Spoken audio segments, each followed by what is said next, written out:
Welcome everyone to the Kia Tilt-Proof Challenge. We're here to see if 4 gamers can stand up to the test.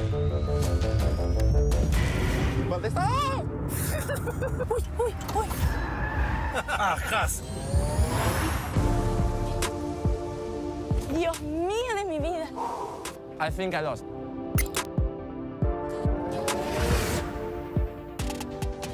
I'm so happy that I didn't eat before.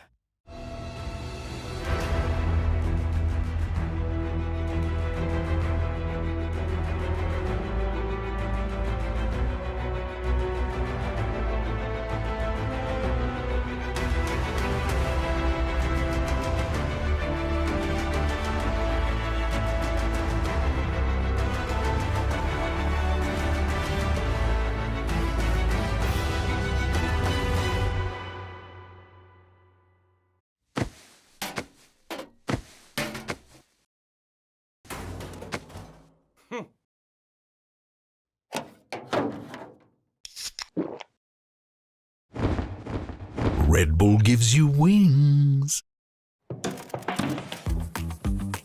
Done? Done. There we go. Right? Break.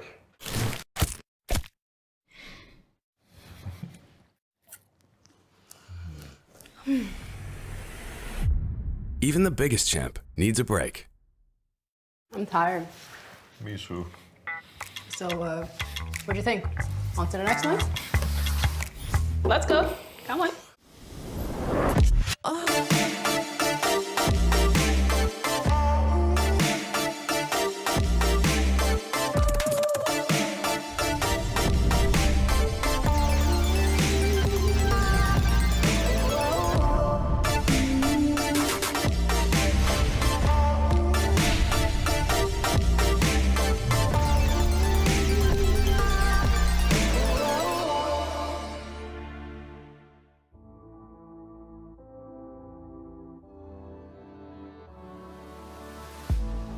If you had it all, would you look the fall in the eyes? Could you walk away this time? Will you realize, recognize it's never over? And the flame that once had died, awaken. Will you rise above the days to come? Will you be enough? Will you walk away this time? Look to your left, to your right, leave the pain behind.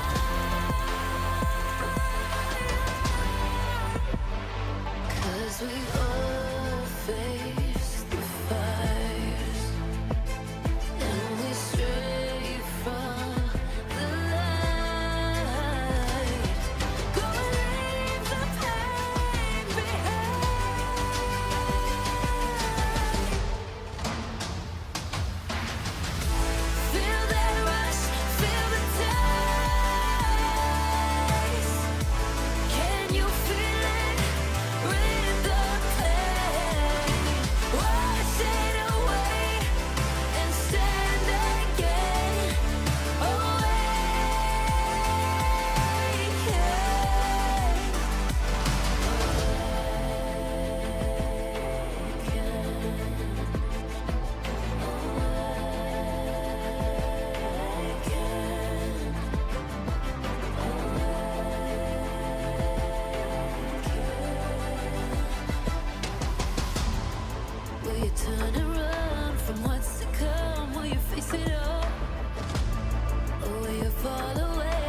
wash away what used to be.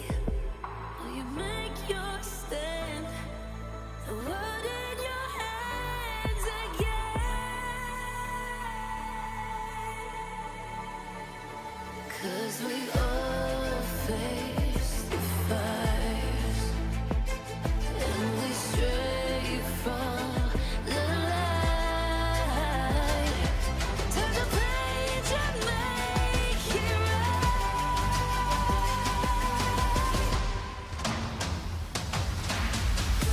Feel that rush, feel the tides.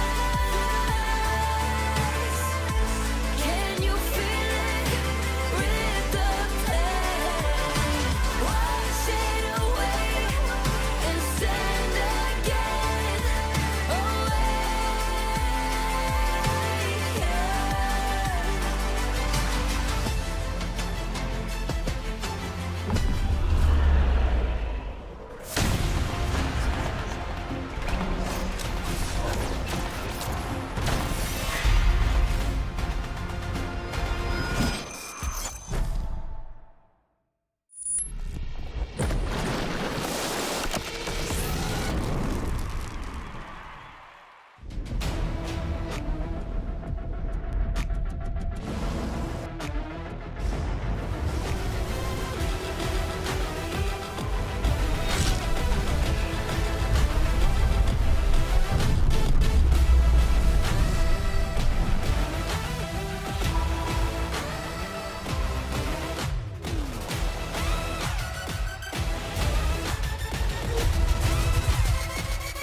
Final week of the Spring Split regular season, live from the Riot Games Arena in Berlin, Germany. I'm Laure, and I will be joined by GB and Aragon today as we see Giant X entering the studio. They're going to face off against Rogue in the first game in an almost do-or-die match. We're going to talk about this later, but first thing first, happy plushies in the studio.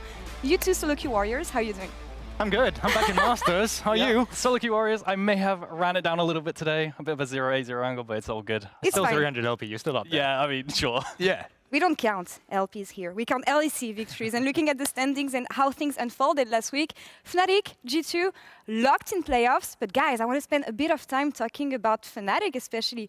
What an amazing comeback here in Spring. They're even stronger than they were in Winter, and they're the clear top teams we have in the LEC right now, alongside G2. I'm just going to say it. I love it when G2 struggles. I'm tired of seeing this being a one-team region, so seeing Fnatic come up and actually challenge them. Not even challenge them. They did dumpster them, and then being Smolder, being the champion, keeping G2 in that game. That was way longer than it should have been. But I absolutely love what I saw, and I love seeing the growth from Fnatic. I really hope they continue with this moving forward to playoffs. What made them really strong last week versus G2, if you want to give us a bit of I think the biggest thing with Fnatic right now is the individual level of play across all the lanes. I mean, we saw Oscar solo killing, we saw Noah and Jung getting 2v2 kills down bot side. The whole team seems to be bought on the train of, we're going to play through Razok, he can have prior lanes and do what he likes.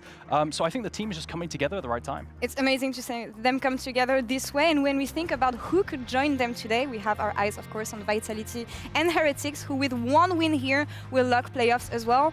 And here I have a different approach for both these teams, because Vitality, we saw some good things in Winter that translated into Spring here, but Heretics, changes they made are paying off so well. Yeah, I mean, it's two completely different things, right? As you mentioned yourself, Vitality had the luxury of just continuing to build on the foundation they already laid out, whereas Heretics, on the other end, it's like, well, we got rid of Kai'Sa, which by all means did perform well, so Trimby coming in, of course, Trimby deserved that, but we didn't think it was going to make the team that much greater. And then Svaro as well coming in instead of Perks, which was like, okay, you've now done 2 substitutions, your Winter was already horrible, but now coming into Spring, they've just completely gelled together. And I think one of the reasons I really love this team is how well integrated Svaro has actually become in the team. Yeah, I want to just harp on that. I think the way they're using Svaro, especially in this meta, I think it's kind of fortunate with the meta they've landed on, bringing in a mid laner. Right now, it feels like mid lane is kind of one of the most plug-and-play roles in the game at the moment with the champions that you can bring in. They're kind of just, we get priority and we move. It's very, very simple. There's no mechanics. You know, you don't have your B1 Akali's like Perks had to play with the meta back last split. So just an easy meta to work with, and they're doing extremely well. I agree that the meta helped them. Could have done Nico last split as well. Yeah. Sure. We would say this, and also for me, it's not easy to implement a rookie especially in what seems to be a doomed situation, GB. And for me, even if you're going to play those push and roam champions and control champions in the game and facilitate the rest of the team, you have to find these engages. Oh, and absolutely. you also have to be strong enough to put on with the pressure that he had. Yeah, and I think, I think it's about time that he was actually here. We saw him win EMEA Masters and then was swapped out for Ruby back then, which was, I mean, it was not a decision I would have made. And I think that it was only about time that he got to showcase what he is really capable of. So yeah, big up Swaro. We were talking about Vitality, one last word. Hylissang more stable, helping the team tons here, it feels. Yeah, I mean, a lot of people was doubting Hylissang, especially out of the performance in Winter, but I feel like it's just a circle of Hilly. It's like, oh, you really are an Inter, you're not that good. It's like, oh shit, you're actually good again. And then, oh, you really are that Inter. And then, like, it's just a wheel of Hilly. It keeps spinning, and it keeps just changing the, well, the kind of picture that it's showing. One last word on the bottoms of the standings that we have in the likes of Giant X and Rogue. 1 and 5 right now. It's almost do or die here, as I was saying, Aragon. One has to win today to finally maybe have the hope of catching up with the rest of them. And I think it's going to be incredibly hard to predict who will actually win, because I feel like a lot of the issues are very similar between both teams, where, for example, Rogue struggles a lot with proactivity, and Marcoon and Zoelis as well as the synergy there.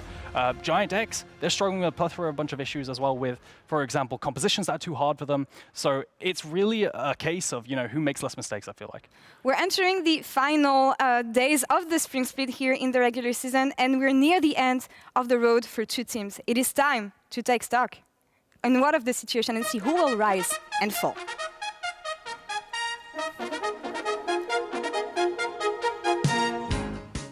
All right, gentlemen, we have two investors here looking at how the market has trended over the last 2 weeks. And our investors are not happy. Give them a glimpse of hope. You are the experts that we need. We need more information on who will rise and who will fall. Starting with RG here. They look like an absolute free fall since Malmö 2 years ago. Nothing is going right for them. GB, give us a leap of hope here. What should we sell? Should we stay? Calm down, pipe down, right? It is completely blown out of proportion, okay? You stay. You are not selling. You can buy now if you want to. It's so low as well. Like, Rogue is where it's at. You're even talking about substitutions. Substitution. What role did they sub out? It was, in fact, top lane. It was top lane, right? We are on top here with Rogue. Nothing can go wrong right now. You stay, you buy, you want to buy into it. Now, GB, let's got it. Are you invested in this? No, I'm not invested in that. No, there's nothing here. I just think it's a great decision. I just want what's best for the people out there. Are they rise or are they going to fall? Do you think they can come back up here? Now, I mean, it's not looking great for them. It's looking so good. So losing is improving. So the more we've been losing, the more there's room for improvement. Wait, and what? Because of that, right now, Rogue might be the most improved team that you can find out there, because no one loses more than them, except maybe GX. But it's perfect. It's absolutely perfect. You just saw the B-roll here. Like, let's take a look at this. Are we talking about the same org? I can't see what's happening on the screen right now. My eyes are not even closed. I can't see what's happening. I refuse to look at what's happening. And honestly, it's about faith. If you don't have faith, then why are you even here, okay? So whatever's happening on your screen, forget about it. Look at the screen behind me. Look at the screen behind me. It says fall. No, it doesn't. No, it doesn't. Now it says all. And what's that? Yeah, you're going... Boom! All in, baby. That's what I'm talking about. All in on Rogue. Bye. Keep at it. Don't leave. Have faith. Have faith. And that is the argument we needed for our investors today. Aragon, on GX, what is going on? We were promised a new hidden tech from Czech Republic. It did not pay off at all. And I don't know, for me, what was just a fawning line is just a flattening line right now. So I want you to cast your eyes back to 2023. Spring and winter, 10th place for GX. But come summer playoffs, 2nd place. So what happened? It doesn't look great so far. Yeah, we've seen that they have the potential to make these miracle upsets and come back into Hold up. I'm checking my calendar right now. What month are we in? What season are we in right now? I'm not saying it's a perfect correlation, but there is potential here for these kinds of miracle runs, despite their lows and their highs. I'm not confident here, Aragon. I want more. I want concrete. Let me keep going. So MDK, their win versus MDK, they have a clear formula.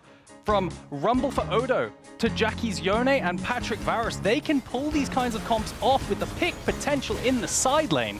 Just have a little faith. They don't have the energy, they don't have the fire for this. My last point, Law, and this one's going to win you over. I've seen your match history. I've seen that you play a lot of Zyra. All right. Recently hit Emerald. My stats team, my analysts, the entire department of the LEC is indicating that Zyra jungle could be picked here by Peach. Yeah, screw this. I'm investing. Give me your phone. Give me your phone. I don't now. have it. I forgot it. I forgot Give me it. one phone. Genie, over to you. Interview with Odo and then Ignore. I need one phone right now. I want to invest, guys. Please. Thank you so much, Laure. Hi, everyone. I'm joined here with Odo and Ignore ahead of your games up against Rogue. How are we feeling today? Because this is a very, very important match in terms of the standings for playoffs. I guess I'm going. Yeah, it's probably the most important match of the week, given that they're a direct competitor to, you know, the boys at the bottom. There's KC and MDK as well, I think. So we're going to be paying a close attention to that as well. But yeah, I think for us is do or die with this game, because I feel like if we don't win this game, then I'm not sure mathematically if we have, you know, decent chances to still make it through. So yeah, this win is worth gold today for us. And how does that make you feel, Ignore, in terms of the pressure that's on for this game particularly? I don't know about pressure. I don't feel that much, but just more I care is I feel like if we lose here, I think we will be high chance last place. That's my feeling. And I don't want to be last place. So I just want to win. What place would you like to be if it's not last place? First? First, I want to go playoff. And then second, I want to be top 5. That's my goal. Okay, that's a realistic goal. I believe in you. But in terms of making it to playoffs, or the prep as well coming into this to be able to make it to playoffs, what has that been looking like? Well, given that LEC starts a little bit earlier this week, you only have 2 days of practice, and, you know, had meetings and out-of days and stuff to kind of try and brainstorm what's been going wrong and what's been going good as well, because it's important to look at that as well. So yeah, I feel like we've been doing as much as we could to, you know, given it in such a short period of time, you can only really apply Band-Aids. So yeah, for us, it's really, really important to focus on what we have been doing really good. You know, maybe it's not a lot of things, but still. And making it through so that we can, you know, buy ourselves a little bit more time to fix the issues that we've been having. When you're looking at what has been going really well for you, Ignore, as an individual player, what do you think has been going really well in the bot lane or in terms of the synergy with the rest of the team? I think as a bot lane, I think me and Patrick doing quite good laning phase these days. So I feel like that's... I feel good with Patrick. And then as a team, I think we are struggling a lot about like... I still think we didn't see the plays that everyone want to do. Like good team need to have a like clear call. Like everyone need to see same thing, then it should be good play. But for us, we struggling about something like that. So, but I think like last 2 days scrims were better. So I believe we can do it. Promising. That's good to hear. You're talking about Band-Aids, and you mentioned as well like the fact that maybe the team is not all on the same page when it comes to calls. Is there a particular Band-Aid for this game against Rogue that you're looking to implement, Odo? Not really, because I feel like a lot of time when we lose, it's us shooting ourselves in the foot. You know, our early games have been all right in most of the games, and just come mid game is when we start struggling a lot. So no, I would just say we need to listen to each other a little bit more. And Ignore, for you this game, anything that you want to focus on individually when it comes to Rogue? Individually, I think I want to beat bot lane first, laning phase, so I can move around and then help like first tempo for the map and then have control. So individually, I just want to have a good laning phase today. Okay, good laning phase. I think everybody loves that. We love to see that. Thank you guys so much. Your early game has been great, so I'm sure we'll see that. And good luck with your game. And casters, back to you guys. Thank you. Thank you very much, Jenny. And obviously, good luck today, Ignore. It's a tough one for both of these teams today. I'll be honest. You know, this is not where either of them wanted to be. There are so many games where I'm sure they would have loved to say in week 1 or week 2, hey, this is the game that kind of defines our season. Now in week 3, and this is the game that defines your season. You are in the muck.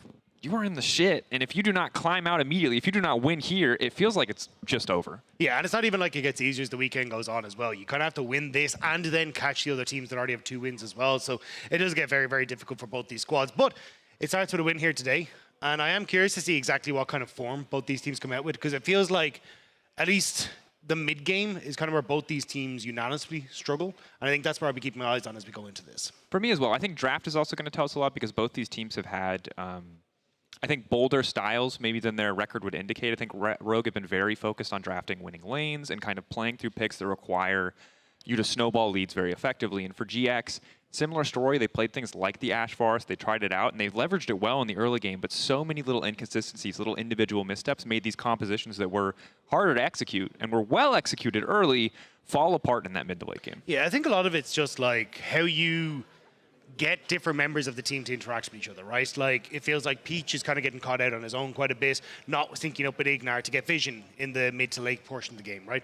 And then, as you say, for looking across at Rogue as well, it kind of feels like a bit of a mixed bag. Sometimes it's people getting caught out. More often than not, though, it feels more like we get to an objective fight and they just aren't willing to pull the trigger when they should. And then it's that inconsistency and that lack of threat that lets their opponent get a lot of footing in those situations and then come out on top. Yeah, and those are the kind of errors that, you know, against two teams who have had, I think, similarly shaky mid games, I'm curious who's going to be able to find consistency here, or if it's going to be a battle of, you know, it's a lot of mistakes. It's a bit of a barroom brawl, maybe, instead of a clean game of chess. But I do want to see kind of an uptick, and I would love to see simplification on both sides in terms of the strategy that they bring to the table today. Of course, you've only got a very tight practice week. It's only 3 days, you know.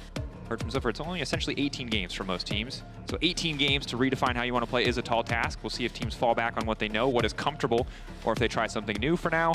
Lots of AD carry bans, no surprise they sent in Smolder to 2 scaling, as well as the 2 early game AD carries or lane dominant AD carries in the Callista and Varus, Poppy and Orianna, the last 2 bans. Vi going to be picked up here. Vi is an incredibly strong pick that we oftentimes see banned away, so it kind of gets forgotten about the strength of it, but it just sets you up so well in team fights. Also makes it difficult for things like Zeri, which I imagine will be relatively high priority with the amount of bans that are here, but also then sets you up very well for, I can go for a more aggressive mid lane pick as well, where I can actually play to sync up with this Vi, punish any sort of mid lane pick like the Ahri, and see if we can win out that way. Talia, one that works very well there because it's the point and click CC into nice little flick back. Yeah, and I like having that combination especially. We saw G2, of course, punished previously when they went for the Lee Sin Talia, which has a bit of a higher barrier to execution. It was a little bit more exploitable, but the absolutely 100% guaranteed CC that Vi brings is always good to have. Giant X, though, known for drafting, I would say, more volatile bot lane matchups. A lot of times, champions who are very good at one thing or 2 things, something like the Ash Bar is very good at getting pressure, but maybe fall apart mid to late.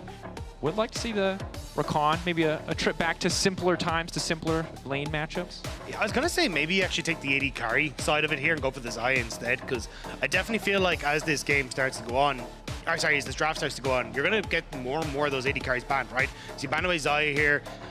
Maybe you're worried about something else here in the AD carry role, like a Kog'Maw or some other, or Aphelios maybe actually would be more likely. So ban Xayah, ban Aphelios, and then you're like, well, what the hell are we trying to play in that bot lane role? And especially with the Rakan, having something like maybe the Jinx come back could be an option, but the Jarvan now coming through, it gives you that definitive engage tool alongside the threat with the Ahri. It feels like a lot of these hyperscalers that lack mobility are going to struggle with what Rogue are drafting here. Yeah, and Rogue an opportunity to ban away maybe any of the more mobile options that are waiting in the bottom lane. You already have Talia, who's going to be very vulnerable to that Cataclysm. Obviously, Rakan going to be able to get out, Vi going to be able to get out, so not the biggest threat to either of them, but if you can hit both of the more vulnerable carry roles, that'll be fantastic to have. So Kai'Sa will hit the bench, and well highlighted, Rob. Clearly, that's what Rogue's focus area is. So, like, you were going to play something immobile, we are going to Jarvan you, and we're going to pray to God that our Zeri and Ahri can do enough damage to kill you. And of course, Rogue fans here today. Rogue need that support, as do Giant X, right? A tough spot to be in, as we already highlighted. But the Kai'Sa banned, the Renata now banned. Of course, split ban or split choices in the first pick phase, so some room to exploit maybe smaller champion pools. Yeah, I think we're going to see the Xayah ban come through here, and then Lulu on the opposite side. Lulu's Zeri is a menace, and Lulu's also very, very good into the Rakan as well, because you can whimsy him as he goes in for the grand entrance. So more than likely going to see that, but the Rumble ban instead. I'm kind of surprised because like Xayah is perfect here. You end up with a lot of yes, you'll have to flash out the Cataclysm, but even just the fact you have that self-peel with the ultimate means there's going to be a little bit more difficult for the follow-up on Rogue to really nail you down. But I think here, Lulu should be the ban for Giant X. If not, I think that's just such a solid pickup for Zoelise in the bot lane. I do get concerned when you say the words Zoelise and Rumble, though, because this is a guy who likes to play aggressive, who likes to sometimes even overforce plays. He's been caught out repeatedly a lot in a lot of the previous games for Rogue, especially last week. So putting him on a squishier champion Similar to how I feel when Hilly gets put on a squishier champion. I get nervous. It's not that it can't be done well. It's just that it's not necessarily the first pairing that comes to mind, even if it makes sense in context of the draft. The Aatrox will be the last ban. So a bit of top lane focus on both sides. Rogue will have the luxury of the Finn counter pick. And now we get to see the faded Finn versus Ottawamne matchup. Because of how poorly these teams have been doing, it has not been the center of our attention, but it's still a banger. They don't hate each other, but we will pretend that they do for the cage match, the grudge match on the top side of the map. This would be a spice one, but yeah, I think it's just going to be trying to select one of the blind picks here for the top lane. So you could go for Gnar, could go Renekton, Gragas, also one that Ottawamne could go for. So yeah, it's just going to be the Gragas, and you're playing more for the peel here for what I imagine is going to be the Xayah, where you go in with the Jarvan ult, cask out, try and provide some safety for that backline. Because I do think you need something that has that self-peel at least to a certain degree with what Rogue have drafted, but that's exactly what they want to go for. And then the opposite side, I'm kind of curious to see what Finn wants to go for here. Like, has often opted back in towards things like, you know, the Udyr. Okay. So Patrick and Ignar play a normal bot lane challenge. Impossible. They cannot help themselves. It has to be a little bit weird every time. We're big fans of Nilah.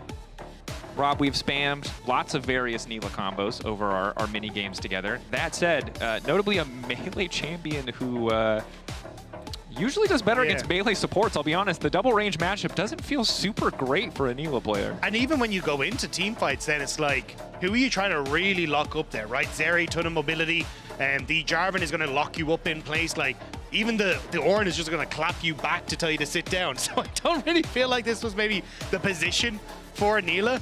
And you're only opening up opportunities for, like, with the push on bot side, because you've got the double range matchup to maybe even look for some sort of invades, get into the face of Peach, control bot side river. And that's honestly where Giant X have started to struggle when you look at a lot of the early games, is when they lose control of bot side river, they end up, you know, Ignar overextending, Peach overextended, and getting caught. That said, Nilah brings a lot of unique things to the table. We'll see how they leverage, you know, obviously her melee range or effective melee range, even if she lands a Q, is something to be considered. But there's more to the champ. We'll talk about it as we get in the game. Finn obviously opting for the Ornn. I like this. Your choices are kind of, you can pick a more aggressive laning matchup and kind of try to outmatch in terms of laning power. Instead, he opted for the Ornn and said, hey, look, you also have some scaling team fight threat. I'm going to outmatch you there. Screw the lane. I'm not worried about it.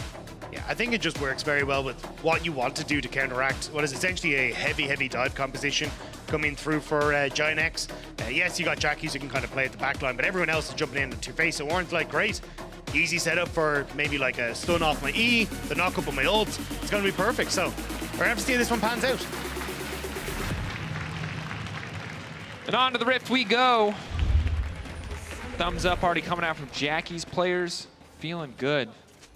So I talk for an extra 30 seconds so Rob can bring my coffee from the door. Thank you, Rob. Don't let them peek behind the curtain. I know, I need to let them know. The audience deserves to know the production magic.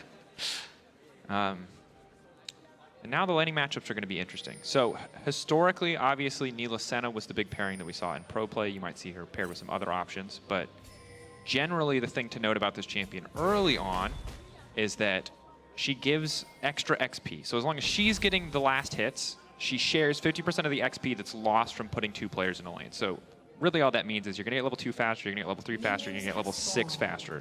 Those are the important breakpoints for us to keep an eye on. But that's the thing, right? And I think when I look back at last year, I think Nilah had this really cool niche where I was like, oh wait, 8 minutes is when Rift Herald spawns. I can actually get my support to level 6. We then have ult advantage, and we can play for Rift Herald with having more ultimates available than the enemy does. But because of the change where we're going, oh, well, Void Grubs kind of come in about 5-6 minutes when we actually want to like look at when we're taking them. And then we come in later, those like key breakpoints don't really line up with the way objectives spawn anymore. So I'd be curious to see kind of how Ignar and Patrick move around the map here, or if they do it all, and it just becomes a case of, hey, we want to try and play heavily for the 2v2, but even that feels tough, right? You've got good poke coming through from Zoelise and Comp, which is why Senna was often paired with Nilah to just try and keep her health bar up. And as well, if you try to go for the engage, well, if Zoelise is quick on the W, you just counter Ignar because he gets turned into a little Poro or whatever the hell the skin does, and you can't really play anything. Poro, Cupcake, doesn't matter. And I mean, the same is true as Nilah, right? Nilah is essentially, she's an all-in champion. Yes, she builds 80 carry items, but essentially just because her kit has such ludicrous scaling with them, of course, getting effectively lifesteal or omnivamp against champions as well as armor penetration. So when she has 2-3 items, Finn being a tank isn't going to matter.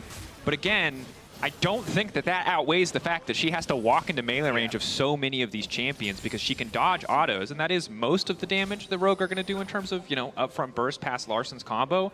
But her 25% magic damage reduction on her E, it's very easy. All she has to do is counteract the point and click from Zoe Elise, the charm from Larsen, the knock-up from Marcoon, and then the W into the clap from Finn, and then after that, then the ult from Finn, and then also as he puts down the pillar and then rams into you. That's all you have to dodge here. And then, okay. So it's not that much. Okay. So just like 1 to 2 abilities from every single champion on the Rift or a problem for Neela. All right. So what we're trying to say from a narrative standpoint is the odds are stacked against him. But cue the 90s voiceover for the action movie. Patrick is the Mighty Duck. Flying V. We need the Flying V, Giant X, please. But, you know, I respect it even in a game that feels it's not an elimination game, of course, officially, but it kind of feels like one, given where these teams are in the standings, and essentially that their biggest competition right now is each other, one step at a time. Crucial that you can get that win, and so good to see the confidence. Ignar, of course, getting level 3 ahead of schedule, allowing Peach to roam up. Maybe they can get something done here, have an XP advantage, so at least not very useful in the skirmish, but because Marcoon is first to the crab, doesn't really mean anything. Yeah, everyone's just going to back away. I think both sides are going to try and move up towards this top end to contest for the other scuttle as well, but we're pushing mid here for Giant X. You can see the Jarvan already going to reset. Marcoon realizes he's not going to be able to get that, so I'm curious to see how he wants to try and approach this, though, because I think getting pressure on this bot side is definitely going to be your best port of call here to try and get in, you know, disrupt Patrick and Ignar from the get-go. And this, since you are the setup here for Comp and Zoe Elise, I think you'll be in a great spot to try and punish, particularly like Patrick in that in these early stages. But we'll have to see, as Zoe Elise not quite quick enough on the W there, as Patrick went for the all-in. Not for Zoe Elise, of course. Neela also boosts healing and shielding, so another reason why the Senna pairing makes a lot of sense. The Rakan also does bring a decent amount to the table in terms of both healing and shielding with the Gleaming Quill as well as the Battle Dance. So not quite easy yet for Comp and Zoe Elise to really bully out now that the wave is pushing into them. But you can see Comp kind of knows it's a little bit about the Scaling's arm race. Goes for an early cold, bit of extra sustain in the lane. Happy to just, you know, trade blows, trade waves here for now. Expect it to change, especially as we get closer to 6, but I think there is a certain amount of pressure on GX to kind of leverage the early XP advantage that Neela gives, maybe the early pressure advantage that Taliyah gives as well. Yeah, I think it's going to be difficult to try and find that, because yes, you got push in mid, which can help out, but you're never really going to have good control over this bot lane being into double range. So it's not like you can go in and invade with Peach to find Marcoon, unless Marcoon overextends in River or something. So you're more fishing for these mistakes where Jackies can try and come in. But even when you look at like, hey, we want Jackies to try and set up for dives with like a Taliyah ult or something, it's like, bot lane isn't really an option because they just push you off the turret or can freeze, as you can see here. But yeah, I think that as long as you play this where you just kind of keep the wave just out of harm's reach for Comp and Zoe Elise, you're going to be fine to just scale it to the later portion of the game. But I agree with you. I think like the pressure is on Giant X to try and break that somehow. Absolutely. And when we look at like comp scaling is always an interesting discussion because it's often very much about setup. But when you look at the theoretical front to back, you know, Napoleonic warfare, let's line up and take shots at each other kind of team fight, right? Rogue are very favored. Their comp is simple. It does a lot of things really well. Comp dashing out. Marcoon also just going to flag and drag to safety here. Is GX are going to get a bit of pressure down on the bottom side. Good to see Peach and Ignar link up to lay down some vision. But yeah, I think that's why we feel the pressure as well. It's just harder to play Giant X's comp as we get later into the game. Yeah, at least they will be able to use the presence that they had in mid to get control bot to go for Dragon. So you are still getting something. I'm curious to see exactly what Marcoon's game plan is here. If he wants to try and just rotate straight up towards the Void Grubs, but doesn't look like mid or top are really in a position that he can threaten that. So just going to go for the reset instead. But this could potentially actually set up for another play on bot side if they spot that Marcoon is here. Yeah, it looks like actually bot lane just Comp and Zodi's going to reset because they know it as well. Yeah. Last wave going to crash in. Comp's willing to lose a little bit of resources here to stick around. Good first Drake from the side of GX. No significant gold lead on either side, but Drake stacking is certainly one of the ways that GX can pull this Rogue lineup into a fight. Patrick ticking over to level 6, crucial there. Not the most upfront burst damage from a Neela ultimate early on, but obviously a fantastic playmaking tool.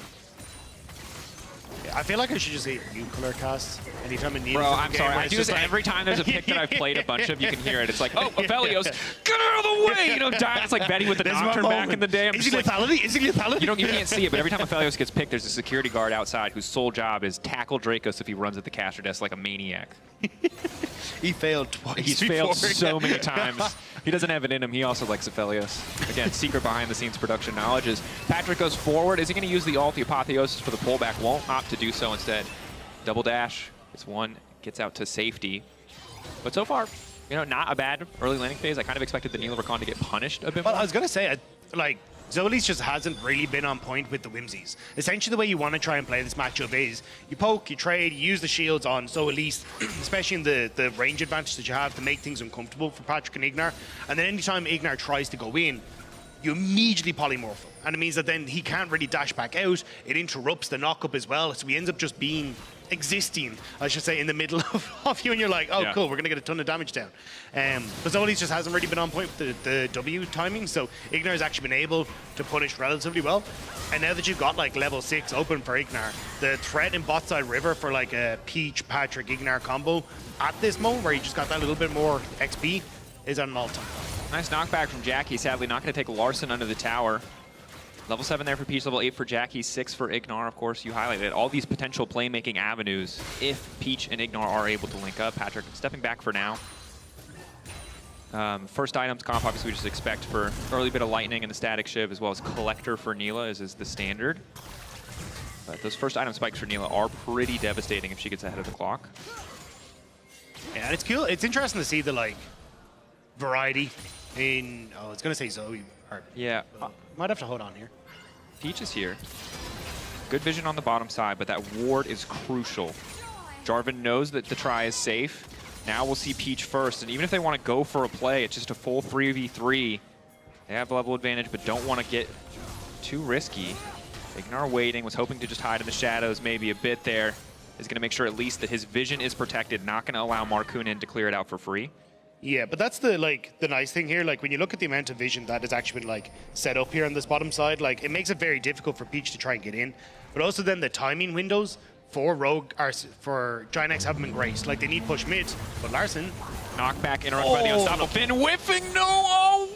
They get the flash. They get the flash. It was a good gank. That's all they could have hoped for. Look, it was. I can understand Finn trying to like hit that timing. So essentially knew that the cast was going to come out from Odo Omni. And that's kind of the biggest problem with this matchup is that Odo can always ult you as your ult's about to hit, so you can't get the second cast of the Ornn ultimate. But if you proc your W, you can interrupt that part of it and then try and get it after. But Finn just barely messing up the timing there. So nice try, but it's always going to be a difficult one to try and land in this matchup. And I think regardless, the most they were likely to get there, given how full Odo Omni's health bar was, is just a flash burn. So not the end of the world. Still good to have that pressure. Good use of the roam timing from Larson.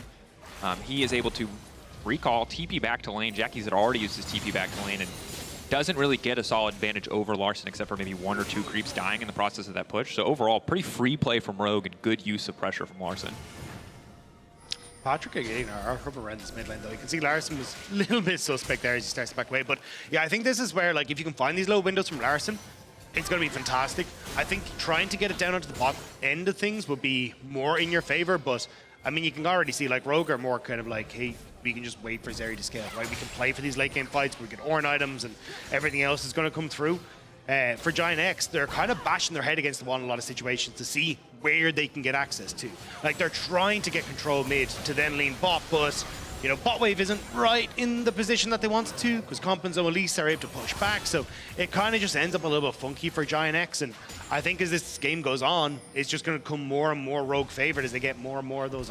Yeah. And good, just really good vision control around the bottom side from Rogue again. You highlighted it earlier, but the diligence they've had in vision there. Comp walking into try without vision in so many situations could have been a death sentence, but because they know exactly where Peach is, he can make those bold moves to get back into lane on time, despite the fact that, you know, Giant X have pushed their vision line up a little bit further. Yeah, all they want to do, as he says, like keep track of Peach. Now, next dragon is up, so I imagine like with the bounce back that Patrick and Ignar having this bot lane, like the wave just crashed, they should be able to try and move across. You can even see pushing mid, but Peach a little bit off timer here, but won't be there just on time as both waves crash. So there is actually a moment here where Rogue, as the waves start to bounce back out, could try and contest, but they're just going to go straight for Void Grubs. Markunin isn't even bothered. Yeah, bot lane reset. Clear window of opportunity now for GX to just take the Drake.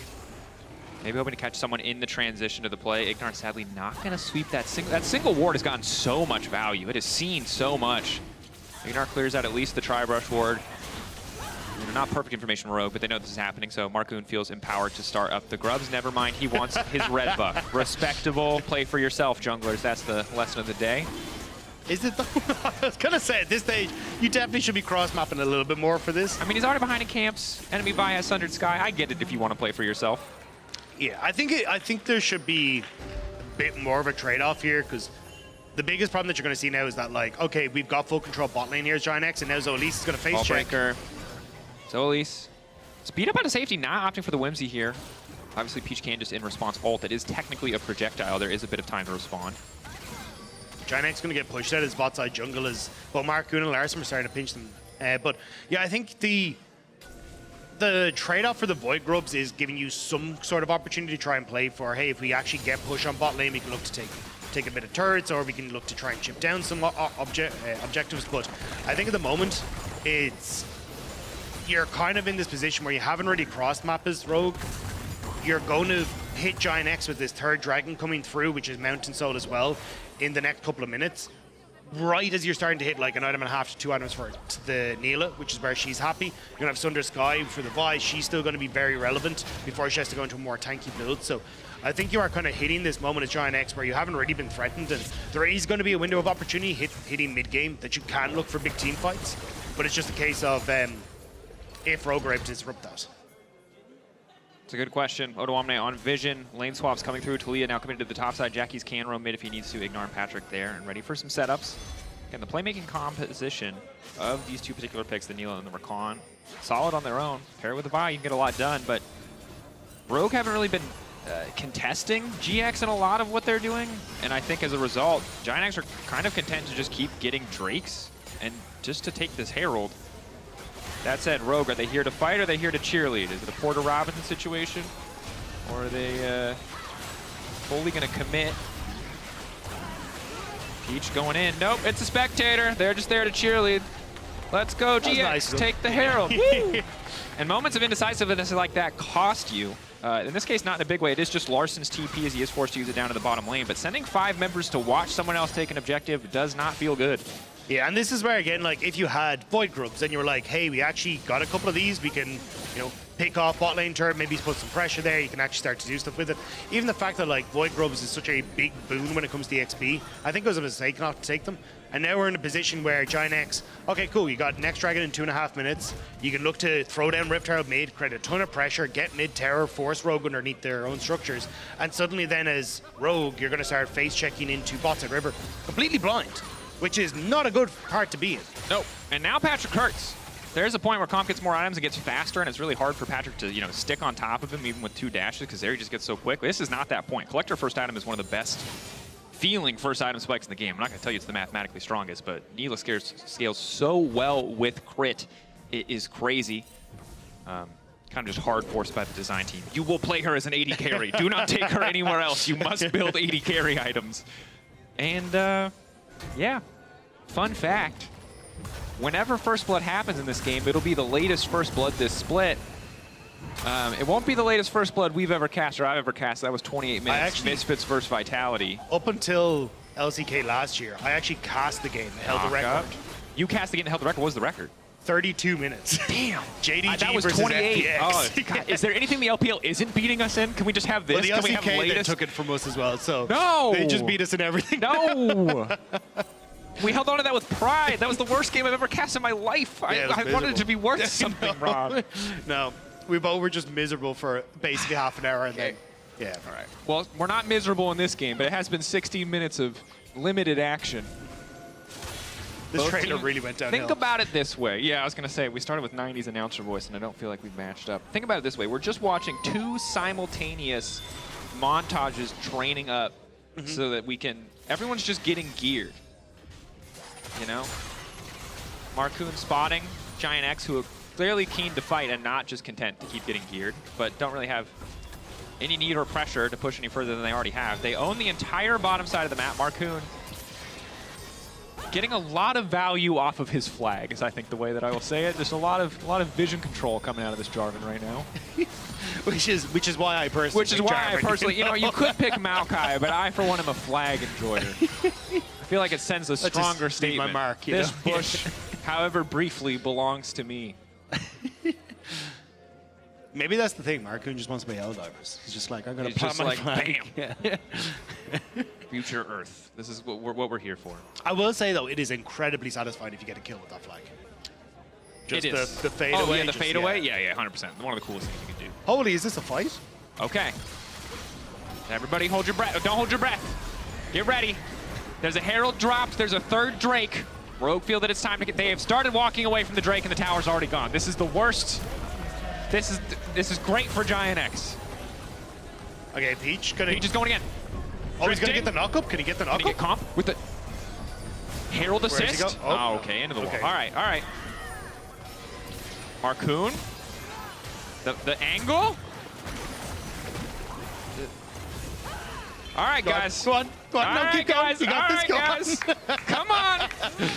We can do it. Oh, knock up. Knock back. First blood is coming through immediately. There it is, baby.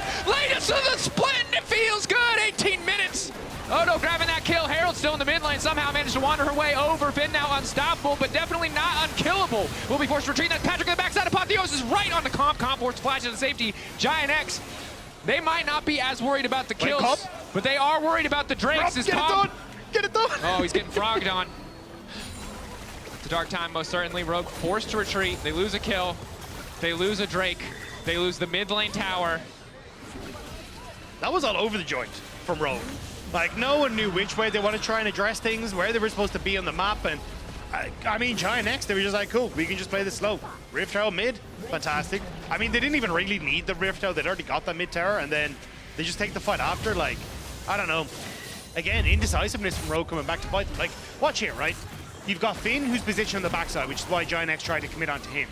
Larson doesn't really have access onto the backline at all. And great engage here from Odo. Like, not even the vision control in your own jungle to really set this up. Like, sorry, from Ignar, the engage. Comp and Finn aren't really in position to fire this one through. And then watch Jackie's as well, as Comp actually tries to follow up as Finn goes for the re-engage here. Just a great flick back onto Comp, which actually takes him out of the fight, stops him from dashing over the wall as well, and then that sets up for Patrick to go over as well. So Comp's now forced out of the fight, and Rogue forced to back away. Yep. Decisively in favor of GX. And as slow as the game is, you know that it's still tense for GX fans, every fan of these respective teams. Larson knocked back, one more dash forward. Charm does connect onto Odo Wamne, flag and drag through. Finn here on the side. Odo gonna get taken out by the Cataclysm. Patrick now backing away. Ignar on the run, Peach on the run as well. 3-man knock up from Finn. Rogue starting to feel signs of hope as Patrick tries to keep him away from the rest of the team. Shut down now coming through. Giant X on the retreat. Rogue finally on the board. If they can get a Baron here, it's massive. Jackie's trying to dissuade. Resets coming in. Peach still alive. I mean, Jackie's has to try and make the play. Forward. Wall out to safety, just barely. Jackie's manages to put it together, but all of Rogue pull off the Baron, and GX get what they wanted. Yes, they lose a couple members. Yes, it's not a positive exchange, but the Baron not taken from Rogue. Still, though, decent picks for Rogue. And I mean, they were kind of just more happy to get the opportunity to try and set up for Baron, but Jackie's now not having ults, not having flash, sets him up as a target, and I think we're all looking at 3 minutes when the next Dragon's going to be up, which is when this is all going to kick off. But I kind of get the play from Giant X here. You see Finn on bot side, you think, okay, we can make the play, but they commit so much for Zoe Elise, don't end up getting them, and then it's as the TP comes through and Jackie's separated from them because of the turret, it just turns into a 3v4, which eventually ends up becoming a 3v5, or because you've got Rogue who have comp on the way as well. So very messy from Giant X, just in the execution and not waiting for the wave before they try to commit to the dive. And the big thing there is Comp getting the shutdown that much closer to his second item. Does appear to be, I would guess, IE, but we'll kind of see what direction he wants to go with the BF Sword and the Cloak. Patrick also very close to the Navori Quick Blades. So AD carry someone we're going to have to keep track of in the fights. Importantly though, Comp no flash, Zoe Elise no flash, Marcoon and Finn no flash. Patrick still has his, which could be a big deal. Larson also something to keep track of, because really it's going to be about this Drake. We have 2 minutes. Everyone's getting an invite. We're making a fight night poster. Everyone's invited. 23 minutes and 30-something seconds, 40-something seconds.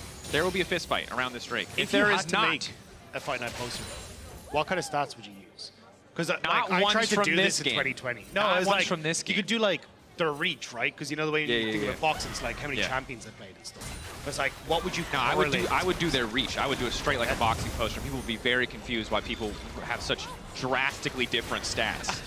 Are you just going to measure how far Yeah. the chair is from the desk to be Just, like, this is the reach? This is their reach. This is their keyboard positioning. This is their hotkeys. Because I'm not using DPM. Odo plays enough Rumble already. I don't need to incentivize him playing more Rumble or these Varus lethality enthusiasts. To be fair, I feel like the Rumble game he did well. He I did. don't No, know if it I'm was just on. saying that Rumble players are DPS farmers, and we all know it. Yeah. They sit there and they just ult 4 people, and they're like, guys, top DPM. It's like you did nothing for 50% of this game. Yeah, but I'm a support, so I kind of like the KP/KDA farming where I throw down my Thresh Lantern, and I'm like, Yeah. I did it. You can get I that. did a They're shield. nerfing your role and just refusing to let you ever leave bot lane again. You're allowed to KP farm. That's okay. I think that's your consolation prize. You can always tell yourself you helped as a support. You know? Even when you die, it's like, that was for the good of the Rakan, team. Flash, W, heal. I helped. Yeah. My ally, full health. One is 1v1 on his own. Me, got an assist. That's all that matters. I was there. I contributed. My favorite is when you're like, your top laner is TP into his top lane, and you're like, his enemy laner's a little bit low. I'm just going to throw him a shield. Yeah. Just in case he Just in gets the case. solo kill off the back Give of me a this. little bit. If Karthus is ulting, you just throw a shield on him. I'm helping. I swear. And oh, fight night. Forgot. 20 seconds ahead of schedule. Everyone's showing up. In the red corner, Rogue sitting at 1-5. Have not found an angle into the fights yet this game, but maybe here they can turn it around. Their opponent in the blue trunks, Giant X, looking for the wall angle. Finn trying to forge. He doesn't have any time to do that, or does he? He's calling out the forge. God, now looking to turn it back. Two-man knockup. So at least isolated off to the side. Jackie's trying to lay down a little bit of damage, but they might have already found a primary target. Knockup is there. Apotheosis hitting onto 3 with Redemption coming in, offering some extra healing. Comes to living, but Patrick staying alive longer. Finn slowly but surely getting cut down, and Rogue losing the fight. They cannot find an angle in. Round 2, round 3, I don't know, but the bell is ringing and the Dragon's gonna die. GX coming out on top. The direction on the fight for Rogue there was so disjointed. Like, you want Comp and Zoe to be coming in from the same angle. You want to be able to fight front to back. That is not what we got at all. Like, Zoe is sitting up over here, but as we start to move into the fight, you get to see Comp actually starts to run around here as this wall starts to come through to reposition. Same when it comes towards Larson. So in this fight then, you end up in this weird position where you don't actually have the buffs that Comp needs to actually be able to get into a fight. Jackie's is able to solo off Zoe, and then Zoe is committing nothing to this fight, whereas Comp gets completely jumped on by that Giant X combo we were talking about with the Neela and also with the Vi, and then they don't have the damage left to try and carry the fight. It was really bizarre angle of attack here for Rogue. I mean, you can see last on the side, GX, they feel comfortable because they set up the Drake, they had better vision control. Wave was reset on mid, and then Rogue walked into them. Like, they had better information across the entire fight, and naturally, off of the better information, are able to get a better position. Very split fight. The game is not over, as you can see, but Mountain is going to be a really tough thing to deal with. Ahri is not a champion whose burst damage feels relevant at every stage of the game. It's mostly early mid, a little bit into the late game, especially with the death cap, but now that everyone's tanky because of Mountain Soul, it's going to take some time. Yeah, it helps Patrick out a nice chunk as well, because he's just able to stick around that bit longer. Finn? Unstoppable should be okay. Nice Weaver's Wall to split off multiple members of the team, but a lot of resources now committed onto Finn. Knockback is where coming in from the cast. The orange slowly but surely will fall. Patrick now on a killing spree. Clean pick from the side of GX. Finn kind of sent to the sin bin there. That was not the way that you wanted to try and walk into that. And Giant X pick him off nice and hurt. Larson? Nice charm. Good upfront damage. The entire team waiting, though. The Unraveled Earth just creating so much space. Rogue don't have a good angle. Marcoon now backstepping. Comp just going to die here. Patrick on a rampage. This is a slaughter. This was very, very slow from the get-go, but Rogue just have not been on the same page the entire time. And now Giant X, they're going to turn over towards the big purple worm. You already have the vision control that you need. You can even go for a pick if Rogue try and contest. You can see the 3 members, they're not even going to bother. You're just going to go and farm it out elsewhere because they already know Giant X is going to kick their ass to the curb. And while we talk about the simplicity of team fighting, Rogue have just not put themselves in a position to do it. You still need first vision set up, and GX have maintained their diligence in setting up objectives. They're punishing Rogue for coming in at off angles, for poor angles, for stepping into parts of the jungle they're absolutely not allowed to. So You know, Giant X had sloppy games last week and week 1, but this game thus far has been pretty clean overall. But it's also like, even the lane assignments for Rogue have been weird. Like the fact that Finn was clearing top instead of Larson meant that Finn like kind of had to come in from a weird angle of attack to get into a position there. Whereas if you have Larson, you can actually have this 4-man unit as Rogue contest vision, contest in towards the jungle, because Finn just tanks up into the CC that comes his direction. It's his job, but yeah, it's just been very, very bizarre. Even the like hard steal for Finn, like I can kind of understand it in the 1v1, but it means that you're so far behind when you could just easily move in towards like not Spirit Visage, but like a Force of Nature, a Kaenic Rooker, and this kind of things, because you're up against double AP and your solo laners, and you've got a lethality build, at least for the moment, for Patrick. Like, there's a lot of weird decisions on Rogue's side here. Yeah, and you have to understand right now with Patrick's build, Finn doesn't have armor. Neela gets, I think, like 4 or 5% armor for every crit cloak she buys, on top of, you know, what you're getting from Lord Dominik's, on top of the increased health bonus.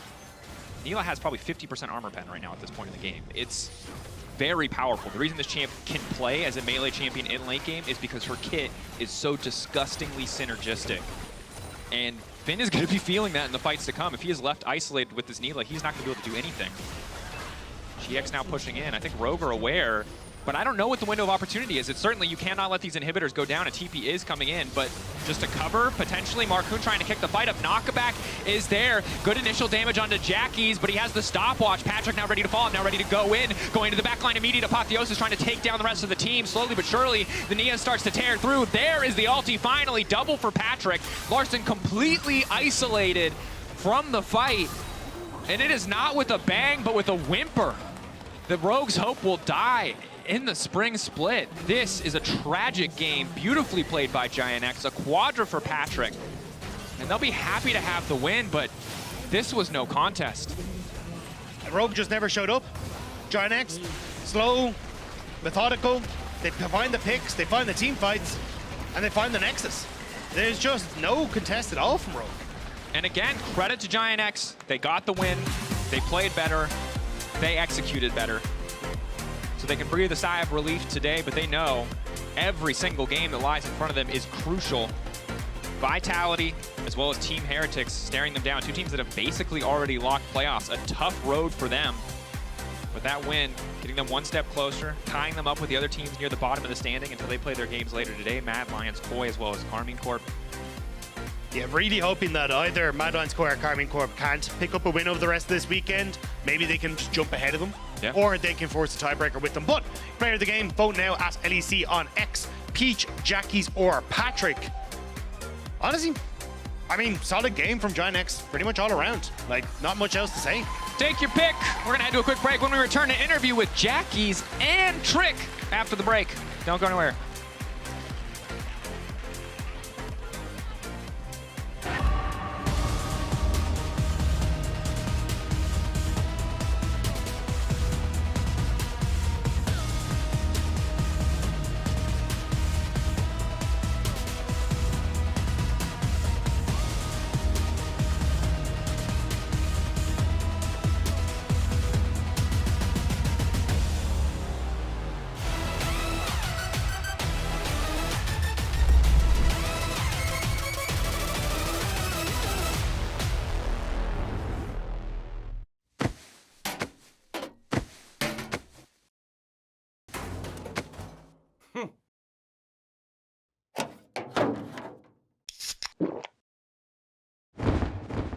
Red Bull gives you wings.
We can do it.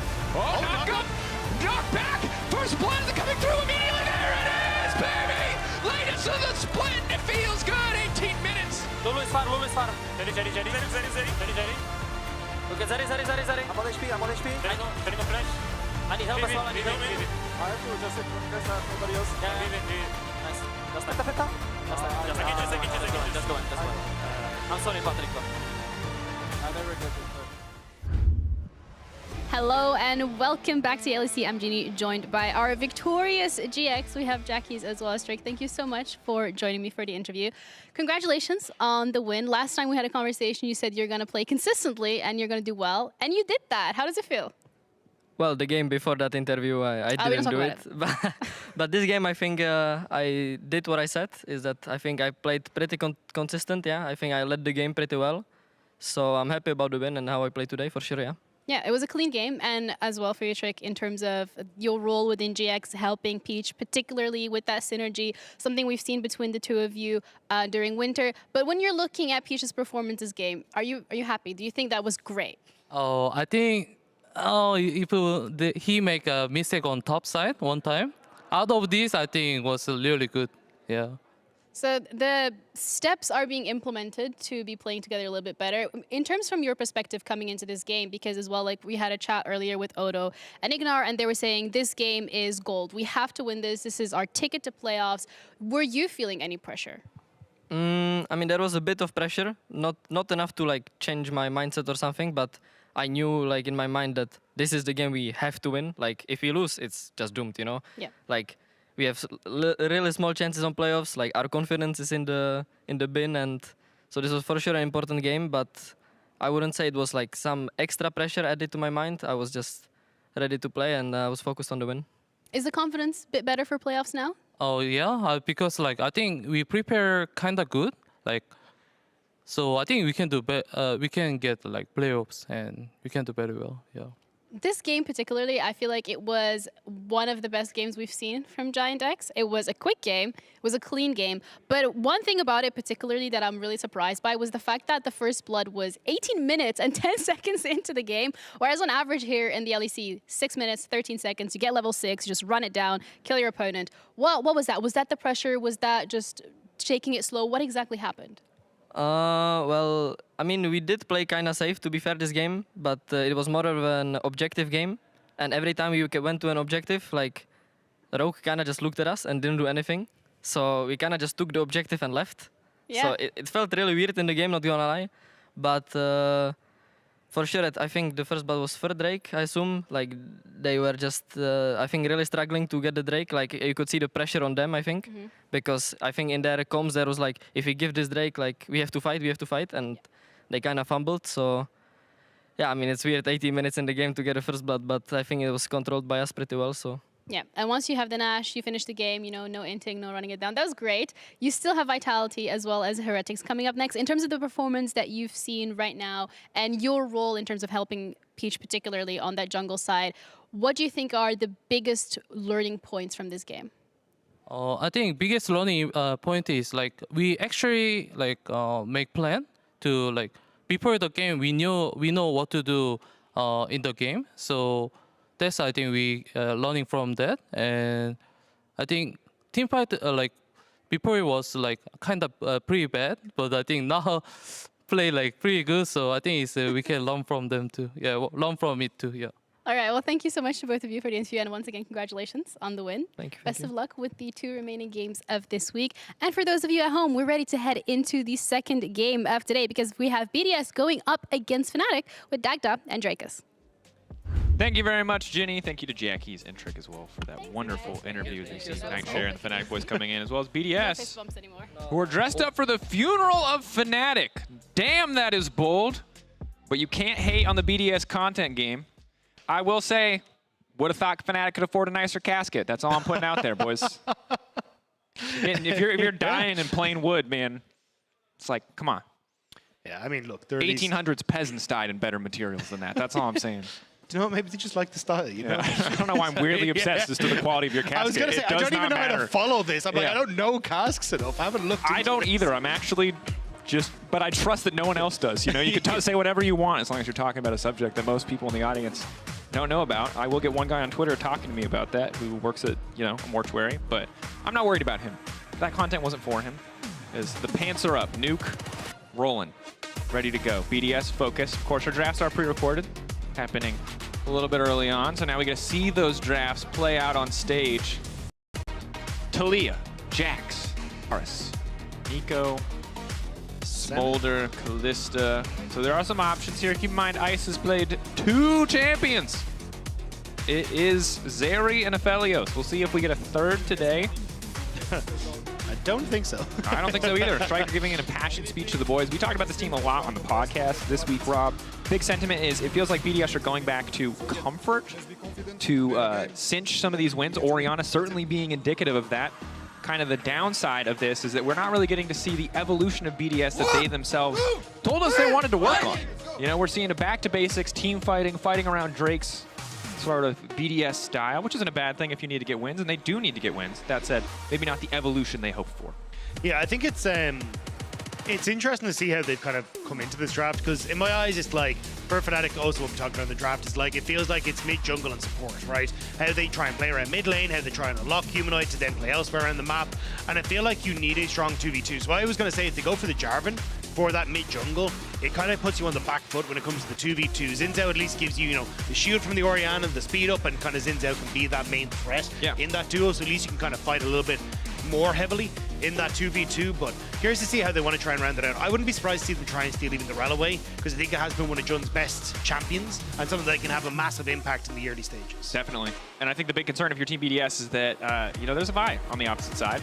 And Zeri, if she's positioned against a long enough wall, doesn't feel terrible in Vi, but generally it's pretty difficult. We saw Comp really struggle to have an impact in the previous game because of the amount of pressure that was just being put down by just the Vi being in the game.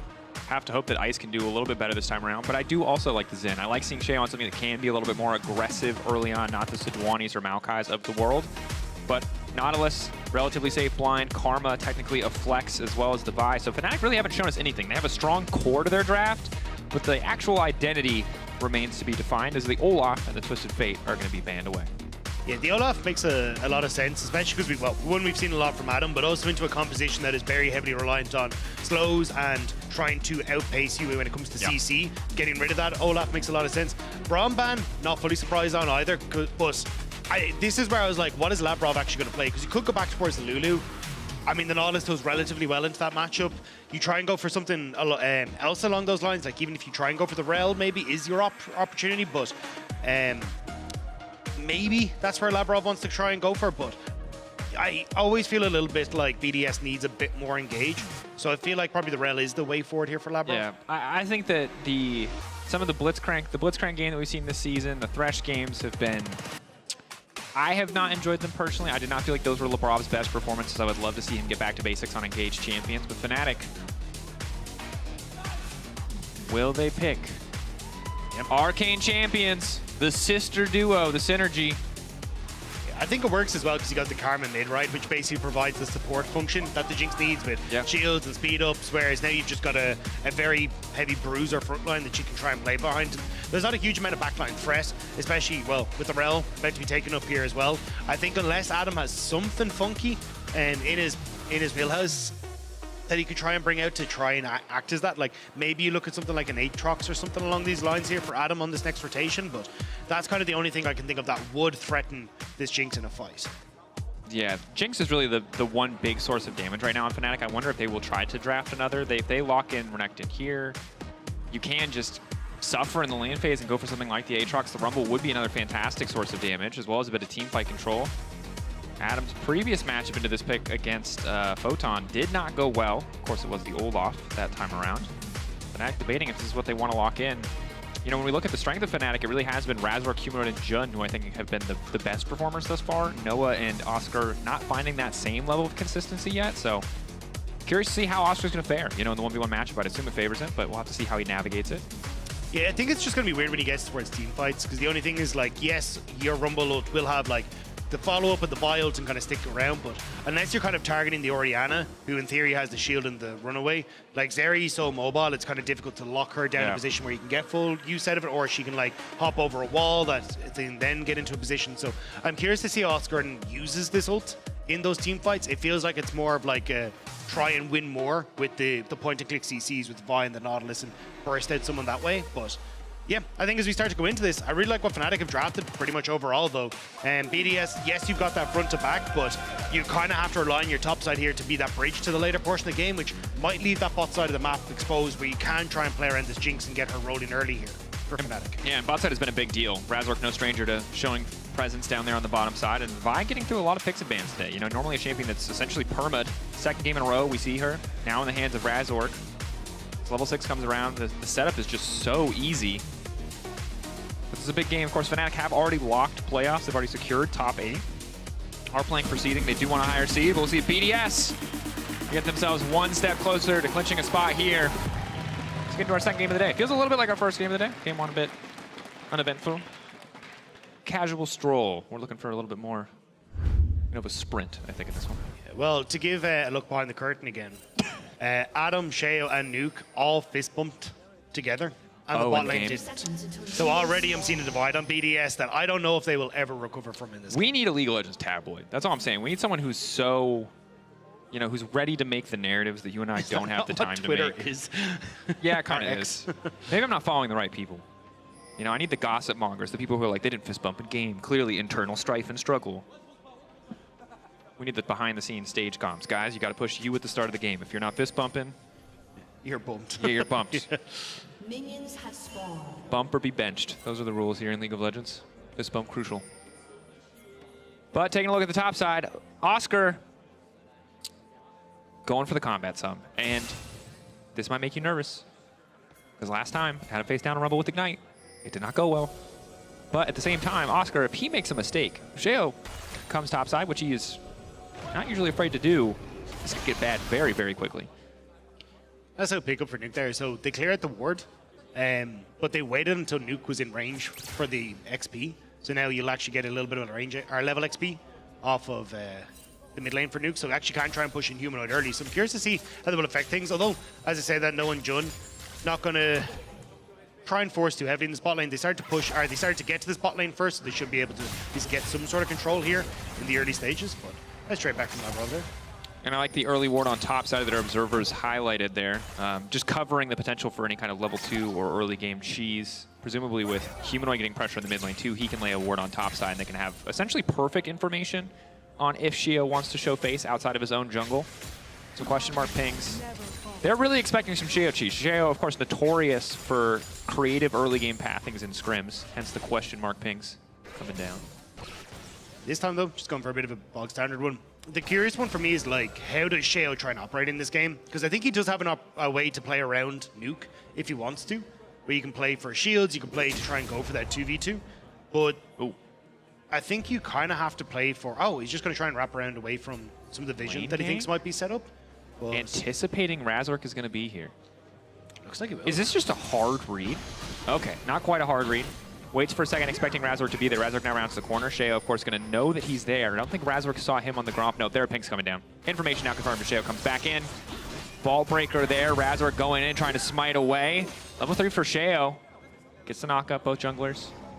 Walking away, but it's pressure topside, of course, for the side of Fnatic. That means Oscar can roam down and support Razork and taking this blue buff. It'll be 3 buff start for Razork. Bit of extra XP, first access to the crab as well. Excuse me. I think this is the problem though, like again, you kind of want to play around your top side is the place that's most aggressive and kind of has set up for the Xin Zhao. But on the flip side, you don't really win the push war against Humanoid in the mid lane, you just mantra Qs all the time. And then the top side as well, you got a ton of push. So it kind of ends up in this weird position as BDS where maybe you can force the 1v1 here. Good upfront damage from Sheo, gets full combo down, flash over from Razork. Sheo just fishing for this 1v1. Karma not gonna be able to get there in time. Ball breaker back. Sheo already flashed away, Razork already flashed away. Dash forward, that was clean as hell from Sheo. Humanoid can now try to walk up, but he can't get anything else done. Dash to the Raptors. Wind becomes lightning, finishes the job. Beautifully done there, managing to just barely clip him with the wind becomes lightning, and now you get a ton of control on this bot side. May even look for some sort of play on the top end as well. Sheo's very healthy, and Oscar Innan, this is a big old wave that's about to hit under his turret. Fantastic punish from Sheo. Adam can try to set up with a point-and-click stun, but Oscar's going to immediately flash out. Remember, there is no TP for Oscar. He does not get the luxury of backing here. There's already been a poke going down. I don't think the wave is big enough. I don't think Adam's health bar is big enough. So luckily, Oscar won't suffer under a dive. We'll just be able to try to catch this wave, reset the status of top lane, and probably get a recall of his own off. Yeah, I wasn't sure with the overheat if they felt more attempts to go because you don't have access to the shield anymore. And maybe you can try and make some sort of play up in there, but they're just going to spot out Razork on this bottom side of the map as well. It's a nice job by Labrov to try and cover for that early play. But I think this is where, again, like, this is how you want to try and play this game as BDS. Playing on this top side, getting the advantages that you have. And then it becomes a question on Fnatic's side if you can maybe unlock Jun from the bot lane, which they've done so well as of late, to actually move him mid, work with your Razork and Humanoid to try and cover some of these plays, especially around the mid lane. Yeah. And you can see a bit of a difference in focus in terms of the AD carries. Ice with an early boots too, very standard for this area obviously, but no option for a Cole. Not sure if that's just a product of the base timing. I mean, got early push or was forced for recall. Didn't quite get the visual context there, but clearly focused on scaling. Knows that it's not really about first item. You know, he's not going to get there faster than Ice at this point in the game, but can get a little bit ahead of the curve, courtesy of the economic choice. Yeah, I think that's kind of where Jinx wants to be, right? Like, obviously she scales very well into the game, but she is a champion that's heavily reliant on her auto attack. So if you end up falling behind or you're just barely breaking even, you don't always have that same level of power in these fights. So going for the early call gives you that cheat. Here, flash away as the shockwave comes out. Good patience initially from Humanoid. Monster Chain falls away, and Razork is committed resources topside. Humanoid walking up like his jungler's there, but he's not. Razork debating where he can actually go. He's pretty far behind Sheo at this point. Yeah, level 4 on Razork to level 5 of Sheo, which is why I think he's being a little bit hesitant about fully committing towards these grubs. Wants to make sure he has an out to go towards this top side of the map in case Sheo shows up. But at the moment, Oscar is doing a good job of keeping control of the top side, so it makes it very easy for Razork to try and go for this play. And even knowing that Nuke has no ultimate means he's just very lackluster if it came to any sort of skirmish in River. And I'm not sure if BDS are aware of the grubs going down here, but obviously aren't going to get a notification until the third, and Razork just going to full commit here. So we'll even out the XP for the most part. Is to about halfway through level 5, where Sheo's about to tick over to level 6. With this kind of small window of opportunity where they had top pressure, and Sheo wandering in just a tiny bit too late, 10-15 seconds sooner. He gets at least one of those. Razork now retreating, knowing that he's weaker, knowing that their 2v2 is weaker, and Labrov is here as well. Yeah, the thing is, like, you would want to try and go for some sort of counterplay on the bot side, right? Go for Dragon or something.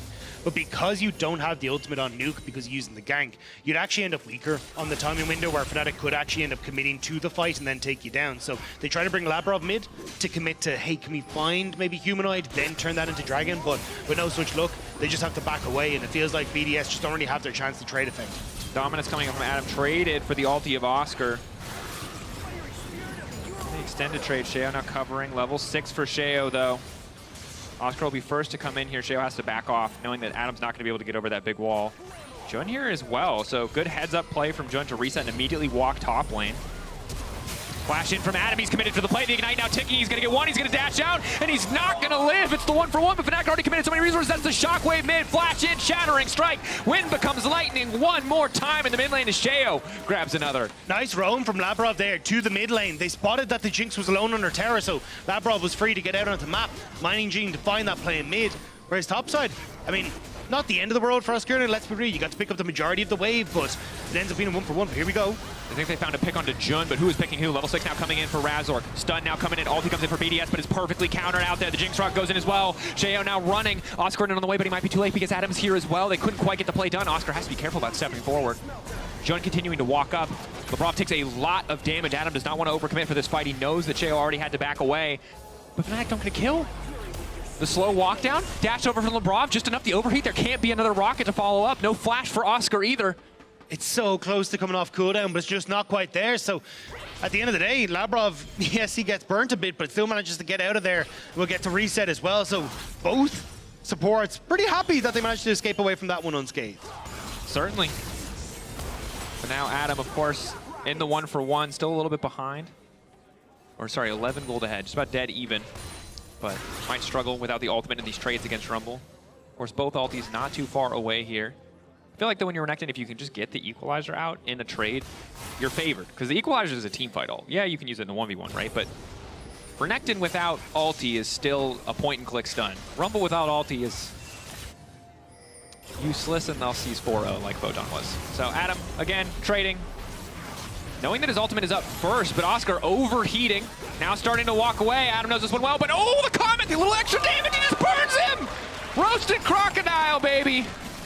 Having that little bit of extra time around the flash means he's just able to keep him at range, and Adam ends up falling down. Oscar gets a second kill for himself on that top side, and if you look bot lane as well, there's a lot of pressure here for Fnatic. They had push in mid. It feels like Razork might be fishing for something here. And Adam no TP means he's not going to be able to respond to this push. Oscar going to keep pushing forward. Doesn't have a TP of his own, of course, to get to bot lane if they want to, but first setup on the Drake should be Fnatic. Sheo, of course, waiting, trying to get the crab down, knowing that they won't be at a man advantage. Good play from Fnatic. Honestly, Oscar on the top side of the map.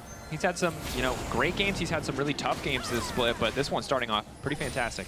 And this is where, again, we're kind of seeing the struggles of BDS this split. Yes, they have a composition that can try and look for team fights, but it's a composition that wants to play away from dragons. BDS, when we saw them having their biggest success, was we will stack dragons, we will look for late game or third dragon team fights, and that is how we will beat you down. But with the way that this game has gone, BDS haven't been able to get control over the bot side objectives. Fnatic had already taken control of the top side, and now you're kind of in no man's land for BDS, where it just doesn't feel quite like you have control anywhere on the map. Ooh. And now Fnatic have a tempo lead. Haha, take that. That's an extra like 5 seconds in your recall timer. That matters. Razork going to try to start the second grub spawn as well. Sheo will see this, but Humanoid is resetting. But you don't have a support. They are coming in. Interrupted. It's a 3-3. Orion is here. Yeah. I don't think okay, you can one really go. grub. The problem is, all right, so they don't... Oh, Humanoid has TP to get back to lane, which is why they're not as ready as BDS to go for this, because that's the actual trade-off for Labrov is I don't get to reset as Labrov, so I can't be there for the fight. Yes. Which means it's now coming down to, can we really trust that this is a 3v3, or do we know where Humanoid is? And you just don't if you're BDS, so Razork manages to get away with one of the Void Grubs, and they even try to make a play on the top But the side thing here. is, the reset comes in from Sheo. They can just walk in and take now one he's more gonna do grub. it again. They got 4, he just walks in, he takes 1 grub here. They get the 5 grub buff. That's huge for a Rumble who's already winning in side lane. And for a Jinx as we get later into the game, a terrifying prospect. This is very well played by Fnatic. They take their time. Humanoid's already back in the mid lane. Oh yes, okay, he's pinged him there. Yeah, but even if he does, he's gonna walk in, gonna outsmite the Vi. Oh, they're gonna pinch him. They're just gonna look for the dive? Sheo on bot side. Oh, this is tough. Adam could just delete the wave, though. This should be a very hard dive to pull off. Equalizer goes down. Adam immediately gets down to it, but the pushback just barely gets him in. Clean on the Vault Breaker from Razork to ensure the Equalizer damage connects. Nuke now flashing in, though. He wants to get at least 1 punish back. Razork getting caught out on the edge of the Vault Breaker. That's the punish kill. Humanoid coming in top lane as the Dragon goes down. A messy exchange. But it's Oscar who gets to keep the push up. The problem was Humanoid TP top, though. He didn't really need to. Razork was going to fall, and now it's given a ton of control to BDS on his bot side. Noah and Jun can't approach this bot lane wave because they know that all their members are on the top side, and you're just going to lose a massive wave and turret plates now on the bottom side of the map. I'm not sure what Noah saw in that context. If he saw the ward go down and knew he had to be careful. He saw his life flash before his eyes. Yeah, but the diligence on checking the bush with a zap and laying down the ward to spot Sheo means that he will live. Could have just been a death sentence as... Luckily for Fnatic, they regain control over the bot side.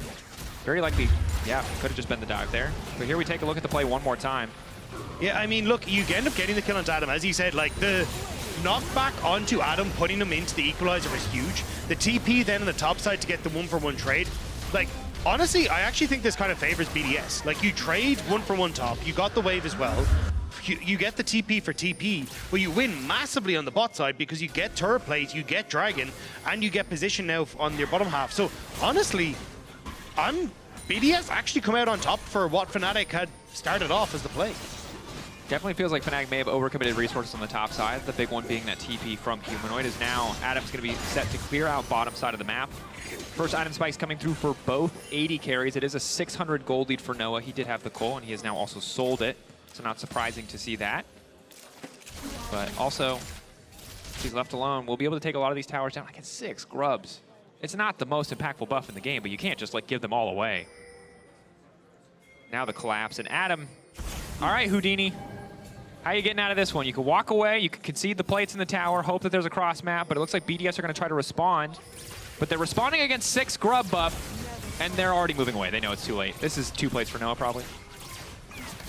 Yeah, it's either a case of Adam, he's either the magician that escapes, or he's the one that you watch disappear. Yeah. Like managed to absolutely destroy him underneath the tower. Well said. Yeah. Here though, I mean, BDS just, excuse me, sorry, look for the cross map. It's very, very simple. Like, there's not really much that you can do here. Razork is in the area as Labro, but actually moved down to the bot side to try and help out. So I think that's why Sheo kind of realizes he's on his own here. Okay. Sheo first setup. Labrov first access through mid as Ice is going to be able to push this wave out. This should go to BDS unless Fnatic are really willing to bully their way in. A bit of hesitance from BDS. You think you can see they're trying to make 2 plays at the same time. The Rocket not going to do much. But they were also trying to set up bot side on Noah at the same time they were setting up for Herald, and it almost went wrong. But almost, of course, not enough. So the Herald does go to BDS, and they'll be ready to even this gold lead out. At least fight fire with fire when it comes to tower pressure. This is where it gets a little bit tough for BDS though, because Noah has picked up Static Shiv. He's just going to one-shot waves all day mid, and then he can just back off, right? And obviously it's matched by Ice, but the whole point here is that it actually starts to unlock Jun on the map, where he can start to move up towards top side. And because you've got a natural advantage for the Karma in the push against Nuke, you can set up for dives there. Oscarinen is massively far ahead against Adam, so you can also set up for plays into that Rumble Renekton matchup. So having that side lane control, Fnatic now get to just lean either way, whether they want to set up vision on top to look for a dive there, or if they're more concerned with this dragon in a minute and a half's time, you can just set up vision boss, look for potential dive onto Nuke. Like, you have to be so careful as BDS to try and control this, and that's why you're seeing like a bunch of vision being set up at these like choke points on either side, just as you start to enter into the jungle, because they're trying to figure out what side Fnatic is leaning to, because that will tell you what side of the map they want to play for. Definitely. And with a minute 15 till that Ocean Drake spawns, not surprising to see a lot of members of Fnatic show their face on the bottom side of the map. But right now, the advanced vision belongs to BDS. They've got Prio in bot lane. They're using it well. They're not setting up a lot of deep vision, though. Still playing with a lot of respect. That Tri-Brush normally kind of the crux of making plays around bottom side. So a bit more of a defensive option as they're not quite certain where the rest of Fnatic is. I like the call in from Humanoid though. Slow push out on bot side. He's not going to have to overextend if he wants to be, if he wants to try and push the wave. But it also means that he can try and set up a little bounce back wave here if he wants to. Now he does full clear. He does. He just resets it. But yeah, especially when you imagine with how aggressive Nuke was playing, Sheo's bot side, so Fnatic go top. Comes Oscar, long range committal of the ultimate, doesn't want to do it. Random Jinx rockets, beautifully highlighted by our observers. Every single one a little bit of a bait thus far. Razork just needs to be careful though. Razork does need to be careful, but Jun is here too, so unless they can burst Razork down, the flash out, the Vault Breaker out, Razork giving that level of respect to the opposition. Still though, it was kind of the call from Fnatic was, look, we're going to trade Dragon Priority or Dragon Vision here for this play on top side and try and get top tower. Because BDS defend well, now you've got Ice who's able to step up in mid lane because the rest of Fnatic had to go so far back, and BDS now with push in mid can actually lean in towards Dragon as well. So with that great defense on top side, BDS have net themselves a second Dragon more than likely here. Definitely have. I mean, we're just trading waves bottom lane. The vision was already established by BDS. Now they got to reap the reward here. Once again, the counterplay topside trying to come through. Razork doesn't have ultimate. Vault Breaker is there, but just Adam flashing away. Knowing that they've already secured Dragon, that giving his life is the only way you 100% make this trade favorable. That said, Oscar has done so much damage to the tower over the last few plays, over the few dives, that he will finally knock that one down. So gold still favoring Fnatic in the exchange, but the Drake will go to BDS. Still have to be careful though, because Rift Herald is here for BDS. They're going to immediately move in mid. Adam could TP if they really want to, but they should be able to use this to crash down a mid turret. So again, kind of the early Rift Herald coming back to help out BDS here. Oh, knockback. You're going to get knocked out. Cheo needs to be careful here. Can mitigate so much of that damage courtesy of the ultimate. Ultra Shock lasers as well, so the disengage is going to come through. I don't think Cheo needed to remount there, but it's only going to cost his ult, so it won't hurt too bad. That said, Fnatic now have some priority in the mid lane as they fight back. Credit to BDS. They got the Herald earlier. They were behind in tempo. You know, trading Drake for tower, maybe not ideal in terms of gold, but they can cheat that when they have the Herald and are able to knock down mid lane tower. They force BDS out of this bot side though, so Fnatic immediately going to try and TP in to clear the wave and just have numbers down on this bot side. You can see that a lot of members of Fnatic have disappeared to try and get into this position, and they don't know where Oscarinen is on the map as well, so they don't know if it's 5 members of Fnatic on bot side or if it's just the 4 of them. So BDS moving his unit here. Cheo has to be careful about getting hooked here. He has no ultimate, but Humanoid, the Mantra Q getting body block barrel of Rob is big. I think that oftentimes why Karma feels can feel really broken or really underwhelming in pro is just because, yeah, it's one skill. Really. I mean, there's other abilities that are all significant in the context of a team fight, but if you want Karma to 100 to 0 somebody, you're going to wait for some time. I was going to say, though, like, the AoE burst that she has off of just Malignance is absolutely insane. Oh, yeah. And I think it's this is kind of the moment where Fnatic are insanely strong, where you've got both Humanoid and Oscar in finishing that like 1 item to 1.5 items. So I want to see how Fnatic try and push their advantage forward here. Like, they're doing a relatively good job already, but it's just that you can crack open this game in the next couple of minutes, but for that, you need to find a way to force the fight against BDS. But, you know, third Dragon, 3 minutes time, and you haven't even picked up one yet, makes it that a little bit of a difficult spot because BDS can just ignore it. Yep. So I want to see if they can get full control here on mid and then use that to put pressure onto this bot side jungle. Look for the bot lane tower. Look to start rotating people around the map, because honestly, this is going to be the way you need to crack this game open. Yeah, and I think for BDS credit, I mean, yes, top lane has been a bit of a struggle, but despite the fact that Fnatic do have a super fed Rumble, it hasn't really felt that way for a lot of the game, and BDS have done a really good job of trading relatively evenly. And I think that's going to net them a lot of benefits as we get later into the game. So while going back to team fighting isn't always what we want for BDS, it's good to see that the fundamentals are still there for them as we get later in the game. Execution of the fights, though, something we have to watch. You talk about Mantra Q, you talk about Rumble Ultimate, and it's like, yeah, it's not always enough to kill somebody, but if Jinx sees 3 40% health targets, you just pentakill. It's the only thing you can think in your head. You just repeat that phrase to yourself over and over again as you kind of just mow through the enemy team.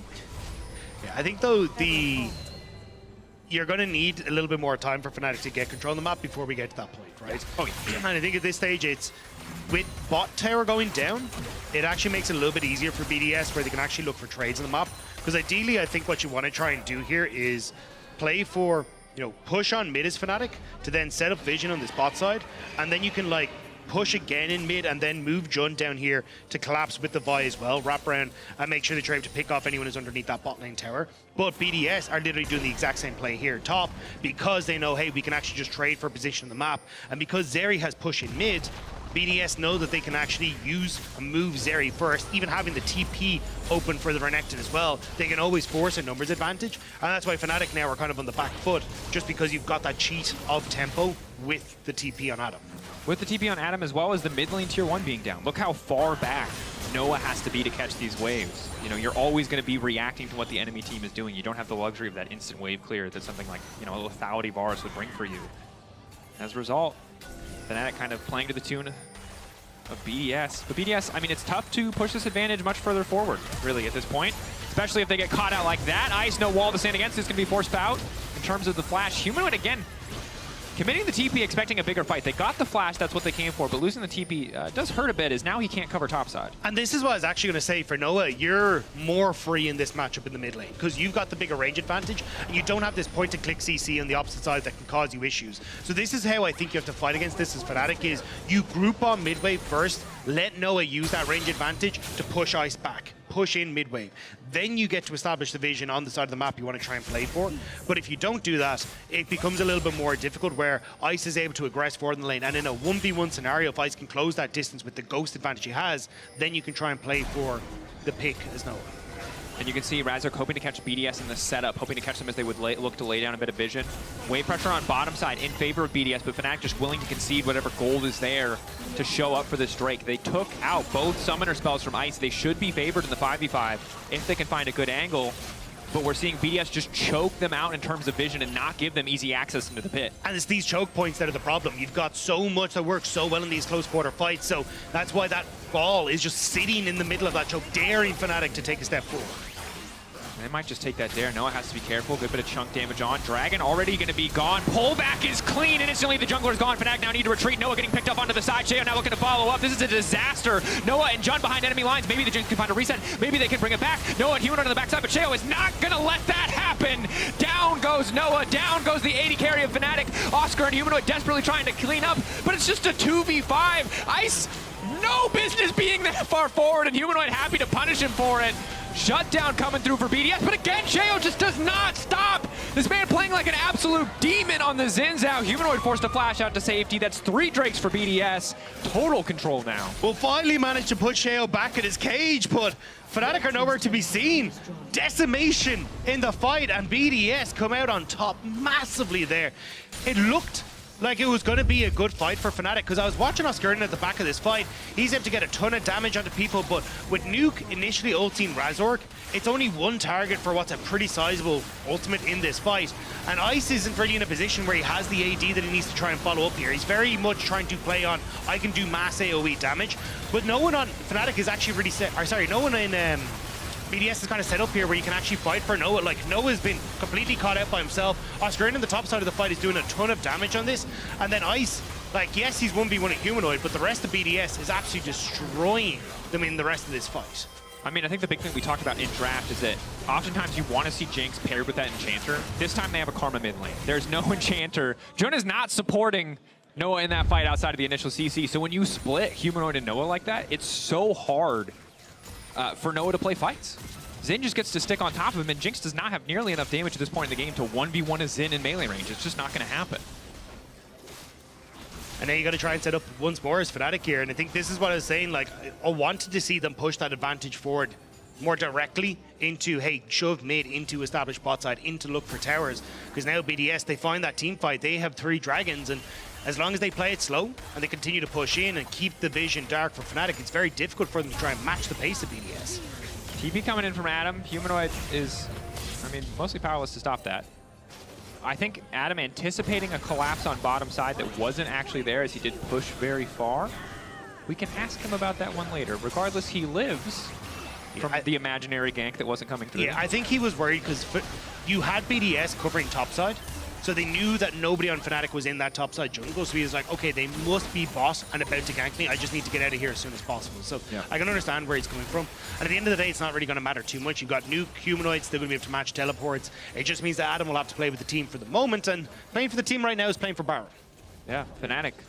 I mean, it feels like powerless to stop the pressure the BDS are putting down. Razork, Oscar hesitating to even walk in. They don't have mid priority. They see 2 members now. They don't know that the Baron has been started. You can assume that they've guessed, but they haven't spotted the Crocodile in the bush. Adam waiting beautifully, instantly onto the back line, just looking to one-shot Noah. The Karma shielding isn't going to be enough. Noah now trying to hold on to his life. On the chase now coming through from Adam. They bought enough space for Noah briefly, but Ice, full HP, ready to keep this fight going. Oscar goes golden, but he's about to get taken down. Beautifully played by BDS. They bait the trap, and Fnatic can't help themselves. They can't afford to lose the Baron, and they walk right in. I mean, BDS just know exactly how they want to try and play it. As you say, wait for Fnatic to come into the middle of them and try to face check Labrov, try to face check Sheo with a nuke go through the top. It's just going to be a bad, bad time. Adam sitting on this ward in the top side as well, keeps Oscar in and honest, manages to set himself up perfectly to get onto both Noah and Humanoid in the backline. So while Razork is trying to deal with a little bit of confusion in the backline of BDS, it doesn't matter. BDS just deal with him easily. Adam's able to survive, and the rest of BDS can turn on towards the Baron. Deep sigh into a woo there from Nuke. You can understand why. Obviously, in close fights like that, if they can't finish off Noah, if they can't find those upfront kills, it can turn against them. But now, massive lead for BDS. And a good look. You know, when we talk about BDS, a lot of times we looked at a few of their first wins this season, and they were gift wrapped by some enemy teams throwing leads away. Certainly in the SK game that we saw last week. So the fact that they have been in relatively full control for most stages of this game is a damn good look as we get closer to playoffs. Yeah, and I think this is, again, what we were kind of talking about is BDS going back towards the style that works. Late game carry for Ice. We will play front to back team fights. We will play around vision. Like, this is the style we always knew BDS could bring out. It was more in those first few weeks trying something new, trying something different. And I agree, that's what they should be trying to do, is evolve, become a team that can really contest, not only for like, hey, we're top 3, but we want to contest the likes of G2 at the top of the table, or at least at the top of a lot of our finals. But for now, BDS playing again, ton of vision control. Fnatic don't really know what's going on, and we just saw what happened to Baron. And beating Fnatic feels like one step, you know, in the right direction. The only team to beat G2 in the regular season thus far this year. Adam isolated a little bit. Fnatic starting things off a bit better. That Orianna ball has to be respected. Ballbreaker getting charged up. Ice on the backside, getting caught out, but there's no immediate ball. They just sidestep Oscar Renan's ultimate. Now it's Razork in the backline, all on his lonesome as Noah just starts to free hit LeBron, but Fnatic have gotten the reset they needed. Razork has bought enough time. Ice wants to turn it back. Going over the wall to face down Humanoid. It's the Jinx versus the Zeri. Sheo, though, continuing to step up. Burning, ticking! Malignant's getting the job done. The inner fire. The mantra from Karma finishing it. BDS now on the retreat, knowing they just have to get out to safety. They got the soul. They got what they came for. Yes, Fnatic, you got the fight. But it might just be too late. The fact you get Soul off the back of this for BDS is huge. Yes, Noah can push in mid. Should be able to get this mid lane tower, although maybe don't want to stick around as BDS are coming back out. But even then, they got what, as you say, BDS got what they wanted. They came in, they managed to get Adam into a position where he can actually threaten off the side, so Oscar and Razor kind of have to mark him. The whole kind of nuke is nice, but the fact he go golden buys time. And then look at Labrov in the back line. He's peeling Humanoid out, so Humanoid can't really get into the fight. Again, Ice is able to deal with Razor, and then flies over the wall. Shale managed to finish off the Dragon just in the back end of that, and look, Nuke getting sniped by Humanoid is really nice. But BDS, they still got what they wanted. And now the next time this fight happens, it's not even going to be close. Nope. No, it will not be. The top gold gap is closed. Remember, it was like 1.4K for Oscar early in the game. Now it's only 300 difference. Massive lead for Sheo. Big lead for Nuke. And a lot of parts of that fight went pretty well for Fnatic. You know, some of them just being the edge of that Karma hitbox, to be honest. It's only going to get more difficult as the lead on the side of BDS continues to mount. But they did effectively stall out the Baron. BDS choosing to use that buff to go for Inferno instead of really taking down a lot of towers. I think as Fnatic now, you got to try and find some way to cook corner. Like, just try and find something where you can go, hey, Adam's on bottom side, can we like shove mid to collapse on top or find some sort of pick? Because if BDS just continue, which is their usual threat of this 1-4 split push, it's going to be very, very tough for Fnatic to find a window back into this game. Like 2 minutes until Baron.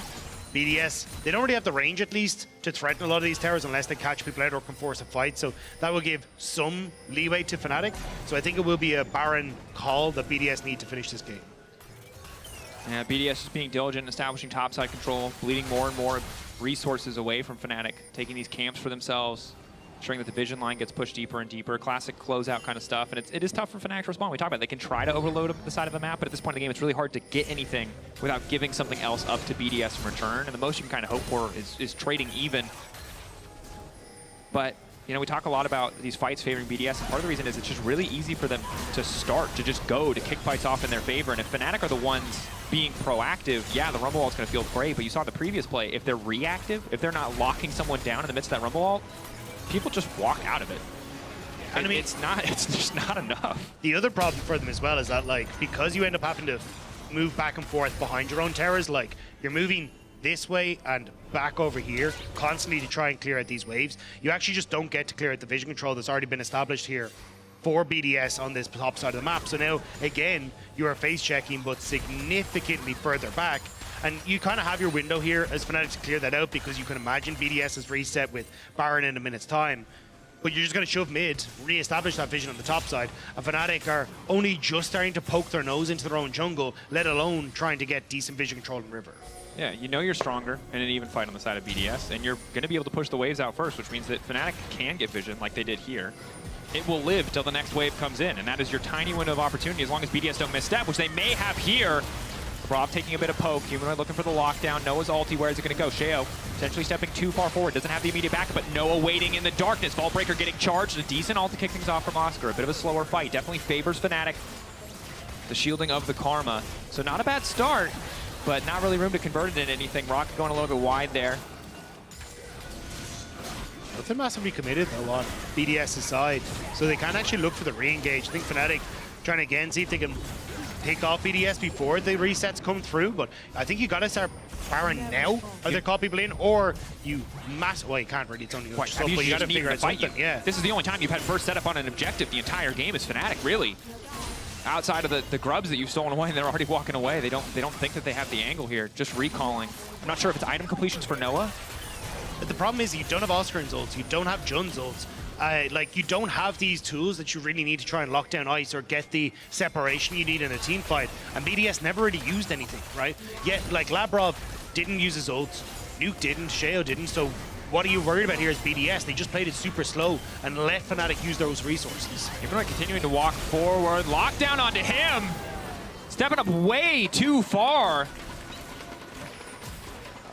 The good news for Fnatic, they try to contest, is that there is a fourth item for Noah. He has Lord Dominic's, but losing the Karma there, terrible. I think Fnatic have to concede this one, but instead they're going to choose to fight. They feel like this is the time where they have to. Noah off to the side, still okay for now. Flashing for Adam, looking to lock up the target. Noah goes to the bush, briefly buys himself a moment, flashes out to safety. It's all eyes on Noah. No one else in this fight matters. The Jinx auto attacks the wave, dies to the shockwave, and that is it. Ice cleaning up will burn, but he has the luxury item of the GA, and BDS marching down mid will look to end it right here. Jay will bunk down Oscar Ridden. He had a decent start to the game, but unable to try and transfer that across to a victory. Now BDS with the waves, a little bit indecisive as to whether they just want to try and immediately push through, but with Humanoid having his respawn in just a couple of seconds, he can probably just clear out the wave. So instead, they will just turn over towards the Baron. Elder Dragon isn't 20 though, so you kind of need to get this immediately reset and go straight towards that Baron. And now we're kind of on the flip side where when you look at the ultimates that are available for Fnatic, a lot of those are just ticking back up because they're used a bit earlier. Whereas for BDS, you don't quite have Ice's ult up and available, so there might be an opportunity here. If BDS don't burn this down, I mean, there's no flash on Nuke, no flash on Ice. Yes, Noah has no flash either. Humanoid has access to his. There's a world where Fnatic can find that lockdown onto an isolated target, but BDS has first setup again, and that's what makes it so hard. Again, Fnatic had it previously, they conceded it, essentially because they had to, and now it's, you know, again, this spectator situation. I think you flip it. I was gonna, like, if I'm Fnatic, yeah, you have to. You can't give Baron and Dragon across. They're not gonna let him in. LeBron's gonna do everything he can to keep Razork out. It's Adam. Gets sped up very briefly. They're poking, they're chipping. They know they have to commit.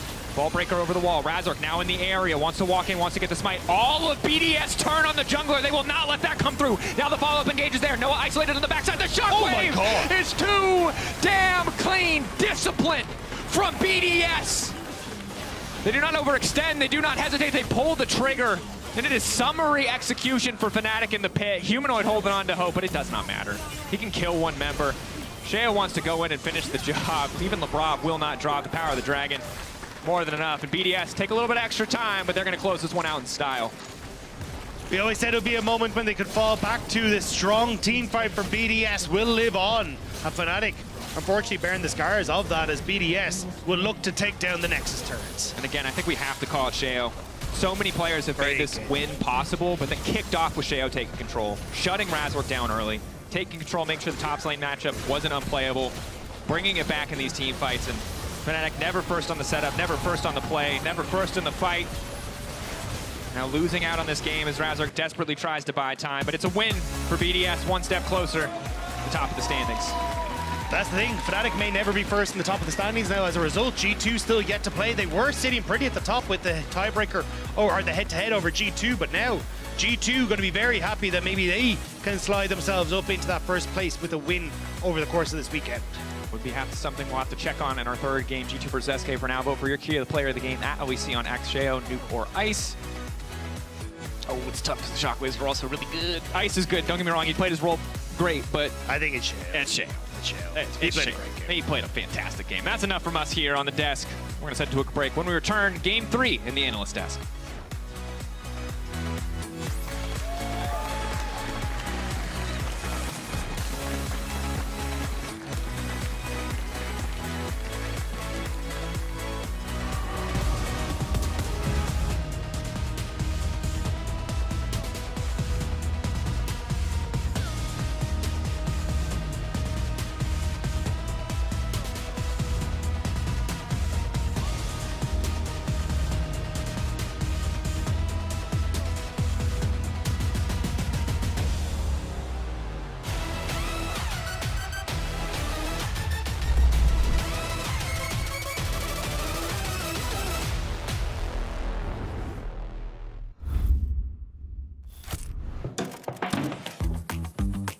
Done? Done. There we go. Break? Break.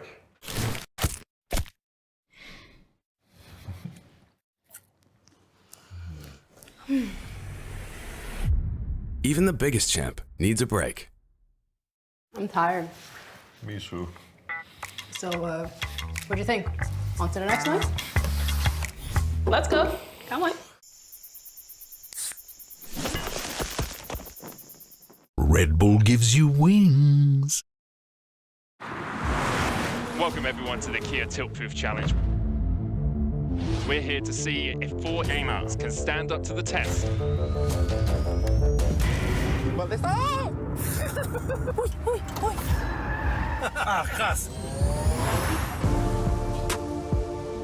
Dios mío de mi vida. I think I lost.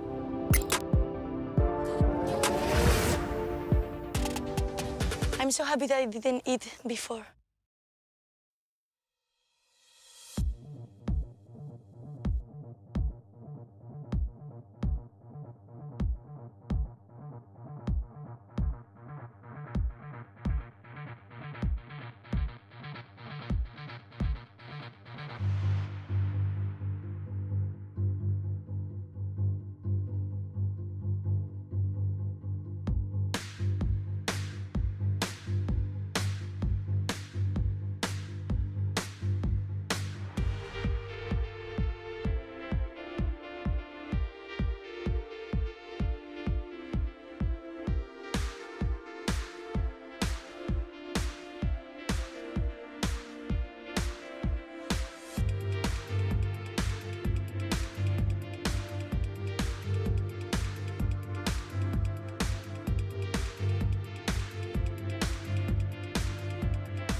Force the 1v1 here. Good upfront damage from Cheo. Gets full combo down. Flash over from Razor. Cheo just fishing for this 1v1. Karma not going to be able to get there in time. Ball breaker back. Cheo already flashed away. Razor already flashed away. Dash forward whip. That was clean as hell from Cheo. Knowing that his ultimate is up first, but Oscar overheating. Now starting to walk away. Adam knows this one well, but oh, the comment, a little extra damage, and just burns him. Go Jinx. Jinx. No flash. Behind. No, go Jinx. I have Jinx. I kill Jinx. No flash ram. I'm here. Is there then anything that you can do as the veteran to make the rest of the team a bit more comfortable? Yeah, I mean, I feel like in the beginning I was calling way more than what I do now for some reason. I don't know why I stopped talking so much in mid-game. I feel like that helps with the stress or like the how do I say, like the way of playing the game for people, and they have to think less. They just kind of follow and play. But I feel like, for example, today I think Isma and Exa took a lot of the shot calling, and I was just playing my game, kind of chilling. So yeah, I would say talking for the others, probably like giving them direction is something I should probably do more. And yeah, as of now I'm lazy, I guess. So I'm not sure, I'm not talking so much, but happens. I would say lazy. Wow, okay. And welcome back to the LEC with this highlight from PGL last week, Niski and Exakik. The good is mood. The mood is good, sorry, in game not so much. Yeah, I got confused, but I got as confused as SK here, I feel, because things go well until they don't, and it's been, I don't know, like consistent errors of throws, game after game after game. Niski says it himself, he doesn't communicate as well as he would. He doesn't know why though, but what does that translate in game, guys? I mean, it definitely correlates to why it's so disjointed at times for SK, Yeah. because it clearly tells you that they don't have that leader that just directs the game, right? There's multiple voices at times, and that also can make gameplay sloppy at times too. But I also just think it's, I don't know, it's the same story at SK every time. Like, we're just repeating the same storylines too, which is a team that comes in good in the beginning and then it starts struggling. And it's interesting to me, right? Because I feel like they should have a good foundation, but somehow it always starts cracking throughout the split. And you hit something that is starting to bother me with SK, the fact that it's consistently the same issues. It was the same history last year. They changed some pieces that were supposed to work best. Aragon, when you look at Spring compared to Summer, great start at the beginning of the year. It's starting to unravel a bit lately. What is the fix? What is the explanation? What do you want to see more from SK, and what is a symptom of them losing fights? I mean, it's always a question of, are they actually improving or just staying at the same level from the start? It's really interesting because the communication point from Niski, not talking when you play champions like Talia, Nico, and Karma, which are push and move and work with your jungle champs, is a really big red flag. And we saw back in the winter with voice comms, he would set up absolutely every single play with voice comms. He would say, on this minion, we are ganking, right? And I think these team fights really highlight, especially the disconnect between sieges. This is a Baron siege right now, and Niski's just getting caught in the mid lane. Irrelevant tries to bail him out with a TP, but then he gets one shot, and then that's their entire lead thrown.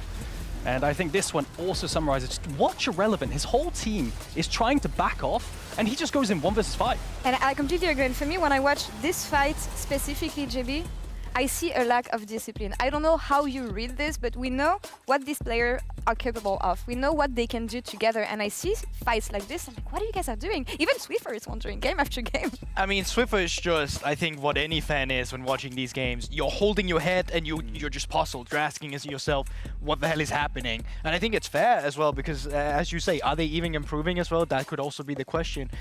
I think that series against KC was just a big question mark in general, and I think like they're lucky to even win that game with the throw that they kind of had in it. They're 3-3 right now, which can still be enough to make it through to the playoffs cutoff, but if you don't actually start implementing a better gameplay or get a better game plan when you come into these games, you might miss out on it. Yeah, there's a lot of things to fix, and it's going to be difficult, I think, doing this, especially against the likes of G2 today. But let's see what SK can do about this. Over to you, Hysterics, with a banging outfit. I love it. Thank you very much. Hopefully it's going to be a banging game as well. Welcome back. I had to take over from Drake. I just came from Caedrel's party. Happy birthday, by the way, to the Rat. Was a couple of days ago. It was on Monday, you said. It was on, what date is it today? 19th. I don't know what day. Is it 23rd today? I've been through a ringer, man. So, you know, we're just lucky to be here. But, of course, going into G2 versus Giant X, I thought I'd flare it up a bit because G2 have already secured playoffs. Sorry, not Giant X. We just saw them before. SK. SK are this team that we just can't predict at the moment. It's like, how is the early game going to play off? How is this team going to play off? And against G2, what a tall ask. What a big basket of eggs, Dagda. Especially, as you say, against G2, because they, after losing the Fnatic, were no slouches when they came into their next game and very quickly wanted to try and dissipate any sort of rumors that were going around that they might be looking weak. So SK might be feeling the brunt of that here today as well. Already getting a lot of AD carry bans, so curious to see if we get that early rotation of an AD carry here, or if you just want to go towards something like a Xin Zhao or some sort of jungler here. I just love, again, we've seen so many different picks coming through for the change in 14-5. You know, in that bottom side, AD carry still prioritizes for G2. They're just playing with us for the time being, but that Nico priority for someone like Caps, when it's been there consistently, maybe a little bit earlier, Dagda, when you consider what's open and available for a first pick, it seems that G2 put their priority in a different basket. Yeah, I wasn't sure if maybe we get like a Rel or something along those lines where you can try and have that flexibility as to what you want to do. Also with the fact that Irrelevance Jax is open, I wouldn't be fully surprised to see them try and hover, or at least go for that in the early stages. I think you've options here to try and play for, hey, we can play for side lanes, especially when you have a Nico in that situation, but also even flex it in towards Isma in the jungle, because with things like, you know, Viego, with the Xin Zhao coming through, Jax can do relatively well in that regard, but looks like they might actually just go for the Xin Zhao themselves here.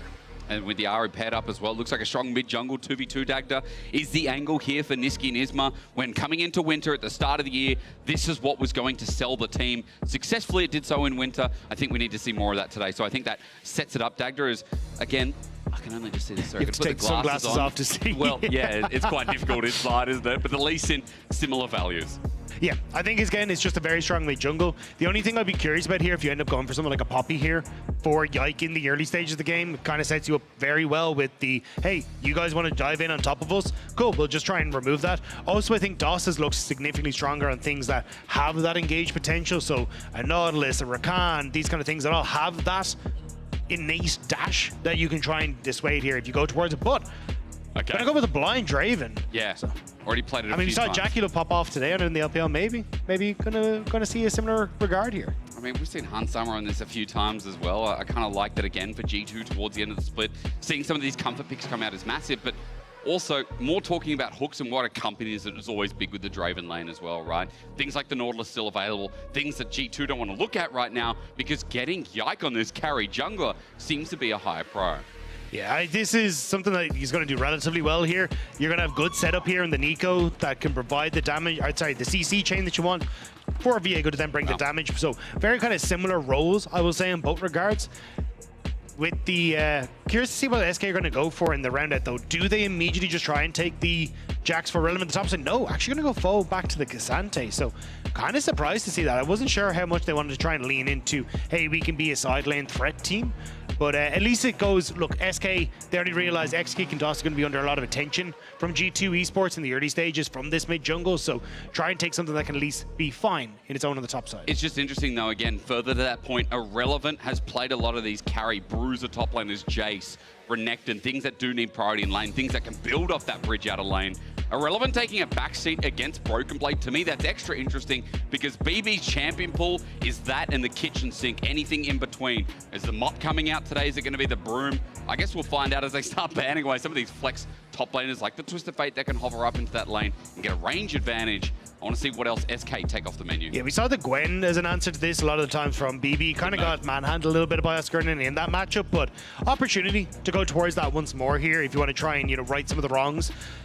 Still, though, I think you've got a lot of opportunity here as G2 to just play whatever the hell you want, right? You've got, if you want to go for someone like the Gwen, good opportunity to play inside lanes with the Gwen, try and push that, play for like some sort of 1-4 split. I think you end up taking something like tanky as well into the bot lane. Honestly, I wouldn't even feel fully surprised to see something like an Alistar into this bot lane to just go, hey, we're going to go heavy on this engage and try and set up here for this Draven to go wild, especially if XKick over the Kog'Maw. I don't think you want to go that. Yeah, I was going to say, I think you take the Xayah here for what you imagine is going to be a very heavy engaged team and just say, I will clear waves, I will survive, and that is all I really want to achieve here. And Rakan taken away instead. So 80 carry is going to be left as the last pick, but it does set up for the potential Xayah Rakan, doesn't it? I mean, for the Draven lane, though, let's see what kind of engage they can set up for Mickey X. So far, this guy has played a different support every single day. I'm talking about 6 unique picks, just like BB has done the same. Let's see if it makes a 7th for these individual stars. Because again, we're questioning a lot about that top side. We just need to see how the draft rounds out. Yes, it is. Okay, Dagda, you've got your book. You've got your notes somewhere. We've studied. We planned for this moment. It's like we didn't want to say it, but we knew this could be on the agenda today. Yeah, BB has been spamming this Rek'Sai top in solo queue. Very, very good when it comes to early pressure because a lot of what you do is go for early trades, you take the W, you go back under the ground, you heal it up, you've got second win, you got your Doran shield. Makes it very difficult to try and push you out of the way. This would be sick. Oh, Mickey, please. Oh, okay. So it's going to be the Annie support. I was really hoping that was going to be Camille support for a second. Or it's Nico support. Remember that. It'll be Nico support as well, actually, in LEC. A quick side note, if anyone didn't get the memo from Dagda, that is a top Rek'Sai, the first Rek'Sai top in LEC. The last one was in Major Region Summer of LPL 2015. Wow. Holy moly. We're going to find the details of that. That sounds like a Zatai thing. Zatai, yeah. Oh, wow. Yeah. You are old. Thanks, mate. Well, glad you're here on the cast with me now. Yeah. With the flair of the shirt comes new responsibilities as well. So, G2's comp. What does it do? Because there are a lot of different parts that I don't think we would see on the same team historically. So there's your main point of attraction is going to be the Annie and the Nico for, hey, we are your engaged setup. We are the ones that are going to be, I'm going to play for flash with caps, I'm going to look for these big stuns. It's actually something we've seen quite a lot for JDG over in the LPL, where they will play with this Annie to be that kind of setup or that team fight for Yagao. And then now you've got the Nico to try and follow up on that. So either you have a flash stun from Annie or you have some sort of creative flank from the Nico with a flash to begin these fights for you.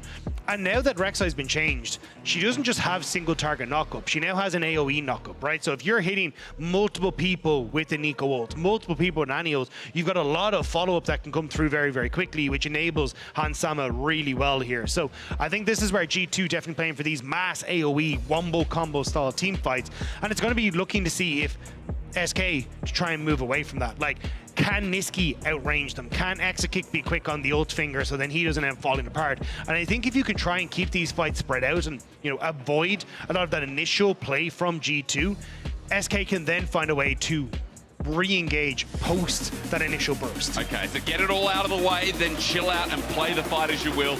Good advice from Dagger as SK look to move past the breaking point. They're at 3-3 right now, and yes, it is not all doom and gloom, but remember, as we get closer and closer towards playoffs, with our last week on the board, SK need to get through to the finish line. It has been a rougher start this split, and there's been more inconsistencies. There's definitely been a higher bill in the back end for a psychologist or whatever's going on, because we know behind the scenes, Swiffer has been getting a lot of camera time. I don't know if we're paying him for that, because I think he's been on screen more than us, Dagda, but look, again, you know, shout out, because SK have gone through the ringer, I think, and the fact that they're still 3-3 after the inconsistencies we've seen have shown you that, like the KC game we saw last week, they have been eventually able to close it in some of these cases.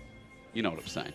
Yeah, I think it's just after the Carmine Corp one, I don't really have faith in SK's mid game. Like, the amount of throws, the amount of missed setups, how long it took them to really close out that game kind of spoke volumes as to where the team is at when they get to that mid-game point. And against a team like G2, especially with a team comp like this that's so good at punishing if you misstep, SK need to be clean. And I think a lot of that is going to start with Isma and Niski. I mean, you have a very strong mid-jungle combo that you want to try and look to play around and set up so then you can move that into the bottom side. Keep Hansama and Mickey honest, but if you don't, you're going to be in a bad spot. But here, we're going to see the Rek'Sai versus the K'Sante. Again, look, this is all you want to do as Broken Blade, is just continuously look for trades with the Grasping and Dying. Look to build up that rage. Fury, you can even build it up off of the creeps as well. Yeah. And then just pop back underground and you get a ton of healing every time you burrow yourself. So you're just able to out-trade and outlast your lane opponent, and that's how you get control there. And if anyone missed the patch notes, the awesome thing about Rek'Sai now is like the attack wind-up and the ability to come out of unburrow and get an auto. It doesn't feel as janky as there's pretty heavy trades towards mid. We'll keep an eye on that. But the Rek'Sai top, now the ability to unburrow, get those autos out, as you were saying, weave and duck and dive, dodge, dip, dive and dodge again, is a lot better now. So I'm kind of interested to watch myself as a Rek'Sai aficionado. I'm sorry that Ender's not here to help us through this. He'd probably recommend an Infinity Edge, but a quick note on that as well is that, you know, Irrelevant's been playing at top as well. BB we said in solo queue. Whitbo over in Ender doing the same as Flash for Flash. Ignore the Rek'Sai because mid is just dead. And it's dead over to Caps. First blood to G2, and that was harsh. And this is why we've seen Annie come out as a lot of answers to the Ahri in these sorts of games. The point-and-click CC from the Annie is so good at locking up the Ahri, and the follow-up from Yike there nets in the first blood for Caps. And again, you get to do this at level 6, you only get to follow up even more, so immediately getting that early one, but Caps now a little bit low. Good charm dodge. It's pre-6-0 for Niski, and with the flash burn, teleport to come back to lane. If Yike comes back again, if Caps is able to set up this wave, there is a possibility that they can catch Niski unaware one more time before he gets a Spirit Rush. But a good opener here for G2 in the early game. Because again, you know, this team early blood as Mickey X is just going to turn into a minion and try and sneak in here. There's no way this works. That minion's a little bit far from home, don't you think? As X-Kick is running back. Tanglebar's not going to come until the Rakan jumps on him, but Doss has a Xayah alongside him in X-Kick, so he's got the extra range, meaning he can just dive out himself. Yeah, so I think a lot of this, again, is going to be, hey, look, G2, you get control over boss. Nature of the matchup. X-Kick needs to be a little bit careful, but he just wants to make sure that they're not getting frozen on here. Mid lane is now going to be an issue for Niski. The beauty is, look, the way you always want to look at it is nearly 6 minutes for level 6 in the solo lanes, right? It's kind of the wave that crashed about 5:30 is when you'll be able to hit level 6. So in theory, Niski should be able to avoid any repeat gank with the ultimate. But the problem is just that point-and-click CC is so annoying as an Ahri to try and outplay. But Isma, if you can work with him, maybe you can get some sort of play into mid lane and close down on G2, because if you get control mid, you get so much control over bot lane. This game is as good as dead for SK. Feels like something that we've seen so well from Ares internationally is Hansama not going to get rooted up. It's a failure there. It is a 3 versus 3 as Yike now flies in as well, but a chance for X-Kick to get the stun, and unfortunately, it doesn't work out. Nice from Yike to be in position there, though. You could already see him kind of hovering to make sure that if Isma was going to show up bot lane, it was going to be on that wave. They really wanted to get that crash in of the wave, which is really why Isma was there, so you don't end up just getting frozen and more of that wave lost. But now Isma going to show up. I don't think you can really follow that, but at least making sure that he's keeping track of Yike as well at the moment. Oh, we're just going to see some spinning in the top side once again. We go up to Broken Blade, who's almost level 6. He's half the way there. Remember, that Void Rush is just going to be able to nuke someone like Irrelevant. Also, quick side note on the changes as well. Furious Bite now, more percentage health cleaving. That is the Rek'Sai E. So she is able to deal with tanks better. And Dagger, you know, I was making a point before Caps got set up for that first blood that Irrelevant's the other person that I can see here playing a hell out of it. And it's funny that they're going up against each other. Irrelevant's like, oh, come on, man. I've really just started playing this in solo queue. Sorry, laugh. Mickey shows up in mid lane and Niski immediately starts pinging like a madman going, there's an extra person, there's an extra minion. I've counted successfully. So I won't end up falling down to it, but there you go. Level 6 now his. How much pressure do they want to try and put onto this, though? I think, again, if you're SK, it's just try and keep yourself at arm's length, but it's already causing issues for X-Kick. You can see he's falling majorly down in CS. They're trying to get some sort of vision control in the river, but with the amount of control that Hansama has in bot, it's opening up Mickey to continuously make these plays mid and try and punish Niski while he has no flash. I mean, again, he has a Spirit Rush available, so things get a little bit difficult, but it was that flash burned early on that Dagda just mentioned that might open things up. For G2, they have priority bot, priority mid. Let's see what they can do around Dragon side, because there's been a lot of teams flexing around this area, Dagda, but there hasn't been a full commit to start the objective. Yeah, SK have been doing a good job of getting vision into crucial places, so that's why G2 haven't really been able to follow up on any more, although the classic Annie, toss down Tibbers on the head if you want to go for Dragon, because it's like, well, now neither of us get to fight. And the Annie will get to reset, but it means that the chances are you can't really contest for Dragon, although Niski maybe wants to try and stop the reset here, but yeah, it's something we see an awful lot with Annie, where it's like, hey, I don't actually want to commit to the Dragon fight, so instead I will just throw down this ultimate on my opponent's head, take 2/3 of their health bar, and then we just have the health advantage if we try and contest over for Dragon at any point in time. And so I wonder again if G2 just do the handshake deal at bot side. We get a bit of an engage onto Hansama. He's walked up. The feather's not going to fly again in the right direction. His next kick outside the range of the Tangle Barbs. A blooming blow thrown by Mickey X in the end, but not too much damage to speak of as both AD carries trade their health bars. Hansama, that might be okay considering the amount of damage he does to amplify Doran's Blade. Yike just got level 6, by the way, off stealing some experience from the bottom side. Isma snuck into the bush. He will hit 6 off the... Oh, did he stop it from getting in the bush? Nah, he saw it. He definitely saw it. They saw that the Lee Sin was there for sure. Yeah. I mean, nice try from Dust to try to interrupt it and see if you could prevent it. But also, I think the fact that you are immediately jumping onto a definite clone makes it a little bit obvious. A little bit sus, yeah. Yeah, so G2, they're like, right, chances are Isma's backed away from this bottom side of the map. We're going to go for the Dragon. Yike also has a level advantage there because Isma's been spending so much time to try and cover for a lot of what G2 are trying to do. So even though it's not technically working out with more kills going their way, the war of attrition is working for them, right? 22 CS lead bot. You're looking at a good amount of control of the mid lane as well. With Caps, yeah, he'll fall behind, but he's going to provide more of that facilitator style when it gets to these team fights. And Yike's ahead as well. I mean, look, if you see Hansama CS in comparison to X-Kicks, you're happy, you're cheering for G2. All you need is that early cash-in, which is going to be a beauty for Hansama. Currently sitting at 215 stacks, so quite a bit of extra gold going to be flying through. As it's 20 CS in the lead, by the way. The wave was pushing in, it was building up, but I think as it rounds out, we're going to hold that 20 CS mark. And it's good news for G2's bottom lane, while you can also say in the laning phase, it's good news across the board. All I see is this weird green-blue color that my eyes are like, is that aqua? Is that blue? Is it teal? Teal. There's a teal all around at the bottom of the scoreboard. If you can read colors or see colors like I can, that just says all good news for G2 with about 1,500 gold spread throughout. G2 with a lot of wave control down here. Good binding coming through from Mickey, but no real follow-up.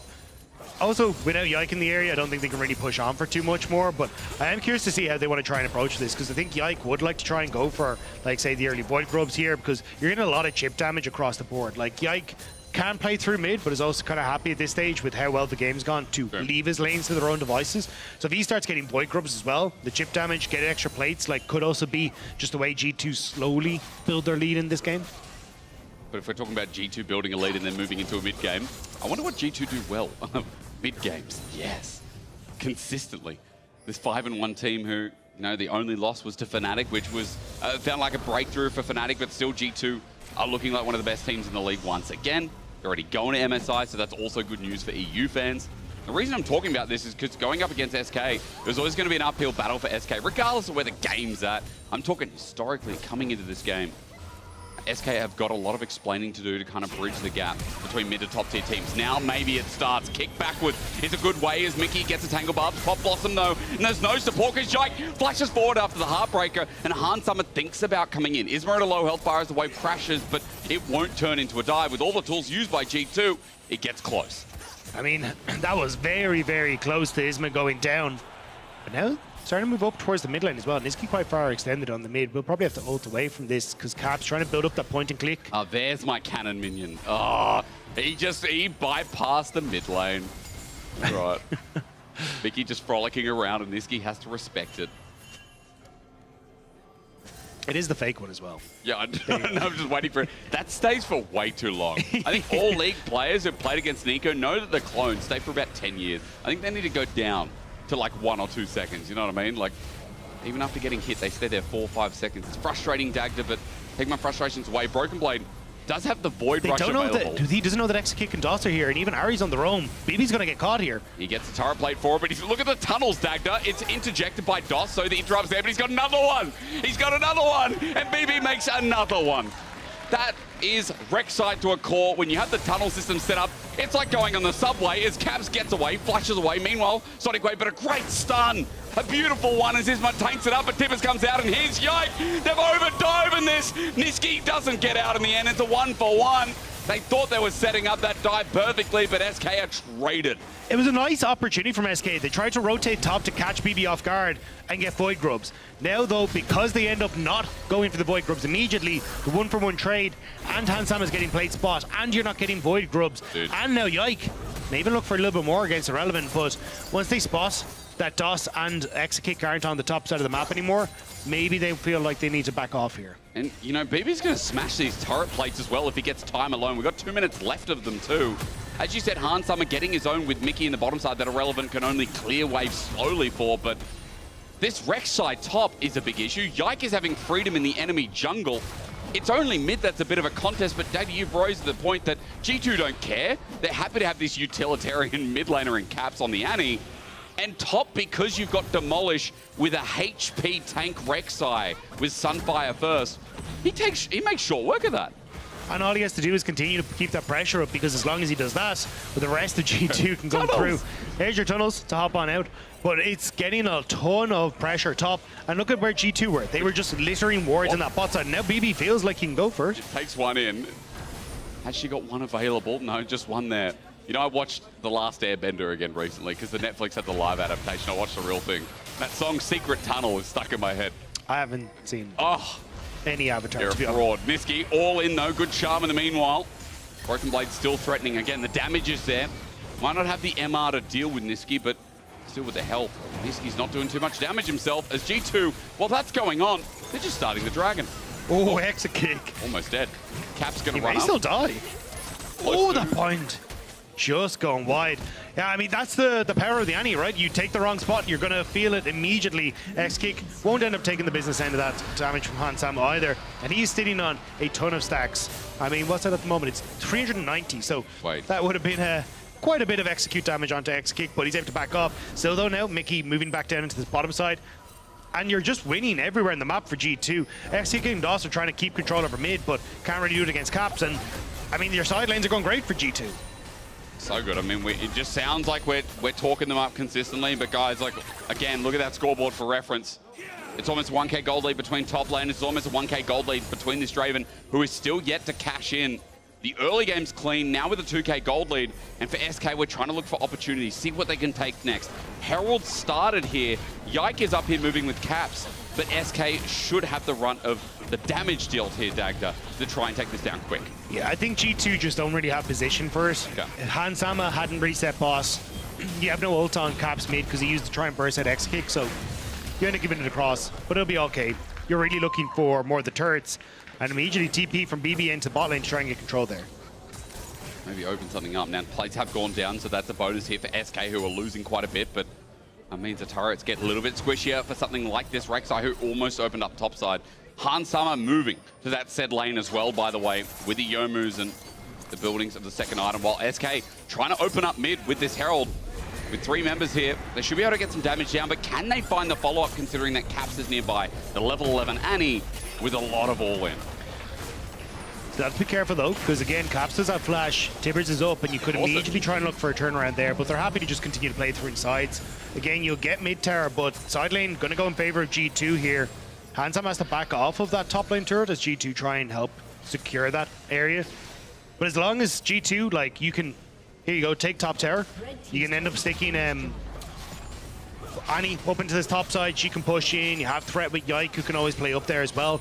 So it's hard for Niski to actually really contest the wave state. And then from that position, G2 can then move that into a collapse on mid where you can immediately have Caps flash under tower, especially BB. I mean, just solo gets this bot lane turret. What the damage is done. I think that's irrelevant, staying in lane with the Rek'Sai. Tunnel out once again, Broken Blade just charging back in. Gets it, Demolish helps out. Now that tunnel's recharged. See you later, but interrupted, never mind. Go for the next tunnel. There's another one. The unburrow, there it is, but can't follow up. Now the chase continues. Secret tunnel. Secret tunnel. It just keeps working out so well, the BP. Oh, it's hilarious. DOS forced to immediately exit out of topside. G2, they're still controlling this game heavily, even with Caps coming in towards mid lane as well. There's a lot of members of G2 that could look to try and threaten on towards the tower, especially with DOS being so low. And again, you've got so much wombo combo here, and everyone on SK is just scrambling to cover side lanes. SK scrambling to do something mid as well. I mean, DOS looking for the engage. He's got flash, he's got quickness available there. Popped onto Hansama, you got the Draven. Get ready to catch him, but the kick just disengages. It doesn't find the pick as Caps gets out, burning his flash. But G2 sit there, waiting for SK to do something appropriate. Nothing was done in the end. They walk away. I guess they say mid-turret, Dagda, but maybe it could have been a lot more. Caps just ulted on his own head, so end up catching 3 members there.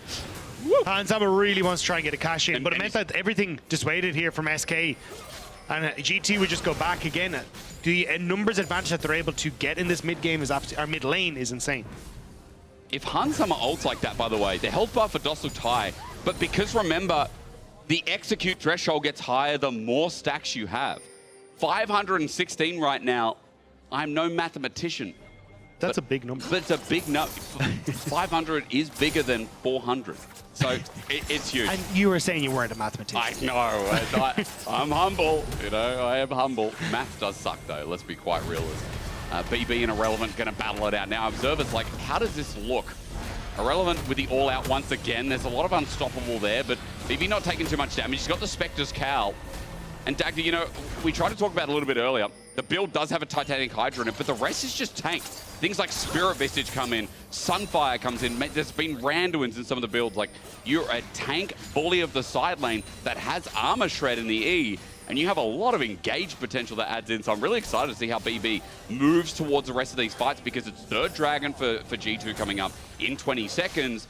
Broken Blade is hovering down the bottom side of the map without his TP. Irrelevant doing the same. We're going to see how G2 approach this one, because it feels like a nice turning point for SK if they can get their hands on it. So they don't want that. Yeah, I think G2 are trying to play for mid tower first. You can see they shoved in top with Caps. He's now starting to group mid here, so they can maybe threaten onto it. But as long as members of SK have to group a mid, they're fine. But they're saying, screw that, Niski, we want you to try and get in behind, but Irrelevant. Yeah, the fight might start early. I mean, Irrelevant maybe not. Pop Blossom is a one-man quickness yet. Again, the Tangle Barb's there. Hansama catches in though. Look at the money! It flies into his pocket as G2 have already opened up in a big way. And BB is in Narnia again. This guy found a tunnel in, didn't pay the train fare, and now as he comes through, the Void Rush flies onto Exekick's face, but he's not taking damage! He's not taking any damage! Exekick says, get this guy off me! Get him off me, Dagda!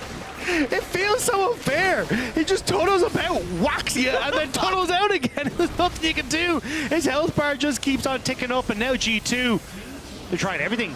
Nisqy charms onto the clone. Mickey doesn't quite get Isma, so it'll end up backing away. But I think G2, third dragon secured, and they managed to get the pressure onto mid lane. Like, this was a fight that could have gone great for SK, but the coordination wasn't quite there. And honestly, Irrelevant reminded me a little bit of what happened in the Karmine Corp game, where he had the idea of, I want to go in now. Rest of the team weren't really in position, and it means that it kind of blows the cask open in SK's face before they can even get themselves into a position. I know we're about to look at a replay on that, Dagda. You got to break it down for me, because as you said, yeah, a little bit early on the trigger we saw as his TP's channeling in on the left of your screen. But this is the thing, Irrelevant goes over the wall, right, and then immediately has to try and make the play, but Nisqy not really in a position to threaten onto Hans Sam or anyone here. He tries to get onto Mickey, but doesn't quite end up landing some of the spells. Exekick is also in a terrible spot where he's just not able to really be a part of this fight, and it feels like you had an opportunity to try and go for, you know, a charm onto Hans Sama and then follow up with the Lee Sin, try and make some sort of play. But without that pick, G2, they're able to just turn around with some excellent team fighting. Very good play. Took like 6 turret shots.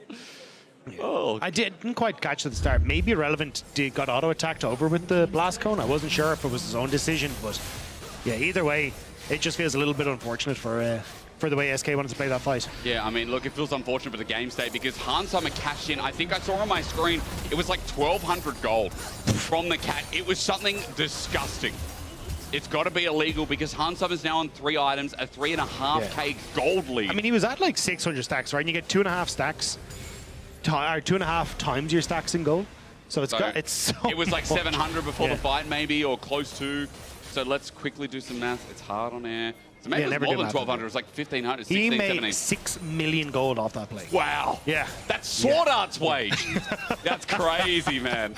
I mean, with that, you got to be good, right? And for Hans Sama, 10k, now he's got to show us how good he can be.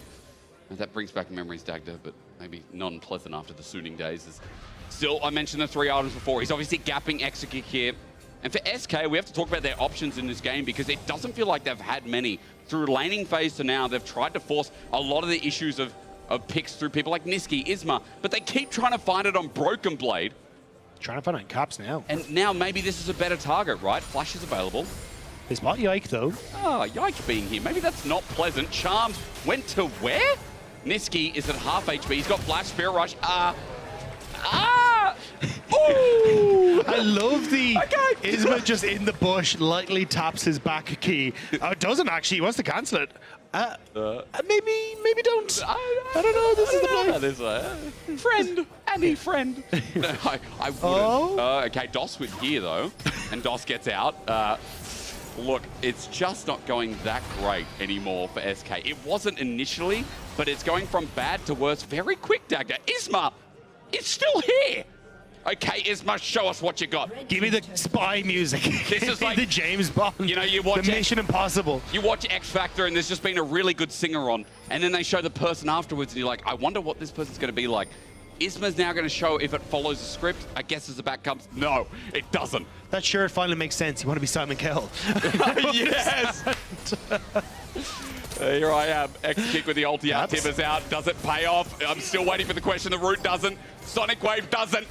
Isma, yeah, you have to at this point. Get stunned up. Quickness pop blossoms down, though. Isma waited 2.5 minutes to die.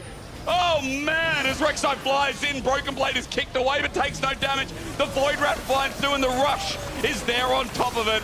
BB is unstoppable, unkillable. And I think at this point, G2 are undeniable, aren't they? One of the best teams in the LEC, if not absolutely. SK have had no options this game. I mean, it went from Mission Impossible to Benny Hill music very, very quickly on that topside play. G2, they know there's no jungler. They know there's no contest from SK, and they're just going to take the Baron. It went from Mission Impossible to Scientology. to Johnny English. Yeah. We got Rowan Atkinson in the building.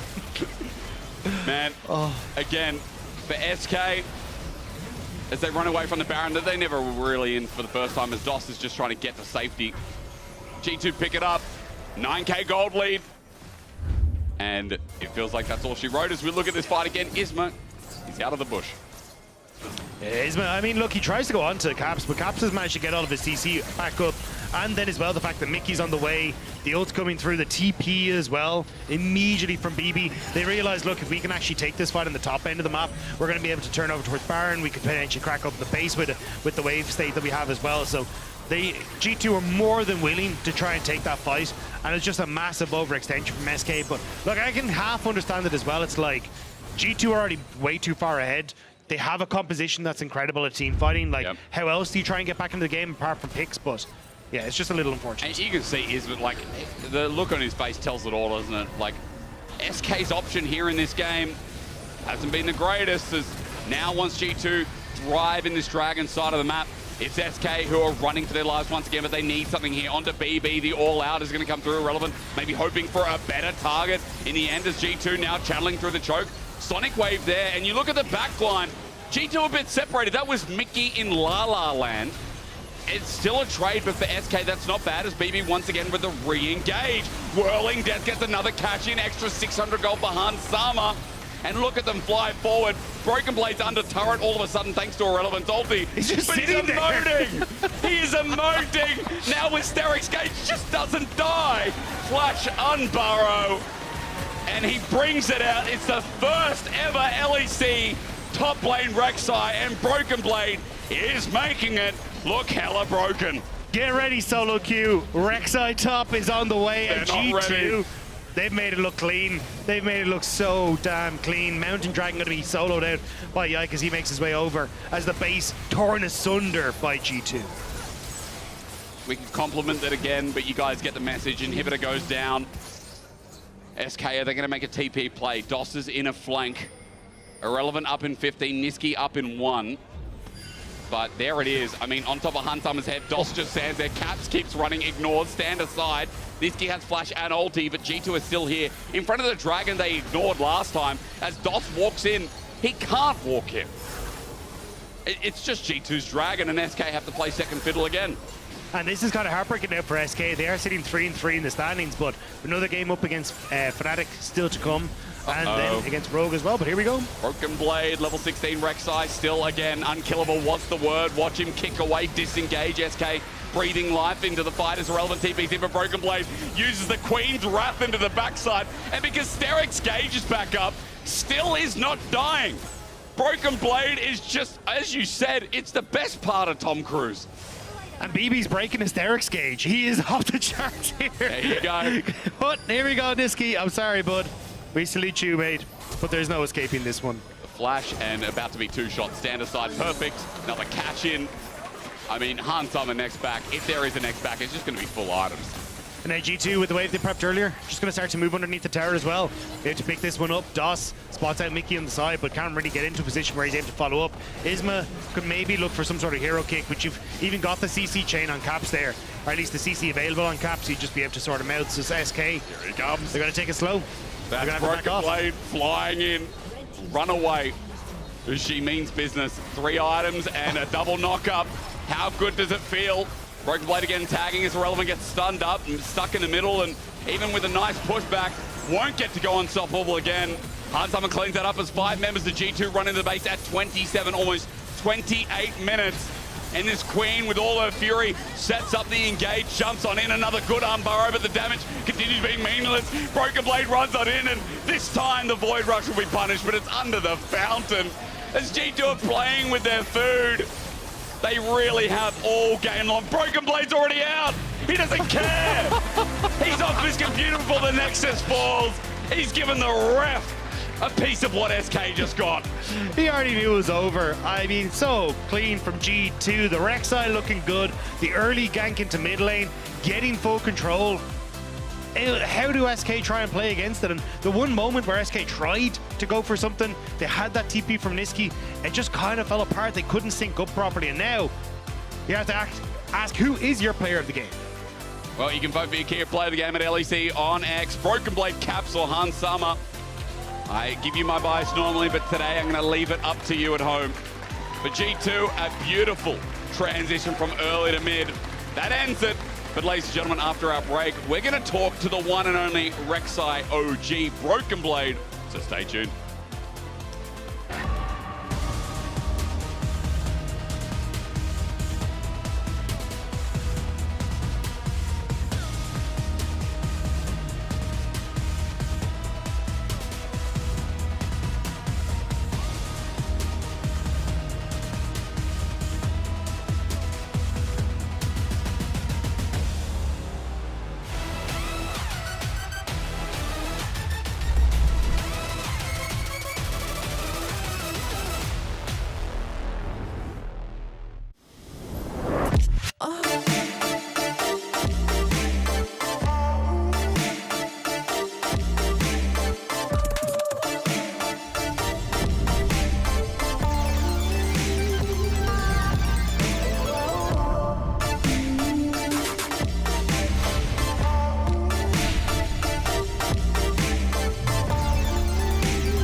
Red Bull gives you wings.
Might start early. I mean, irrelevant, maybe not. Pop Blossom is a one-man quickness yet again. The tangle above there. Han Summer catches in though. Look at the money! Fair. And now as he comes through, the Void Rush flies onto Exekick space, but he's not taking damage! He's not taking any damage! Exekick says, get this guy off me! Get him off me, Dagda!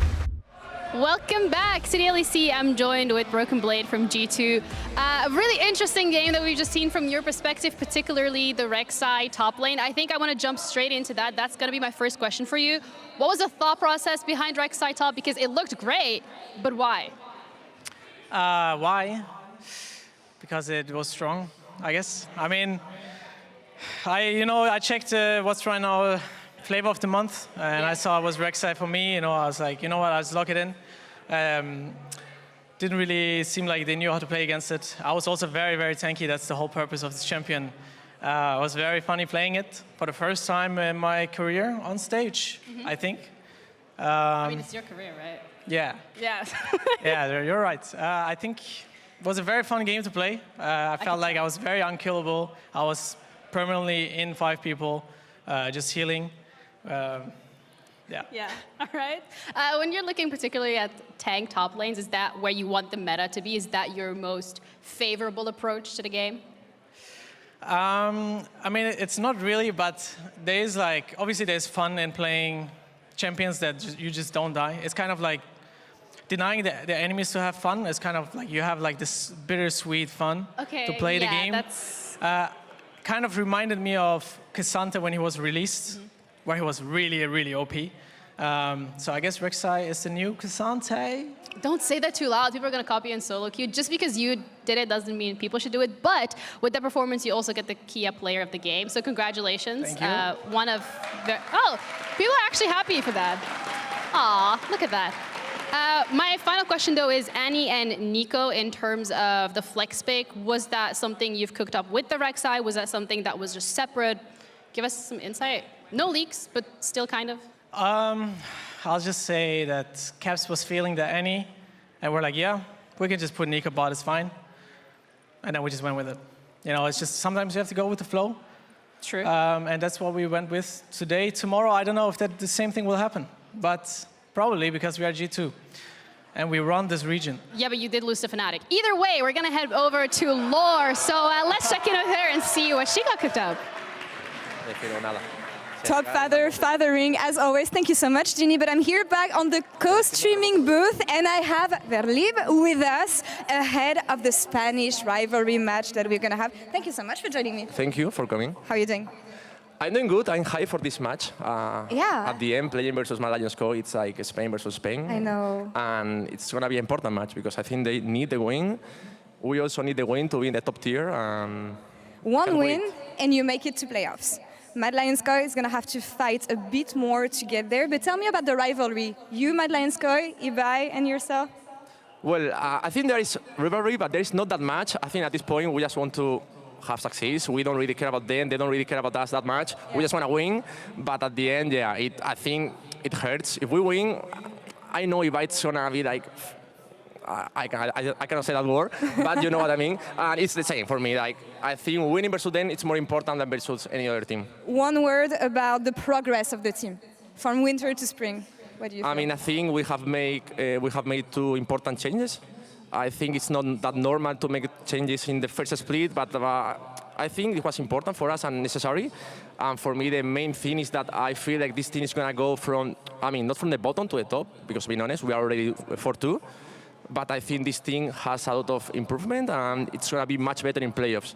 I love the humble approach. Thank you so much, Verlib, and best of luck in this qualifying playoff game. Casters, over to you. Thank you very much. It's going to be an interesting one. I mean, today we just realized it's Spain versus Spain, and then we've also got France versus France. Later on, we got the domestic rivalry, as we call it. I was going to call this one the Spanish Inquisition. I don't know if that's the right way to go about it. I'm not from Spain. I just watched a lot of Monty Python, and But no one expects it. No one expects the Spanish Inquisition. And coming into this one, I mean, no one's expecting that Mad are, you know, not going to be able to hold their own. I'm curious. Like, my opinion on this is score-based because Dagda 2-4, as it was talked about. Team Heretics getting into playoffs with a win here at 4-2. Obviously, Team Heretics would be favored with the new roster, but still, this is the same Mad that made it to finals. This is the same Mad that you cannot underestimate the likes of Alvaro, Miwin's champion pool, Elyoya's carry potential. Let's see how they adjust going into draft. They're on blue side here. They've got an eco ban, double 80 carry ban from their side as well. Vi and Ivern actually banned away from Elyoya. And curiously enough, things like the center prioritized by Mad for the first pick. I was going to say, Mad Lions prioritized this very, very highly, but I think it actually is a bit of a bait here. I think when I look at Heretics, a lot of what has made them special at the moment, or at least pick up a couple of these wins, is that synergy that we get between Jankos and Trimby. With Trimby moving around the map a lot. And I think this game is going to come down to how well Alvaro and Elyoya can try and counteract that. The fact that Alvaro is probably going to have to go towards some sort of support that's now linked to the bot lane because of this Senna means he's not going to be able to move around as much. So I'm curious to see exactly what Heretics have planned here. I think Flacker could even go towards like NFLio's Thresh if they want to go back towards it, which we saw Trimby play already, but Zeri, also another option. Or even if you want to go massively scaling with a Kog'Maw, you can go for it, but looks like Zeri going to be the option. That's a really good point, actually. The fact that Alvaro is going to be tied to the center. I mean, again, we don't go too far away from things like Nautilus, Tarmkench. Those are the first options. They're both still available. You already mentioned the Zeri and the Orianna locked on in, so interestingly enough, Flacker going to be on a team fighting 80 carry once again. Spyro is also going to be an interesting pieces against the Ahri in lane, where Frescowi is once again going to show how he can do, linking up with people like Elyoya as well.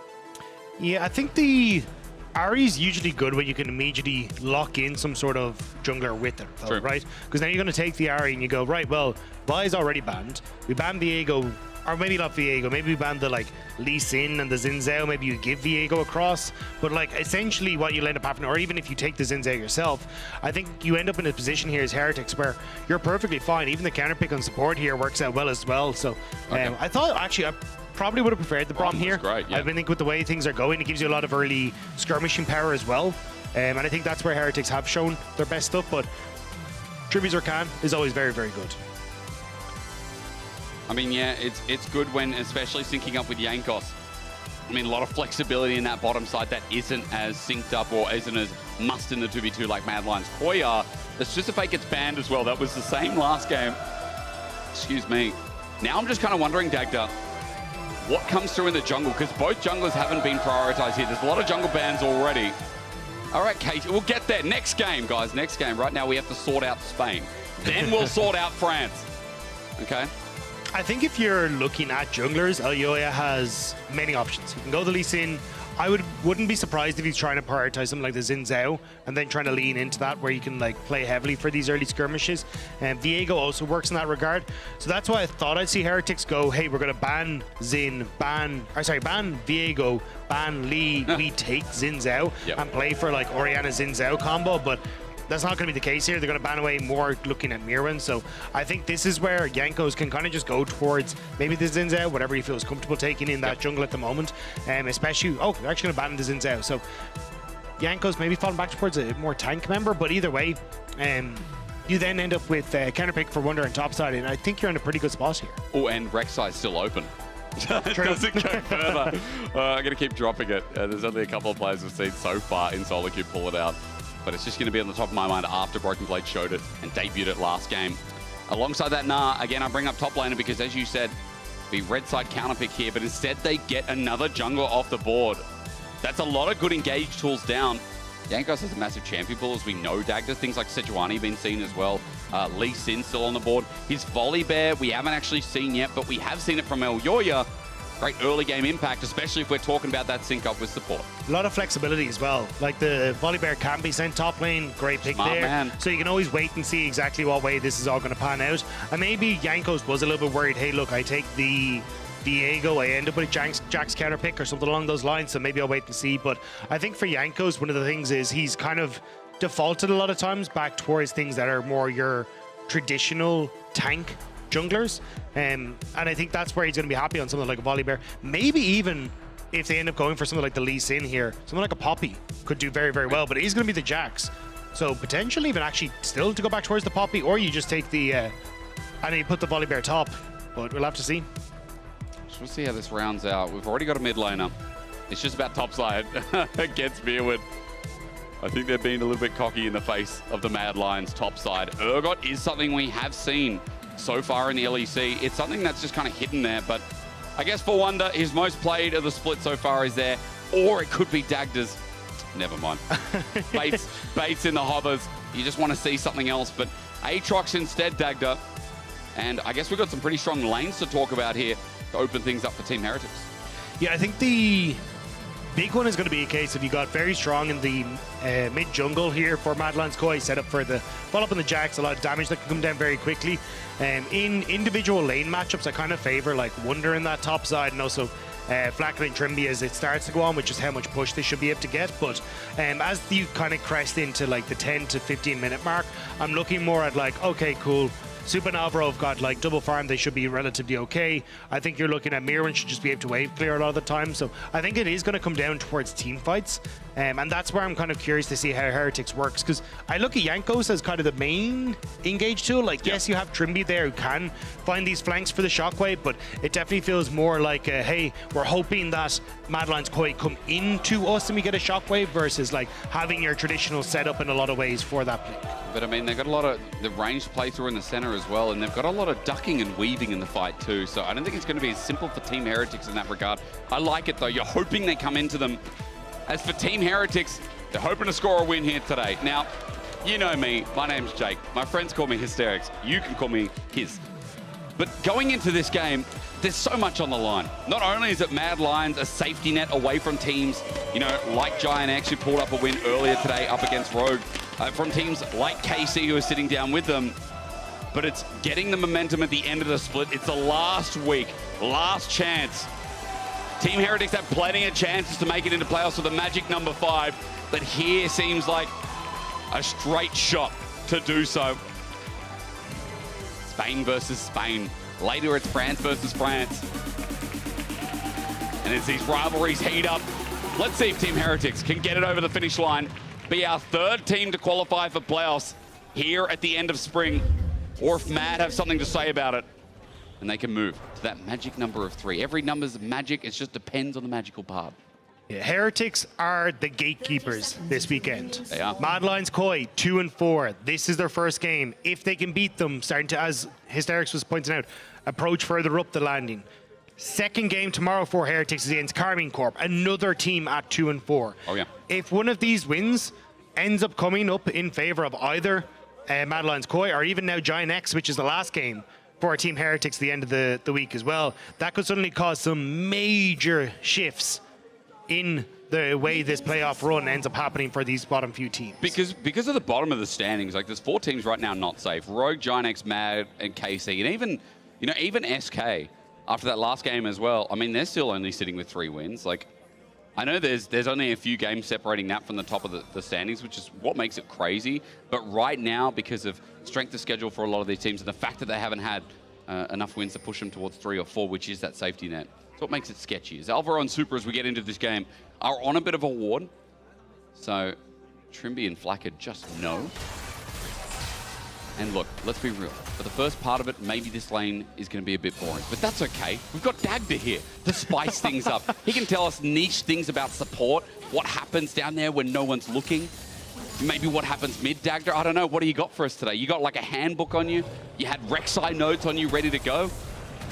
You're up. Go.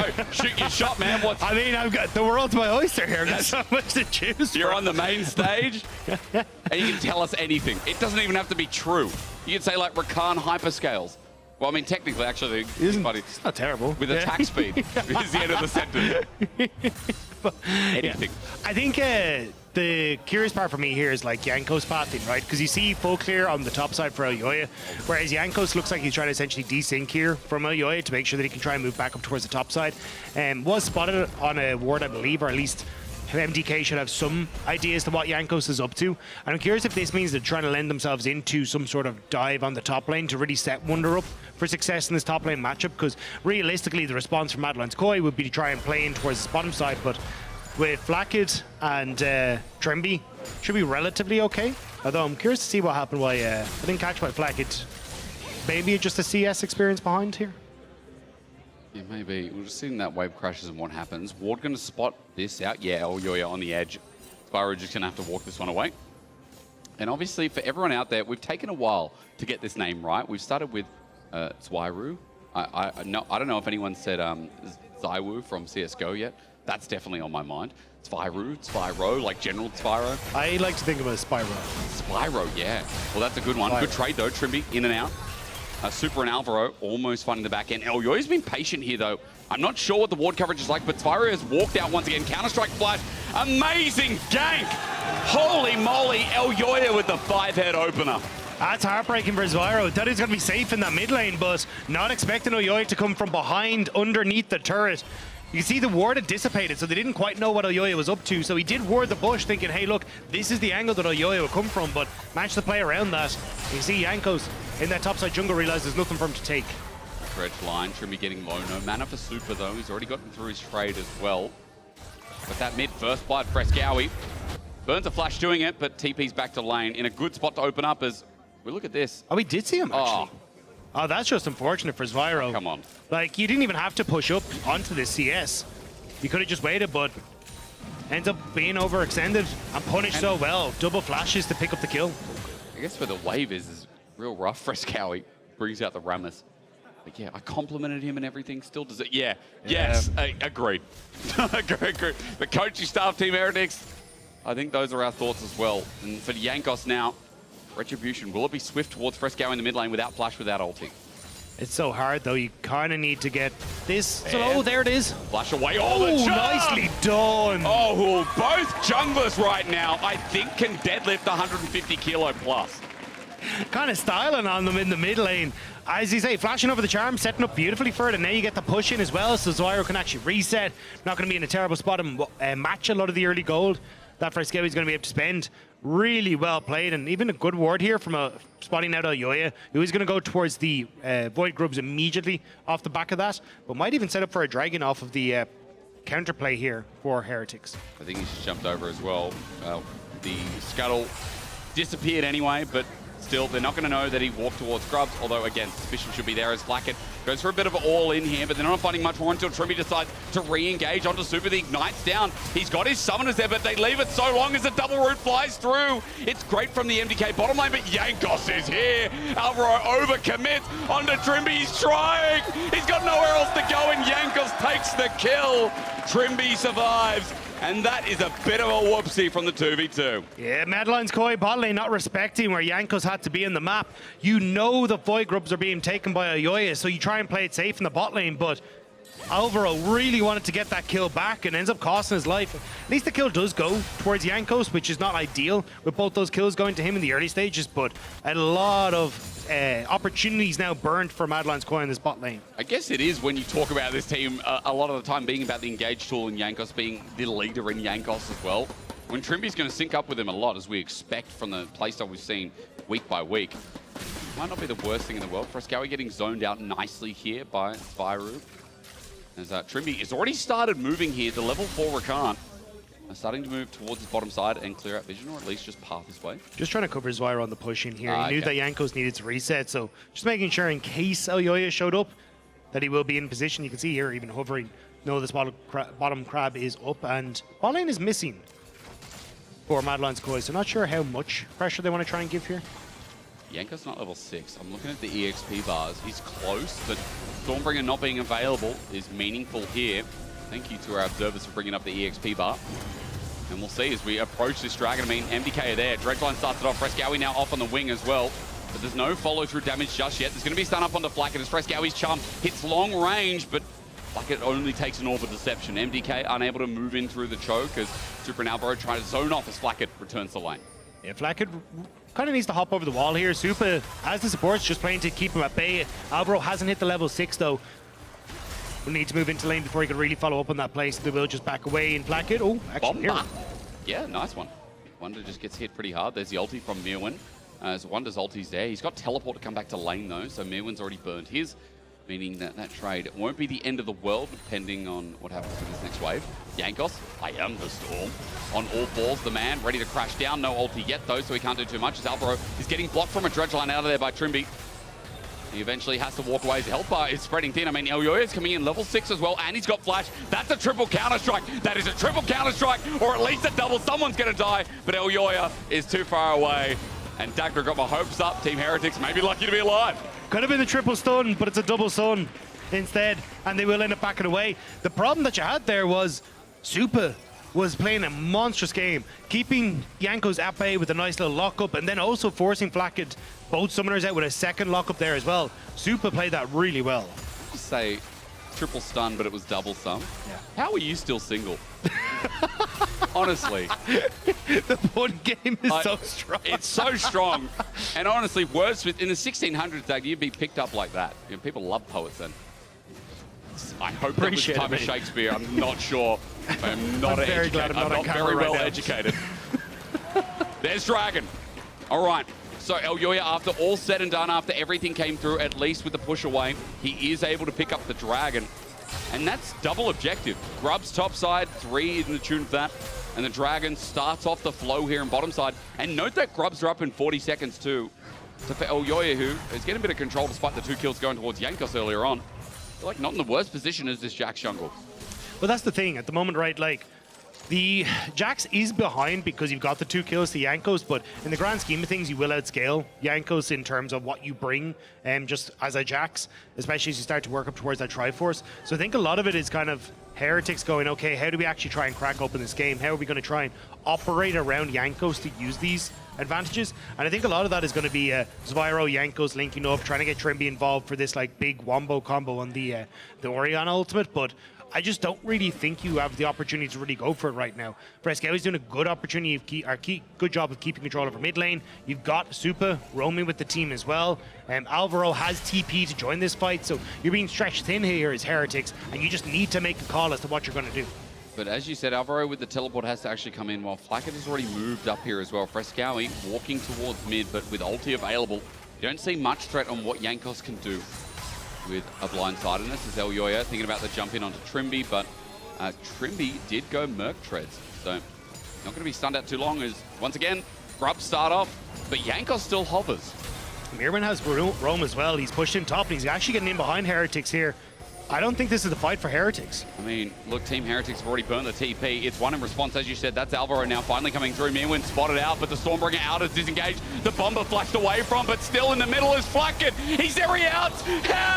How? Terrain is his friend. He's lucky to get out of there, as MDK could have just wiped him with that. The Terrain is his friend, but Spyro's his guardian angel. The shockwave hitting onto everyone buys just enough time for Flacket to get out of that one, but Madeline's Koi, they still get the objective. The fact that they don't get anyone onto Heretics is a bloody miracle. I mean, a saving grace after getting caught like that, but 6 Grubs still go over. Early game so far for Mad. Really not the end of the world, Dagda. I mean, when we're seeing Senna doing not too bad on the bottom side, when we're seeing that Spyro as well, Frescowi having a bit of impact on this area, but Elyoya too, having a bit of control in the jungle, when you wouldn't expect when Jankos gets so many resources. 500 gold lead on this Volibear, and it doesn't feel like it. That's sometimes we've seen with Volibears in the LEC. There's some good moments in the early game, but extending past that and having relevancy as the game goes on, I think that's the hardest task. I mean, just look at Madeline's Koi. Who do you want to just run into as a bear? You just get charmed, you get hooked, you get locked up with the Supa's W. Like, there is so much, even just slowed by Mirwin. It's like you don't have a fun time. Like, the bear is very promptly put back in his cage and told where he belongs. So for Jankos, you need to try and find these moments now to get gold elsewhere, to get gold onto Flacket, to get gold onto Spyro so they can actually carry you as this game starts to go on. Otherwise, you're just going to look at Madeline's Koi as they start to go, oh yeah, cool, we can look for picks with Jaxari. We can look for Supa to come into it. Now, I will say Heretics team fight is no pushover. Like, they are still very, very strong, especially as you look towards like Ori, Zeri late game. But it's just where the gold is situated right now is not ideal for Team Heretics. Brilliant point, considering that when you said earlier on, not ideal to be on Jankos, I now definitely see the more in-depth reason as to why. Be nice to have it on someone like Flacket, who not even towards that first item yet. Versing a lethality Blood Song Senna. And against Alvaro, who feels like will be closer to picking up that first item shortly as well. So no gold lead there, but for Mad, I think everyone at home and in the arena can start to understand the difficulties that Team Heretics are finding here in the early game. But again, we'll wait and see because it's Herald in a minute's time. We've also got Dragon in 45 seconds. Now, first one was picked up by MDK. And definitely when we start considering that first items are coming across the board a little bit quicker than Team Heretics, I think there's a lot of power that's starting to build up, especially for Mirwin. Getting stacks now. Trinity Force for Elyoya. Malignance for Frescowi. Just got to wait and see if Spyro is going to have his first item by the time this Dragon comes up, and if Wonder will be able to participate at all. But even if he does, you won't have the tier fully upgraded. True. So you can still look as Madeline's Koi, which I think they should, towards Rift Herald instead. Like, a second Dragon is nice, but realistically, I think actually cracking open tower is starting to put pressure down onto Heretics, trying to disjoint Heretics so you can pay for skirmishes like this is better. Now can he re-engage? Looking for it, but it was after a counter-strike as Elyoya sits firmly in River. Right now, both junglers are level 8. So there's no EXP disadvantage, but Elyoya is feeling very confident with that Trinity Forces. 4 members still sitting here, and Dagda, as you said, maybe they should look at the Herald, but as Alvaro Hex flashes forward, they're going to start with the Dragon first, respectively. Maybe they just get both. Yeah, I'm kind of looking at where Heretics are positioned on the map, and as Jankos finishes off his bot side, he's not really in a position to go for more. Wonder very low underneath this tower on the top side! That's solo kill, isn't it? Barrel roll flushed away from Wonder, lucky to be alive, and now look at this guy running after Wonder. The Hedgehogs, again, I'll say the same thing. Lucky to be alive. But Mirwin, I mean, forcing him out, it does feel like it's going to be a full map play for MDK. Both top laners can just get back into this lane. I don't think either will use the TP to get there, but oh, actually, Wunder is going to burn his. So this says to me that Heretics might just try and hard force on towards the Rift Tower, like push out top, get Mirwin under tower, and immediately try and take Rift Tower. But they really need to get push on mid and establish vision so that they can see where MDK are coming from. Mirwin not having ult actually is a bit of a whoopsie, because without getting the kill, you don't keep him out of Wunder out of position. Wunder still has his ult, less threat that he doesn't have flash, but there is a moment here where Heretics have that slight ult economy advantage. Looking, that ult, 1/4 of the cooldown left. It's going to be up maybe towards the fight, but Elyoyo almost caught out. Sky Splitter comes down, no effect. Elyoyo jumps in, clears vision after the fact, but Team Heretics trying to hold this position as hard as they can. Kind of disjointed there though, like Trimby and Jankos, you should have just launched in with Trimby, like ult in bush, immediately go onto him, and then you just follow up and CC him down, but Madeline's Koi kind of getting away with that, where their nose could have been cut off. And that ult's now back up and available as well. Might change things too from that small opening that Team Heretics had. Elyoyo facing off in the river in the top side. Teleport from Alvaro's coming in as well, Dagda. Zara's still pushing him bot though. And if Heretics don't get this, might be able to get a bot tower for it anyway. So they'll still be relatively happy. That ult advantage that we talked about is gone, and Madeline's Koi have better positioning. So at this stage, Heretics will back away and just be happy to get bot tower instead. But yeah, the quicker reset timers here, you can see it basically coming out across the board. Might net them an opportunity to try and come back out onto the map here, because you imagine MDK will actually, well, maybe even try and just use this immediately top side. Yeah. And then at that, the only objective Team Heretics have is that bottom side turret, but if it's going to get traded off straight away, with Herald or no Herald, it might turn into a dive. Teleport going to be burned. Elyoyo's flying on up here. Herald hasn't been charged yet as Mirwin has taken some damage. There's the quickness, engage as well. Shockwave brings them back on in. That's good from Zyro, but as the explosive cast sends them outwards, they're disjointed again. Alvaro took up that damage as Flacket now flies on in. But Frescowi has a spirit to rush. Jankos has flown in on the side and is waiting for the overcommitment as Team Heretics can get rooted up. Still going in for the fight. Elyoyo finds Jankos finally. Sky Splitter gives some shielding, but Elyoyo's damage is not to be trifled with. Some healing comes through, but Dredgeline in the main fight re-engages as Jack's jumping in. Elyoyo thought he could. He thought he was the boy that could, but he's not him. And Team Heretics punish hard. Now with the jungler dead, Frescowi flies through. You make one mistake in front of these old men, and they know exactly what to do. The line tries to bite, but that over-aggression only comes back to bite them for it. They try to go for the play underneath it, but they just can't. Trimby, great setup for that shockwave. And this is where MDK think, hang on a second, Trimby's low. He's their main engage tool. We can actually play pretty far up here and start to poke, start to use the little bit of a range advantage that we have. Because even as Jankos, yes, he's an engage tool, but Elyoyo is matching. Elyoyo can stun. Jankos can't stun him back because of the counter-strike. And that's where they think we can turn onto Jankos. But you just don't have the damage onto Supa, the follow-up here. And as Yoya goes in, Flacket immediately bounces back. The ult from Supa not quick enough to keep the Jacks alive. And then Heretics able to re-engage with Jankos, now being able to slap down onto a few of these members. Elyoyo jumped in without counter-strike, without it channeled or anything. I mean, any other Jacks you'd see jump in. I mean, he already used it, right? Yeah. He just used it.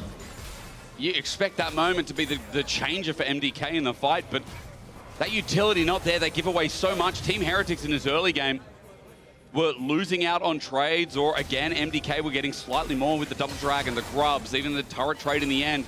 Now Team Heretics 2k gold ahead as we start looking at those items building up, and MDK have to get back in tempo with the Herald. Mirwin's behind the tower though, and there's no vision. Wonder's going to end up spotting him out in a second, so Mirwin, this could come back to bite him as well. Needs to try and disappear from there, but MDK might want to try and get a bit more.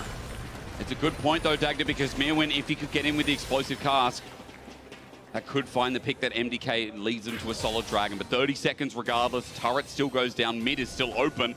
It's still a close game, but in that last fight, my concern is the fact that gold went over to Flacket. As Team Heretics now move as a group, Flacket with 1.5 items, starting to build up his damage duty as well. You need Wunder here though. He needs to try and TP into this. Heretics trying to fight for mid control so they can contest on with 10 seconds left until the dragon. But you don't have someone to really face check this. No one is tanky, and Frescowi is looking for the charm. With flash available as well. Mirwin with explosive cast. I'm looking at the top laners here. Shockwave has been big so far as Dagda has pulled out. Flacker to free fire in this fight is also a possibility. The face-off. Like watching the good, the bad, and the ugly, except there's only the good and the bad facing off. Mirwin on a flank again. Spotted on the ward. Frescawi trying to move forward. They spot Spyro. Mirwin. Edge line. What can you get? Wonder is just going front to back. Look, MDK is separated for the time being. Frescawi and Mirwin are over the wall. I mean, that choke point could be deadly. There's the engage. Yeah, but is it going to follow through? Again, we wait. Trimby is the target. The piercing darkness flies through. Wonder is already in the world ender. Team Heretics are taking the health bar. Traders. Dragon still sits there, but Yankov is sick of waiting. Flacker runs in for the ult. He gets the killer. Shockwave. It's only one man in the end. Frescawi had to dip, but now he's left his big brother all alone. Team Heretics get the Dragon as well, and MDK are running for their lives. And it's the second fight in a row, Dagda, that they've lost out. Heretics play that so slow. They really wanted MDK to group up so they could look for Shockwave, look to prevent that a backline opportunity from Mirwin on towards Flacketer's Vyro, but there's just no real time to pull the trigger here as MDK. Heretics play it slow, they play it back, and they hook onto Trimby, yes. But there's not really the follow-up here as Vyro runs right the way backwards. Mirwin not in a position. Supa ends up blowing that ultimate as well. And because Heretics wait all these out, the immediate jump onto Supa as he takes that step too far forward. The Shockwave forces Frescawi out of the fight and isolates Mirwin. And from that, Heretics start to get the Dragon as well. Really well played. Great patience in the fight. Yeah, and that patience as well. And I think as well the leadership that comes through from Yankos. Again, we were talking about it on the start of this show. Yankos charges in, everyone follows, and it's clean. And it's really, really nice to see when Team Heretics are one step away from locking in playoffs. This is the team that you want to see that can play patiently, that can play better team fights as well. As onto a pick here onto Mirwin. Sky Splitter comes on down. Elyoya is here to support, but Team Heretics make a smart move towards this topside turret. Will they be able to find it is a new question, as MDK are also coming up with an explosive cast now used. 4 members of MDK moving up towards this top side. I don't think they really want to try and look for the fight, though. See Heretics happy to just back away. There is an opportunity with Frescawi now moving in towards mid lane where MDK could try and zone Heretics off of this mid lane tower, maybe look for the tier 2, but they're not entirely sure exactly where they are. Supa might end up face checking into some members of Heretics here. Not going to pull the trigger at Team Heretics, as you said, not the most beneficial fighters in front of Baron, clearing away some vision. It's the next port of call for MDK. They are, by the way, almost 4k gold behind here in this game. And their Dragon stacking has stopped with the last play as well, as Dagda's saying, look at bot. And you know what? I am. That's a 2-item and a bit Zeri. Like, I know it is support center, but center still gets gold with the passive. And she was doing pretty well in the lane. It's just all changed. It's all flipped around. Yeah, Flacket is getting to be a big L boy, and he's going to be very dangerous when he starts to complete this Infinity Edge as we move forward. Maybe even going towards an Abori Quick Blades, but he's still going to be very threatening as they start to move in. And unless you find those flanks from Madeline's Koi, it's just going to be so hard to get onto him. I mean, again, it's funny that, you know, the one Spanish player in Team Heretics is stepping up against the almost full Spanish team of Mad Koi. And I mean, it could be Heretics that are preventing their Spanish brethren from moving on, right? Yes. Because when you look again, it's Heretics who get to play kind of the gatekeepers. Carmine Corp still to play, sitting 2 and 4, tied with Madeline's Koi. As you look towards Giant X as well, 2 and 5, but still Heretics to play. Like, these are the 3 teams that are kind of battling it out for that position. Yes, Rogue as well, of course, this weekend, but it's going to be pretty happy if you're a Carmine Corp fan or even a Giant X fan to see Madeline's Koi fall to Heretics here. True. Again, as much as the beefy bottom to middle of the pack is, the better it is for you. You know, you don't want to see Mad picking up wins, because then again, it's harder to qualify. There's 2 people missing out, and last split it was them. Now, as we look towards mid, Dagda, I just want to quickly set up, because it feels like Trimby might be caught out here, Counter-Strike. But is it the other way around? Elyo, there's no damage following through. Wonder's now shown up. Profane Hydra on this Aatrox with flash available. Makes short work of him. He flashes, but it's to his death as Wonder shows him what's up. It's world end of time, but Trimby keeps taking the damage, which he doesn't care about. There's not enough of it to go around anyway, as Mirwin is stuck again. And Team Heretics find pick after pick after pick. They are just putting out traps all around the rift. And it's the aggression from Madeline's Koi that's getting punished again and again and again. And this was what got them into finals in winter. This was what made them stand out of the eyes of the fans. But right now, it is making them slump down the standings, and Heretics want to keep that pressure there. They're going to try this 4v3 because remember, Trimby went back to base, but just nuked out of this world. Super don't know what hit him. Wonder takes yet another kill as the Aatrox is ready for another, and Alvaro flashes away because he knows 5 members in front of the Baron, a charm to do nothing. And Team Heretics, when it's playoffs on the line, these guys show up to the plate. And you can see here, they try to get the pick on the Trimby. Charm goes wide, Elyoya ends up diving in to try and follow, but Wonder, perfect position, the follow-up onto Elyoya, and the crash down with the flash is perfect. Even here, the grand entrance, even though Trimby gets knocked over the wall, the grand entrance still goes through, which means Mirren doesn't get to escape, and then it sets up for Heretics to follow on through. They get the Baron, and this game is firmly in the favor of Heretics now. MDK need a pick. They need a mistake from Heretics if they want to try and get back into this. As you said, I mean, it's been said on the analyst test, holy. That is supreme frustration. We're not in Kansas anymore. that was a Pandora chair slap. So Team Heretics, you can see, not only frustrating the coaching staff, frustrating Mad as they keep getting punished. And I love the point, they've been figured out a bit, Mad, I think, this split. And even though this team still shows that same great aggression, the opportunities that Team Heretics have found in this game shows you there's a lot of planning and preparation towards it. They can talk about that on the AD after this. I'm more curious about how this one rolls out because it's a 6K gold lead here. Double Dragons now, that gives stats over to that Volley Bear, making him a bit of a front line. Going to help out with people like Trimby as well with the Knight's Vow. Team Heretics with the Baron and no other objectives on the map. Start whittling away at this bottom side turret. That's going to be the first inner of the game dropping down. And a very wide open bottom lane. Yeah, it's whittled in little cracks, immediately gone.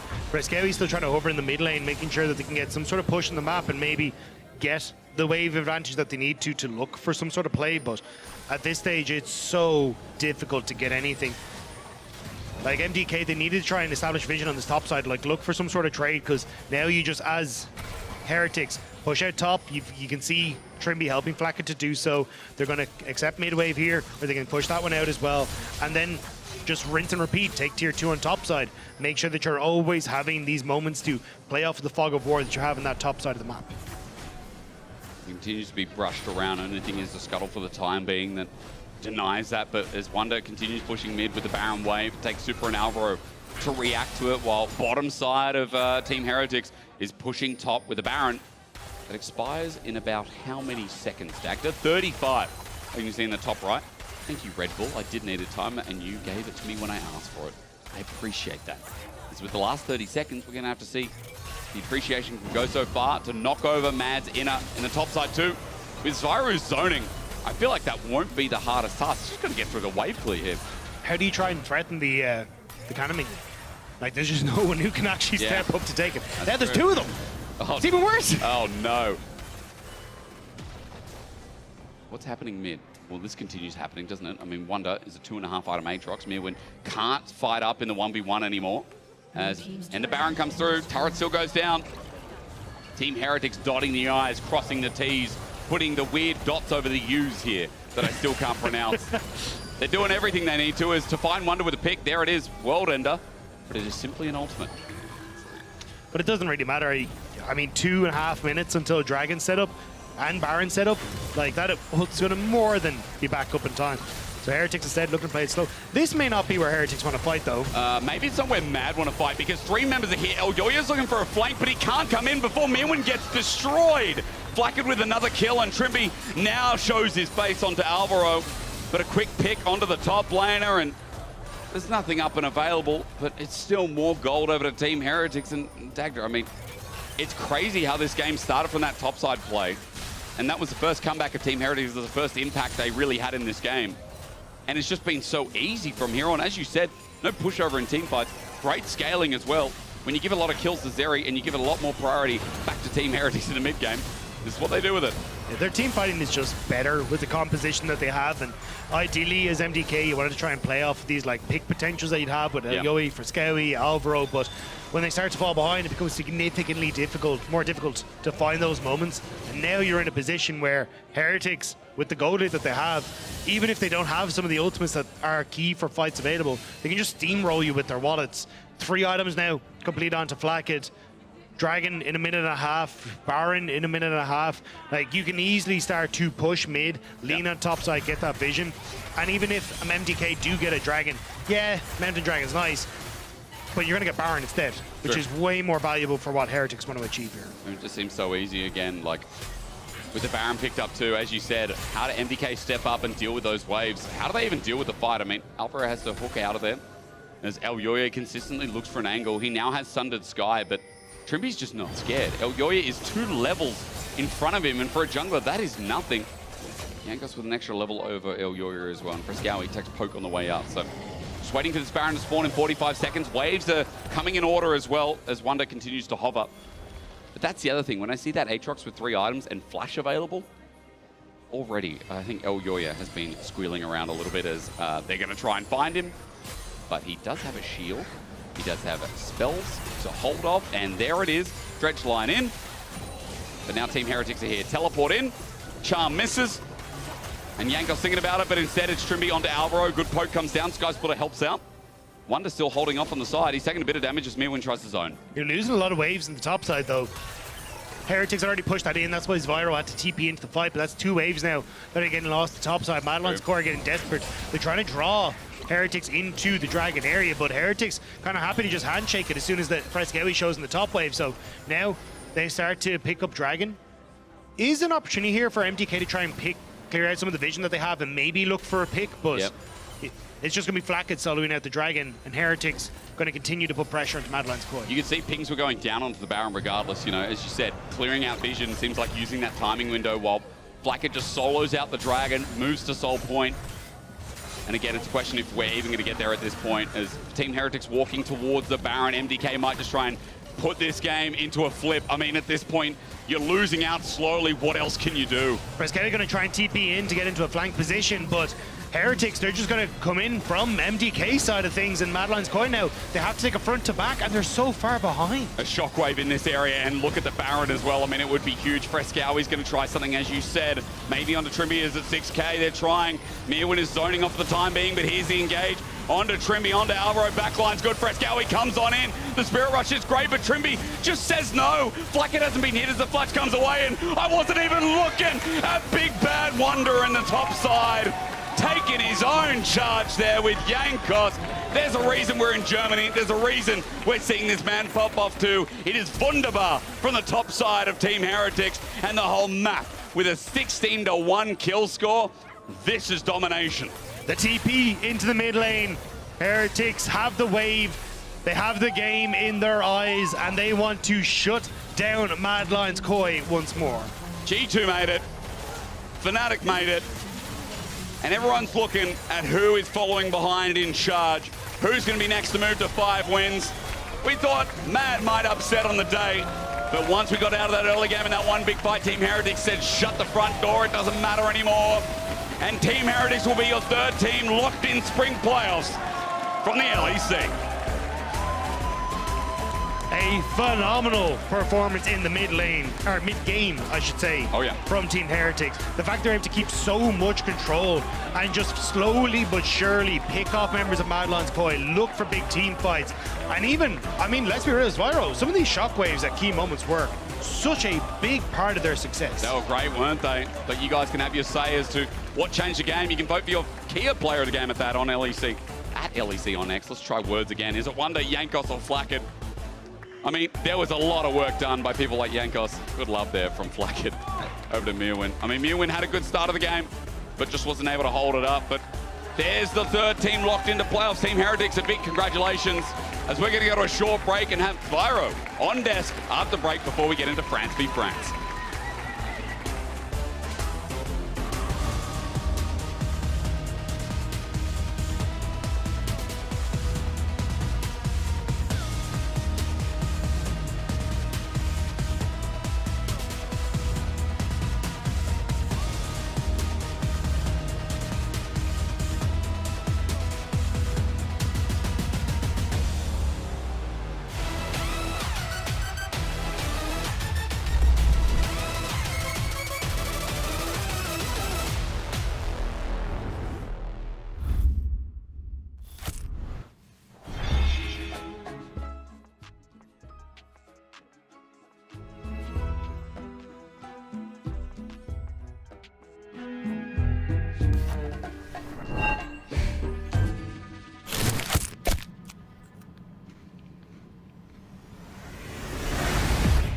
Even the biggest champ needs a break.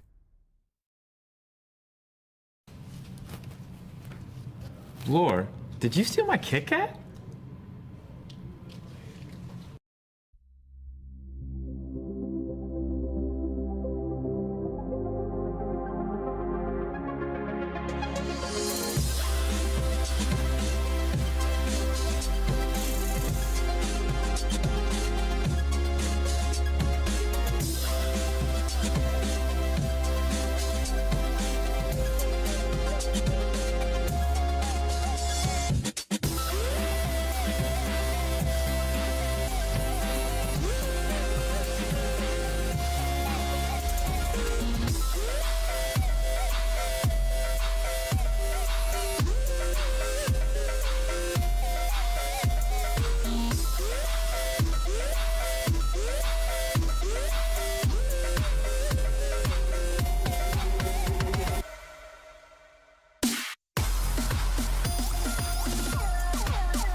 Yoyo's been patient here, though.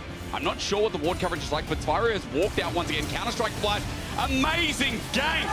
Holy moly, El Yoyo. So hard, though. You kind of need to get this. Oh, there it is. Away all the jump. Nicely done. Oh, both junglers right now, I think, can deadlift 150 kilo plus. Okay, it's not bad, it's not bad. Okay. Jack, I have shit, I have shit. Look here, look here. Okay, play. I guess I have that free. Go now, go. Back up, back up, stupid too, okay? Yeah, we are fine. And welcome back to the LEC as Heretics makes it to playoff here, and we'll join Fnatic and G2 as the happy winners. And Zviro, thank you so much for joining us today. First time to the desk, I think. Yeah. How are you doing? How do you feel about this one? I think I'm fine. Like. Yeah. I would change the chairs, to be honest, a bit. That's a good note for the producers. Thank you so much. But overall, I think it's fine. But yeah, you make it to playoff. I think it's been a difficult split in the sense that Heretics was not doing well. 2 changes, 1 in your lane, 1 in the support. Tell me about joining the LEC first as a rookie, and what was the hardest part of joining this league and getting onto this level? I think the hardest part was decision. Yeah. Because like I was playing my scrims in Superliga, you know, I was chilling. And someone writes, we need to talk. I'm like, okay, we can talk, you know, but I need to do my stuff, you know, then we can talk. And then I got question, you know, like they need help, like do I like want to join and stuff like this. Of course, I don't do decision insta. I need to consider it because like I have a really good friends in Superliga. I think they are great players and they are like really motivated. For me, it's important to have like, congrats, kind bro, of on the same players, playoffs, man. same goals and they like same motivation and same hunger, you know. So like for me, this was like really important to have it here as well. I know I can't like force it, Yeah. but you get the chance, so I just, you know, I just take it. And you seized it completely, but keeping your champion pool as well, Aragon, which is what you noticed.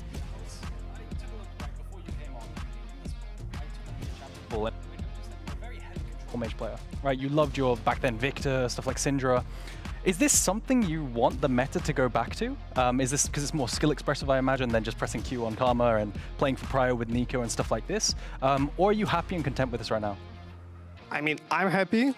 I will not lie, I love Victor and Veigar. Yeah. I think if Veigar is played, Veigar, if you're watching, make sure Veigar is back. Bro, this champion is so good. What do you think about, so back in the past, we used to have Ahri blind picks, and then you pick Veigar into all these dashing in compositions. Any kind of sniffing around there? I mean, I can't okay, say that's too fine. much. Maybe something will happen, you know. I can't say much about this. About what you said about the control mage. I believe the meta will be always around control mages, and I don't believe mid laners should play Tristana. All right. Unless, I agree. Unless they are Chovy, but it's still like, it's really difficult for him to make Tristana work. Yeah. Because if you're playing ADC mid, you're missing control mage. So it's way different you play team fights. Well, let's talk about this situation then and the choices that you guys went with, because Aragon, I know that you had some questions about the jungle, especially. Yeah, you don't have to completely answer, because it just answer what you feel No leaking comfortable, right? strats. But the blind Volibear had me concerned, because I didn't perceive this champion as a blind pick, because I feel like in top lane, you get shafted by potentially Jax top as well as heavy range, and you're against Mervin, right? And then jungle, they can just pick Jax, flex it, and match the Volibear in any kind of way. What are your thoughts on this? Do you think it was potentially a flaw? Because also, one last thing, sorry, I wanted to get this out. That's it fine. was hard to get ball delivery in this composition, don't you think? Outside of Rakan, it felt like you were dependent on Volley having flash. Okay, let's start with who won? Yeah, sure. Volley won, of course. Okay, sure. So, I agree, but as well, like, you need to consider it. This is a flex. Maybe you didn't see Wunder Volibear yet, but I tell you, like, it's diving alone, top lane. Like, bro, maybe you just take it top, you know? Then the Jankos can play like some carry that he wants, you know? And he's like, no, like, let's just Jankos play it, you know? I'm like, oh, fine. So that's like mainly why. I have a question on this though, and we can talk about these plays, of course. How much do the old men argue between Jankos and Wunder? How much do they argue together, being the two most experienced? I mean, you mean in the game or about the pick? Yeah, of course, about the pick in the game. I mean, about the pick, it was a bit, you know? Okay. And in the game, I think we just focus on the goals, you know? All right. So it's like... We just saw a top lane team fight that actually turned the game in your favor, and we see these follow-ups. Of course, what was the defining moment of the game today? The moment you knew we're getting to playoffs with this game? I mean, for me, when we explode the Nexus, right? For me, there is no like moment, because even though you have lead like 5k, 10k, you can always throw it. So for me, there is no moment like this. Of course, we can say like maybe the shockwave on the Raptors could turn around the game, but it didn't, you know? Like, it was a good poke, you know, that's all. Yeah, I mean, it still saved your team, right? I mean, to me, it's like when you have an Aatrox into full dive composition, you have a Mountain Soul on the Aatrox, like, what do you really do? I feel like this champion, I'm surprised Wunder got away with getting Aatrox into Gragas on top of that full kind of dive comp. But yeah, that was the moment in topside where I thought the game really boomed. And so you don't think so at all? I mean, maybe yes, I think so, but for me, as I said, like, you can always throw the game. So there is no moment in the game for me like this, you know? I love the consistency and the fact that you focused on the prize. The game is going on until the Nexus explodes. Yeah, I mean, on the sorry, on the end of the game, Janko says, "Do we play for kills?" I say, "No, we play for Nexus." Like first, they ask like, when we hit in, can we end the game? You know? I'm like, bro, we can if we just focus on the tower. When we get the towers, he says, "Oh, we play for kills." I'm like, no, just the Nexus. So you're reining everyone in. The game isn't over until the Nexus falls. I mean, bro, I don't want to lose the game and I don't kill the Nexus. We had the Spanish rivalry match. We're gonna go and wrap up this day with the French rivalry match. I don't know what to expect from this one. We came into today, Aragon, saying that Vitality is more disciplined than they were in winter. You can see the progress, slowly and steady. Carmine Corp, I don't think they're stable to the point that I'm expecting them to yet, but we'll see about this game if they can clutch it, because for me it would be an upset if K-Corp wins over Vitality. Yeah, absolutely. I think Vitality have been playing extremely well. Some ups and downs, but even in that early game against Fnatic, I thought they were dominating the entire thing until team fights that came around. But we'll have to see what they prioritize. You're saying about the yesterday game? No, about the last week game. I remember the scrims yesterday, but I can't say. Oh my god! I love it. I love it. Oh no. So, positive and negative for Vitality. I will say it's honest, like positive for them. Like, they play really good. I think they found something as a team like that we didn't like found yet, you know, but it's coming there. Right, let's focus on stage games. I love the Scream insights. They're I mean, here. Orianna, like... Yeah, opening with Orianna. What do you think of this? I think it's almost permaban in LCK for a reason. Like this champion wins every matchup. Yeah. And it's like, it's so hard to play some matchups. Like today, for example, I played this matchup bad, but if there is a really good player, this Ahri will need to TP, and then she gets like, please help me bot lane. I'm like, please help. You know, like if you play Ahri into this, you need to be really good. So like a war of attrition where you win off the TPs in the Lost Chapter and it's just really, really doomed. Yeah. And then you've got loads of good pairings in the meta too, like the Vi and like the Xin Zhao as well. Yeah, I think your best hope when you play this matchup is your bot lane coming. Yep. Or in the team fights you get random charm on her. But if you don't, unlucky. I would like to bring you guys' attention on the amount of AD carry bans here on the first rotation. And I know that Upset loves his Zeri. He's going to have to go with Senna here. What do we have open on the other side? We saw Karzi like in the TF bot lane. Do you think it's going there? I'm not sure if I should say. Yeah. I think it goes both. It's a triple flex. You've seen it though. I've seen it, right? Yeah. Into the Smolder, to make things volatile down bot side. We also, I imagine Photon would play it top side too, so it's probably just a flex as well.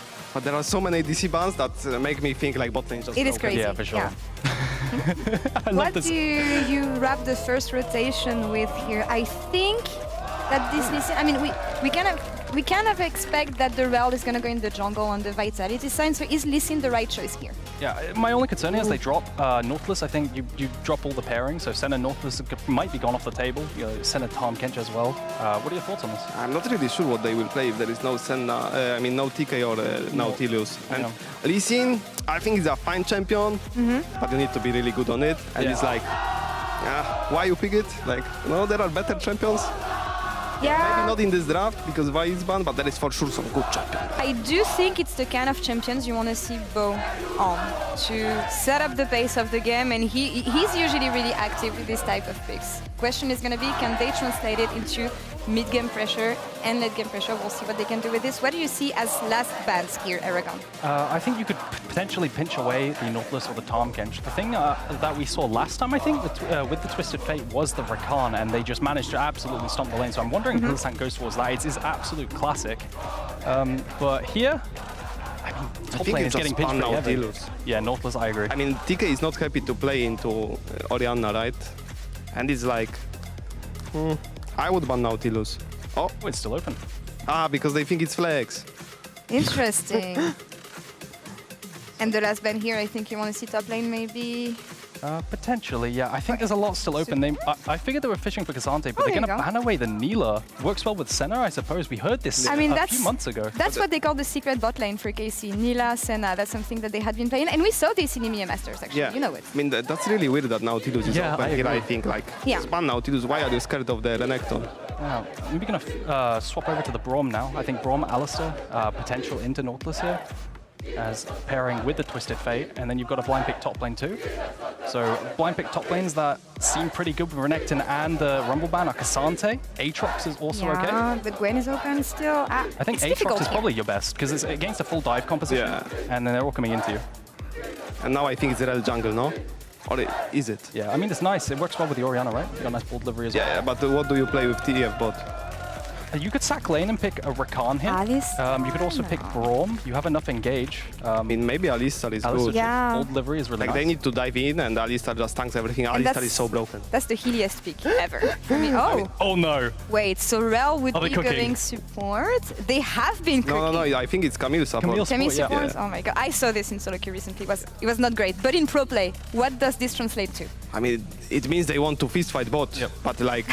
Can they fist fight this bot lane? I'm not sure how TF exactly bot lane works. Like, is he winning like against Senna Nautilus? So usually what we see with Camille into Nautilus is they take Aftershock so they can actually match the tankiness without being blown up, and then they can force a bunch level 1 with the Halo Blades. We saw in the LPL, like, Camille's late invading, splitting the map because of the raw power she has with the E. So maybe we'll see a lot of volatility there. But really, I guess it's Vitality, the cooks are back. Yeah, give me your predictions actually based on both drafts and how they're supposed to play into each other. What do you It's so hard. Like, I'm thinking, like, how do they play? I mean, I like the left draft more because there is Orianna. Like, I just love this champion. Like, it's so broken. But, like, I mean, both teams can win. Like, this draft is like 50-50 and depends on the skill and how bot lane matchup works. Because I'm not sure about bot lane matchup. I think left team wins by the draft. Yeah, I would say left team as well. I prefer it. I mean, you've got Bo on Lee Sin, so it's a case of how good he is on that Lee Sin. I think there's a lot of simple playmaking you can make with the Rel invade potential, with the Q damage, as well as all the Halo blades on the Camille. So I like the proactivity Vitality up. Maybe they just late invade Raptors. Yes, that's a spicy one, isn't it? That's so good, no? And we'll see what both teams can do with this draft as everything is set. A qualification in playoffs is on the line for Vitality in this French off here in the LEC. Casters, over to you for KC versus Vitality. Yes, it is a French revolution in here. It is loud. I haven't been to many nightclubs in France, but I assume... I mean, as an Australian, I would have thought you were there every weekend. You know? Everyone has this reputation of us. But now my reputation of KC fans is going up and up because they are loud. They're in charge of the arena. Vitality fans, I can't really see them because all I see is this massive section supporting KC as always. But they need the support. Vitality are the ones who lock in playoffs with this win. Remember, the magic number is 5. Vitality simply need a win. For KC, they need to dig their way out of the trenches because right now, if they lose, if they are sitting with Giant X and Mad at 2 and 5, they are sitting down in the bottom 4.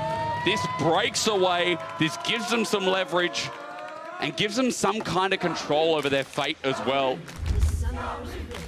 It is a massive matchup, and I understand why people have probably flown over for this one, considering it is France versus France in what is going to be a very fun game. And Dagda, that's because as soon as that Camille was locked in, I looked at you. I'm very excited. I've been waiting for this Camille to make an appearance in LEC for a while now. We got to see a lot from my Wandy over in the LPL, I should say. Yep. And essentially the whole game plan is to play like a psychopath. And if anyone knows Hilly, he looks playing like a psychopath. That's not hard, is it? Essentially, you just want to all in every opportunity you can. Make sure that you're able to play off of the E, which gives you increased attack speed when you hit it. And then you also get the Halo Blades, and you can just trade incredibly effectively in the early stages. So expect this to be a very much a lane that you're going to look for Kaiser to hit a stun, set it for Hilly to go all out, and then see if you can pick up some early kills. Because if not, this Camille falls off a cliff. Oh, yeah, I mean, you just don't have the survivability when you get to the late game. So you have to play aggressive in this bottom lane. Yeah, like what will you do without kills, without priority? I mean, it's going to be a painful 2v2 at least to get through from the side of Upset and Targamas because, let's be real, there's a lot of lockdown between those two. Hit level 6 as well. And following that lockdown, there's going to be a lot of mobility that's added to the composition of Vitality. So watch this 2v2 play out for the first time because it's not something we see quite often. And I feel like Dagda in this lane, Targamas has got a big responsibility, a lot of disengage, a lot of, I guess, front lining in front of Upset because if Upset gets caught, like level 3, level 4, I feel like that guy's just dead. Yeah, a huge amount of this is trying to see if you can there burn the Aftershock from Targamas, and now it's fine. Hasn't really burnt anything, hasn't really taken too much damage back, but now bone plating down, Aftershock down. This is where Hilly and Karzi can look to play aggressive in this matchup. Level 2 specifically as well, with that point and click CC from Karzi setting up for Hilly as well. It becomes really difficult to play this matchup, and you can see Upset and Targamas immediately backing off and giving a lot of respect to this lane. You can also see Douglas back on his rel at level 3, walking around bottom side. Now, this just could be for the scuttle, but that's 40 seconds away from spawning. Even further, actually. So where's he going? Well, he's been spotted. I mean, good ward coverage right now from Carmine Corp to spot out what is happening. Bo went for an early reset, imagining that Douglas might try and go for some sort of evade here. So you've got the support from Targamas coming across, and Bo has a longsword. Q Smite gets it in the end. Blue buff achieved, but flashes away. Nice hook from Targamas. There's the summoner, but Vitality's still looking to go in. Hookshot, walkshot, ends up going over to the Gromp. And remember, level 2 is achieved, so Kazi has that CC, but Targamas won't give him an opportunity to use it. Targamas, though, would like to be able to pick up some of the CS that's about to hit under terrace so he doesn't end up falling behind too much when it comes to levels, but it will mean Douglas is able to force Bo away from the Gromp. Blue was also taken, so definitely Bo going to be on the back foot here as the entirety of Vitality just setting up for this invade. They see him on a ward, hook shot, wall shot. This time it does connect. Adaptive defenses means it's hard to kill him. Hilly ignites him, flashes! Oh, he solo kills that jungler. What a baller. Hilly ain't so silly. When he picks up first blood as cards, he gets a gold card, and in the bottom side, it's another kill. You know what, Dagda, you're worried about this bottom lane not working, but it's bloody doing the opposite. And they immediately go for the play. Hilly with the solo bolo on the support Camille. This is exactly what you want to see when you have a Camille support locked in, and as well, picking off the kill is underneath the tower to get that over to Karzi. This bot lane's already set up and rolling, and it's not going to stop anytime soon. I mean, you said that Camille was strong. I didn't realize it was this strong. It's silly. It is very silly. And it rhymes with Hilly. Yeah, and look, Bo ends up trying to push forward, but look, you can see there, like the hail of blades, and also then the slow that ends up coming out off of the W as you flash forward is just absolutely monstrous. So it ends up working out perfectly, and then Karzi get the CC onto Targamas. Targamas took the steps too far forward, tries to think they can pick up Douglas, but ends up getting punished for it. Well, a kill to both the bottom laners and the Vitality support staff alike. It's working. It indeed is working. Someone is used in the trade. Hilly burning both. Karzi with one ghost, but Targamas now out of his own with the Hex Flash in hand. Bo had to flash as well. And this jungler a little bit behind now. Douglas is a camp ahead, so we'll have to see if that's maintained. We'll have to see what follows through with the bottom side, because Upset didn't burn his summoners, but we look at where the wave state is, Dagda. We look at the extra damage that we know is going to be coming through. And the bottom lane of KC has to slowly walk up to this or bide their time. I think for Bo, you need to start trying to play around Seiken. I think it's in the 2v2 or the 3v3, you don't end up winning out against Karzi and Hilly. So try and bring extra reinforcements through Seiken, because in a 2v2 scenario, like a flash charm from Seiken or the setup with the ult into charm onto video can get you that advantage that you need to then lean bot and put some manners onto Hylissang when he tries to play hyper aggressive in this bot lane. But at the moment, they just don't really feel confident to do it. Douglas going to take Void Grubs, will give Dragon control over the Bo, I imagine, on the back of this, unless he wants to try and go for a play on bot side here. Scuttle Crab already taken, but as you said, Bo has the options here. The level 4 Lee Sin looking for an angle, but none given in. The wave is slowly pushing, but it is quite a large wave, and with that Camille, I kind of wonder, Dagda, if you have the damage to deal with a 2v3. I feel like Vitality might be confident that they could win it out. I don't know. Especially if Targamas doesn't have like Aftershock or the bone plating, that's where you're really going to be in trouble. So bone plating just popped there. We'll have to keep an eye on it every time we look at that bot side. But Douglas, happening now, move back in towards his own jungle. He's going to full clear down towards his bot side. And Bo kind of just wandering about headlessly. Doesn't really know where he's supposed to be going because none of his camps are up, but it doesn't feel like he can really put in an event in or Seiken. Now hit 6 though. This is where Video should be very careful. Level 6, as you said, flash is available. Here comes Bo, the charm going to connect, and this is just greedy. Video coming in, gets the shockwave, but Bo's still there. Flash, Tempest, Cripple, avoided. But Video shouldn't have had to burn that flash. As you said, Dagda, big greedy from the mid laner of Vitality. It's the one place that Bo is able to make a play. Like, if you don't give him that, you're going to be in such a good spot. But Video now, without that flash, is going to be a sitting duck next time Seiken wants to go for his own flash charm, or even when that ultimate comes back up and available. So I have no doubt Bo will be making another appearance in this mid lane, and maybe that's what KC need to get control over this bot lane. At least it's some kind of good feeling for the time being for Bo to find an angle through mid. That punishment will have to track because, as you said, now it also creates an angle for KC in this early game that is going very much awry. It's a 2k gold lead, and Bo has to do something because Dagda, with the lead in bot side, with the lane going so well, we got to remember the TF scales with, not scales, but the passive, the extra gold value he gets. Even if you're even in CS, it's massive already, 500 up, as you're just pointing at the screen saying, Jake, triple longsword, I see it. That Camille's also up 500 gold, by the way. Oh, Douglas didn't spot the ward, actually. He's went in the bush, so Douglas doesn't think he's on vision now. How greedy do you want to get here? Do you want to just go for the dive regardless? That could actually be the call here. Bo's not in position. Yeah. He's spotted on a ward on top side. I think that's why Douglas stopped his reset. And you can see Karmi Corp, they just have to completely give space here. Targamas stays under turret, trying to clear out the wave. I mean, Upset reads the room. Passive comes through. Magnetstorm, but Douglas is tanky enough. He's got flash too. Turret shot comes in though. He's burning down and it will be a trade. But the kill goes over to Hilly a second time. Upset has to sit here in a 1v2. And Bo, can he get in time for the next wave? Because Dagda, I feel like against the center with no ulti, is this diveable too? Could potentially be Hylissang not going to hit 6 though, so I think they are just going to back it on up. Video even moving down just to cover will spot out that the ward is here. So I think Dagla's a little bit greedy in the play. Could have flashed away from the dive, making sure that he's able to escape, but ends up giving his life over to Targamas. But it is only the support. It's not actually the farming Nautilus this time around. It is the fasting Nautilus. It's going to be the farming Senna, so not the end of the world, that kill going across the Nautilus. True. So it does mean that Upset absorbing some of the farm is not the end of the world, as Dagda pointed out, but still the bottom side now with Hextech Ultimatum as Hilly just hit level 6. Is still in a great position here for Vitality. That 2k gold lead maintained as Bo tries to get in the thick of it now with Dragon's Rage, but Douglas is here with Hilly and an engage. So Bo jumps back on in. Saken's here. Hextech Ultimatum used Charm, not connecting the kick, sends him outward, and Hilly done part of his job. It's ulti for an ult as Dragon disengaged from, but Vitality running back towards River, now to see if KC can walk in. Well, Vitality can't get Dragon now because Hilly missed the initial stun and then has to get kicked out of his ultimate. There's no follow-up with Video, who would have loved to try and get the ultimate on towards Bo, but the kick disengages, so it's only the Scuttle Crab that ends up going across, and you're going to buy the time to slow down the pace of this game again. Like, Hilly needs to get absolutely massive, because once he gets past these early stages, he's just not going to be as impactful as, say, Targamas on the Nautilus with the point-and-click CC and the other things that he can bring to the table.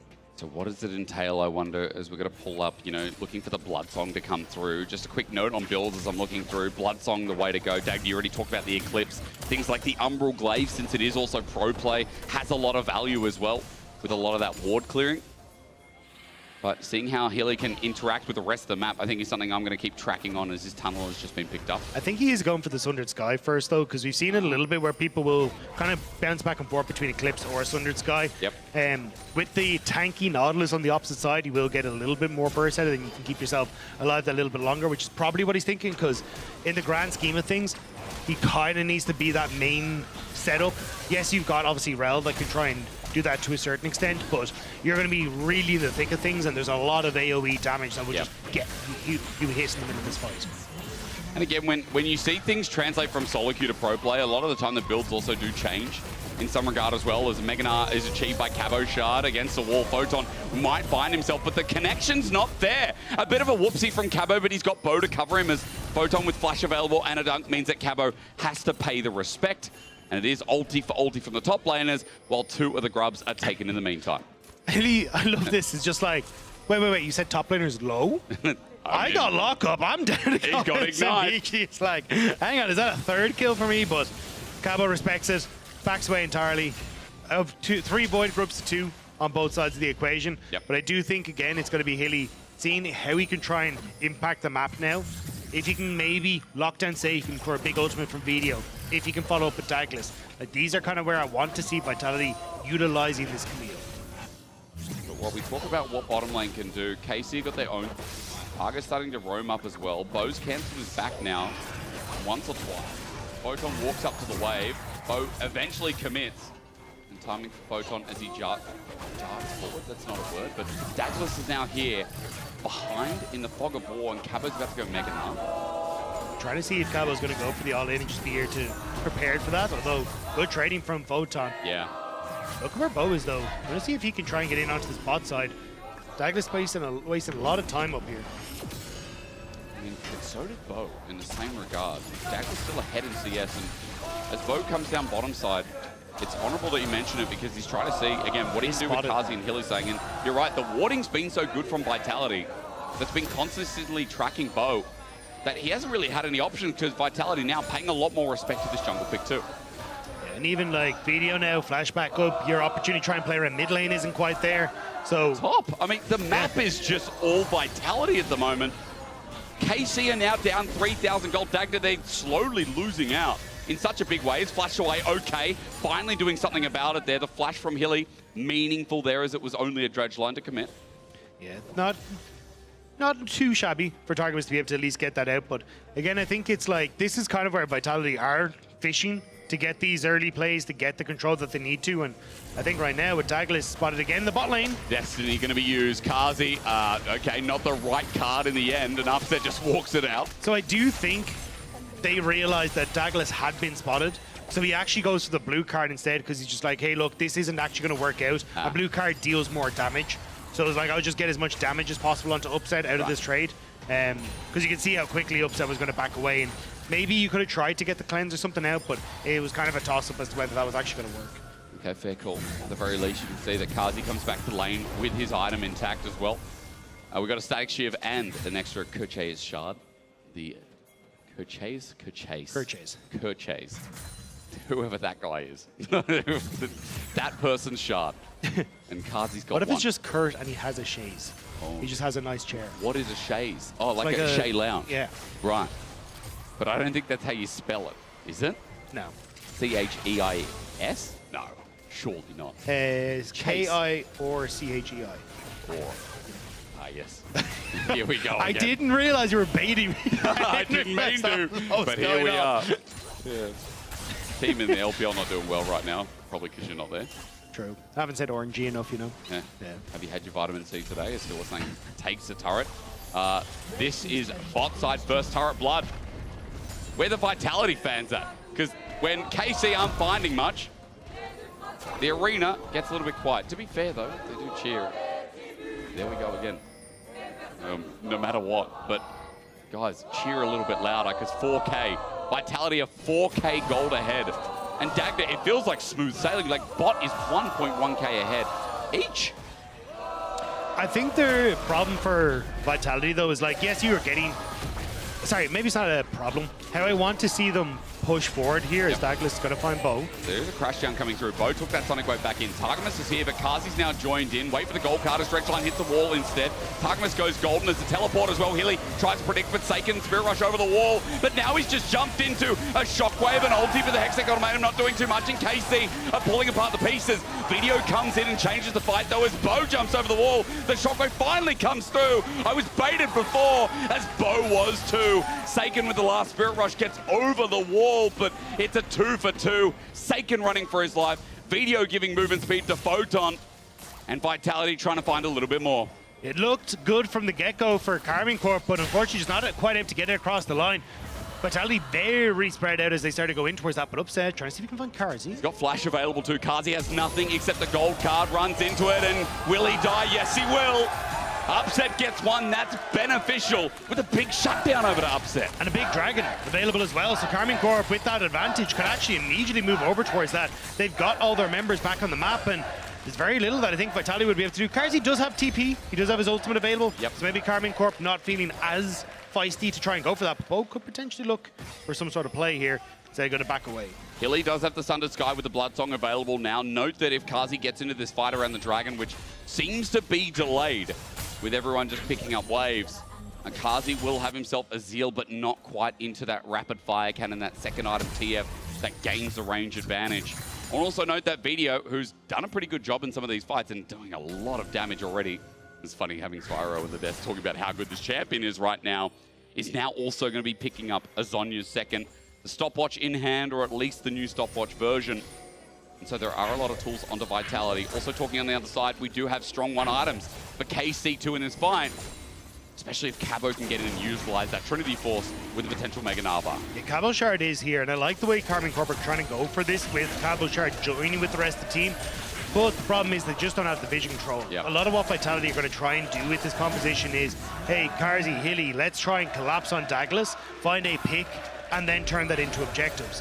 And if you don't have control, as Karmine Corp finds very hard to actually try and contest into these points, because trying to get that lockdown with Kazi and Hilly, that single point of contention is very easy. Destiny sees Targamas, Bo jumps on in. There's a Hextech Ultimatum. I think that was a Shockwave used. No, it wasn't. Excuse me. It's a bait in the Magnet Storm. They've already found Bo, though, and KC start this fight off at a disadvantage. Good route onto Hylissane, but rest of Vitality are flying through, and as you mentioned, Photon has appeared. Targa runs out, if only just to save his own life, as Photon takes a trade on the way out, but KC are sent packing again. Herald is going to reset, but not for too long, as Vitality look to take another objective. That's the thing, though. If you end up separating against Vitality, it's so easy for that single target CC to cause issues.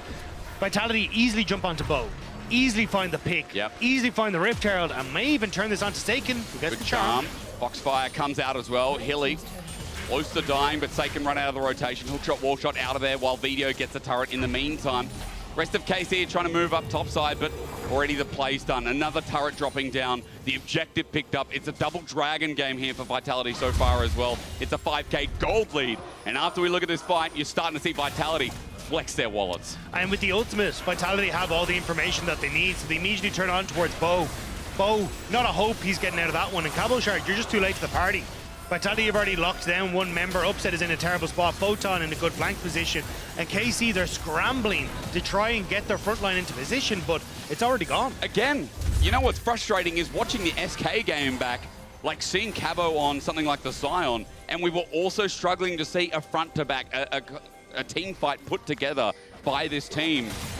Here in this game, not giving the opportunity as the Magnet Storm comes out and Dredge line away, but follows Hilly as the TP comes through. Maybe Vitality gone too far forward, but with a double Shattering Strike, it's only Douglas for the time being, but the charm means everything. Opening up as Cabo flashes in, gets the root back, and I may have cursed him in a good way. You are welcome, KC fans. I'm here all game. But is Hilly going to be around for much longer? Seiken gets the charm! Oh, he predicts it as well. Seiken nicely done. The Hextech Ultimatum flies through, but as Hilly flashes away, Cabo has the range. And it's another one to bite the dust. KC are quickly getting back in. Upset is trying to clear out the wave. He's now spotted the Photons on the side, so he's going to back away. Vitality want to try and get the mid-tower. Bo coming into position to try and defend it, but I think that tower's gone. It is gone, so more gold back in the pocket of Vitality, but at least slowing the game down and getting something back, Dagda. Well, watch against Vitality went a bit far. And this is what we talked about. Vitality, the single target is fantastic, but if you don't pick that single target, well, now you got nothing left in the tank. And KC, there's the front to back you were talking about, Asterix. Cabo in the front line, the flash forward onto Karzi, just managing to pick off the TF, who has no summoner spells. And then that's exactly what KC needed to try and get some gold back in this game. I mean, it does slim down that gold margin, but again, still 4K, so they've got a lot more work to do, and especially in front of something like the Dragon. A minute 40 until we get that next objective bottom side, they're not out of the woods yet. But when this game was starting to run away with it, it felt like Vitality were going to again put themselves into playoffs. Yep. That's what KC need to try and get back into the swing of things, get the tempo in their favor, stop the pick potential for Vitality, start to play towards these team fights. And now you definitely need someone to help Upset. Upset does need to push out these waves and try and keep Karzi from doing exactly what it looks like they might do, which is play for side lanes and look for these collapses. Rift Herald, though, going to get this bot lane tier 2, and there's very little KC can do about it. And we're going to jump in. Vitality position themselves around it, and you can see Upset now looking to match, but he can't do too much. Herald gets the charge. Vitality with another turret. That's 4-0 in turrets, by the way, as they're finding a play on the other side of the map. Almost Criminal Destiny as well. Re-engaging with the flash from Douglas. Gets over the dredge line. Seiken has to flash out himself as the last of Spirit Rush gets him out of dodge. But now Vitality on Baron's side of the map. They've burned Seiken's ulti and the flash. They're looking at Baron. And there's no TP. Vitality, they want to try and go for this. They want to just try and bait KC in, though, so they can go for the turn. Watch, Hylissang has the ult available. They want to try and catch Bo. What can they do? A crucial moment for KC here. They don't want to fall down with the rest of the 2 and 5s, and Vitality got playoffs to make. Sonic Wave!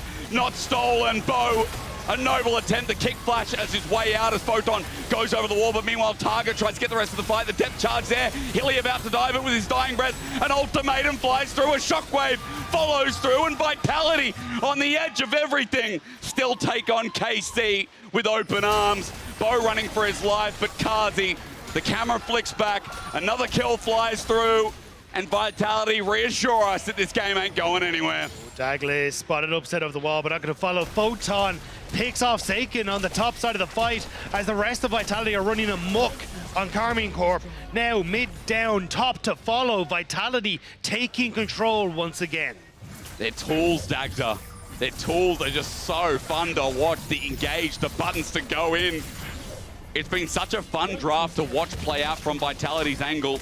And it's kind of taken KC by shock in the early game with not only this bottom side, but jungle not being able to find anything. There are a lot of issues there. TP. This is it. This is the hero play. Karmine Corp are trying to find their moment, but kind of goes to nothing. Looked like they were going to try and collapse onto top side, knowing KC had committed members to the top side, but not or to Dragon, but not going to be it. I know you're pointing at that. You're telling me like maybe Forsaken, but the fact he finds nothing, the fact Dragon goes down, Soul Point here. The Baron power play already at 4,500 for Vitality as they found yet another turret at the start of it. Leads us closer to that 10k gold mark. 9,000 at the top of your screen right now. And this is what you want to see again. I said the same thing about Team Heretics last game. I'll say it again about Vitality. You want to see this aggression from this team that they're so well known for, and you want to see this cleanliness of play to close this out. But that's the thing. They've been so tempered with the way they've been playing it. They've just been waiting for essentially this wave to hit.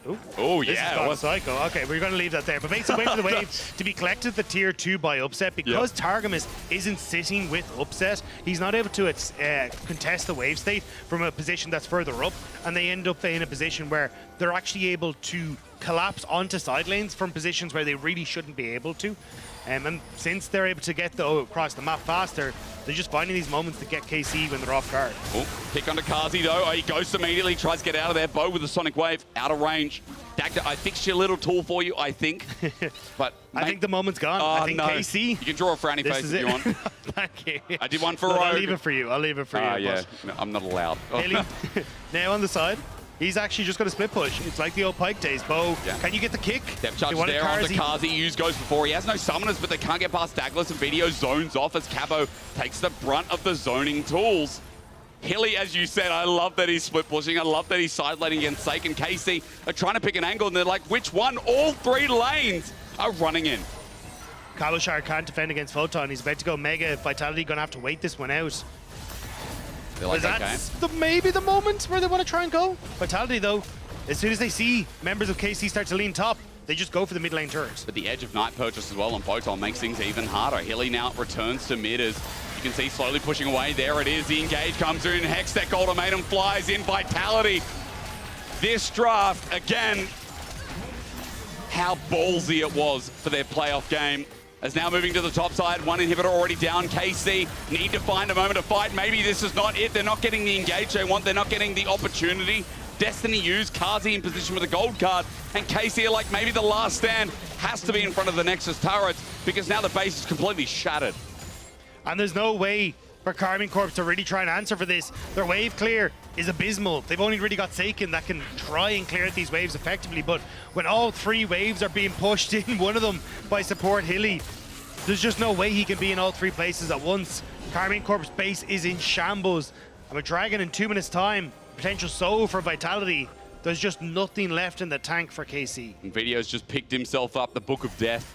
Almost 3 items that Zonya's never turned into one, still held out with the Seeker's Arm Guard activate available. Rabadon's instead, he just rushed it. At 280 CS, you see how he has the money for it. He's ahead of the clock, and I think Video has been chilling this game. Been getting super confused with the Magnet Storms and Shockwave. Just one of those days. Just big circles. They're big circles, but the circles are most of the time hitting. You know, it's Douglas and Video both having great ultis here in this game. But that's the thing, when Hylissang makes the pentagon over the big circle. The hexagon goes in the circle box. And then Bo finds himself very miserable because he can't get out of the box. Yes, He's very just stuck true. there. It's been a rough game for him, and like, you know, credit goes to Douglas. I think credit goes to the bottom side of Vitality, but the options weren't there. The lanes were so good here for Vitality. And they've really transitioned that well. It's a 26-minute game, but it feels like it's much longer with an 11k gold lead for Vitality. With Baron that comes up for them in a minute time, with the next Dragon Soul in a minute time too. Top side's crashing in. Double super creeps. Mid eventually will join up as well with that wave on its way. And bottom side is being queued up very slowly so that Vitality look at the last inhibitor turret. Yeah, Seiken gone to clear the double super creeps, but he's not going to be able to do so. So Vitality playing this one by the book, slow and steady, take down the last inhibitor turret and the last inhibitor. And now the minions are still streaming in KC. They're kind of just left trying to hold the fort while Vitality got to go and slay a dragon. I like again that they've had such aggression in this game, but they're trying to play to the dragon, but Targos probably thinks that peekaboo! Oh, he's not going anywhere. Photon picks it up, and now 5 versus 4. Those minion waves are going to be even more impactful. As KC probably thought, oh, they're setting up for Dragon. Targos felt safe, but that was a lie. And that's your main engage tool down. Cabo in Mininar, not going to be able to try and set this one up. He needs to try and stack it. Seiken tries to go. He tries. Video goes gold. Is finally with the Seeker's Arm Guard used out. Video comes out and he's quite all right. Seiken with 2 Spirit Rushes available. The waves crashing in. Charm does connect, but it's onto Douglas. And they have to make their stand here. Gold card sets up. Turret's getting hit down. Bo stands, but to his own ground. He won't do too much as Photon is firing away. I've seen many Aatroxes today, and Photon and Wonder are hitting peak. He's in the front line taking damage himself, but still refuses to die. And Vitality sit in front of the Nexus, hit away, say we are Vive la France, and we are going to playoffs in Spring. The 5 wins for Vitality is taken. And the loss delivered to Karmine Corp, who desperately would have liked to try and put themselves up against Mad Lions Koi ahead of Giant X. But it's Vitality with a very, very clean game who locked themselves into playoffs. Got to be so happy about that. I mean, especially when Vitality this split. Dagda, we came through after last split. We said, look, there's some core weaknesses. They're looking so much better, so much more revitalized. This bottom lane, I love the experimentation here in this game, but I love the fact that Kazi and Hillsang in the laning phase looking better. As if you want to have the same opinion as me, or at least show me up, remember you can vote for your career player of the game at LEC on X. Is it Dagla's video or Hillsang? Camille support Dagda. That was a good game of it. And like the Rek'Sai top earlier on, I think solo queue tonight is going to be quite meaty. Yeah, we're getting some real spicy drafts coming through, but it's sick to see, right? I think initially very well played by Hilly and Karzi, like playing the point-and-click CC, set up for Camille, use the Hail of Blades, and even the solo kill for Hilly at the start of the game was incredible. I think there's just a lot more that we get to see from Vitality. Yep. That is definitely going to be exciting as we start to move off over the playoffs, but for Karmine Corp, kind of heartbreak now. They have Heretics and BDS to try and pick up wins against over the course of this weekend. Yep. That is going to be no easy task. And if you want to try and beat out like Giant X, who still have Heretics and Vitality still to play, you've got Mad Lions Koi, still have Fnatic and BDS to play. There is still a lot that can happen over the course of this weekend. I mean, the Spanish and the French fans are going to be sitting there going like, hang on a minute, that strength of schedule at the end is really, really rough. Now, Rogue, of course, sitting at 1-6. Right now, they feel like a bit of a ringer for the bottom side, considering that they're going up against G2, considering that, we're going up against SK for Rogue as well. So it's also a hard ask, but I mean, KC and Mad at this point, it feels like maybe one of those teams are going to be joining them. If Giant X can't step up their game, they can go into the conversation as well. But ladies and gentlemen, thank you for being with us. I am your caster referee for today. Someone said I look like a watermelon stuck in jail. That's completely fair, honestly. No, you're not in jail. You just keep them in jail. Okay. Derek's stacked up. We're going to go to an interview with Hillsang, and I'm curious to know more about this Camille support. Please teach us, Senpai. All right, thank you so much for that one, Hysterics and Dagda. Hillsang, congratulations on the win. Thank you for joining me for the interview. I do indeed want to talk about that Camille support because it looked like you had a really fun game playing it. Yeah, I think Camille support actually can be very, very strong at in the right draft. And I feel like, I mean, I didn't practice this matchup too much, but I feel like it was a good combo, especially with TF. So we just picked it. So you're saying you didn't practice it too much, but you start the game and immediately look for an invade after level 2. You just put bow on the back foot. I'm assuming that was all part of the equation? Yeah, for sure. I think with Reo, you can, if you have pushing bot, you can always invade and either like make enemy jungle behind for protecting bot or dive enemy bot lane. So it was like kind of lose-lose situation if we played correctly, and I think we did. So yeah, it's draft gap a bit. A little bit, because first today we see BB on Rek'Sai. We're now seeing you on Camille. It feels like the drafts are changing up a little bit more as we're heading towards the playoffs. Is that something that you're trialing and testing? Is it something we can keep expecting from teams? Yeah, I think there's a lot of pocket picks right now.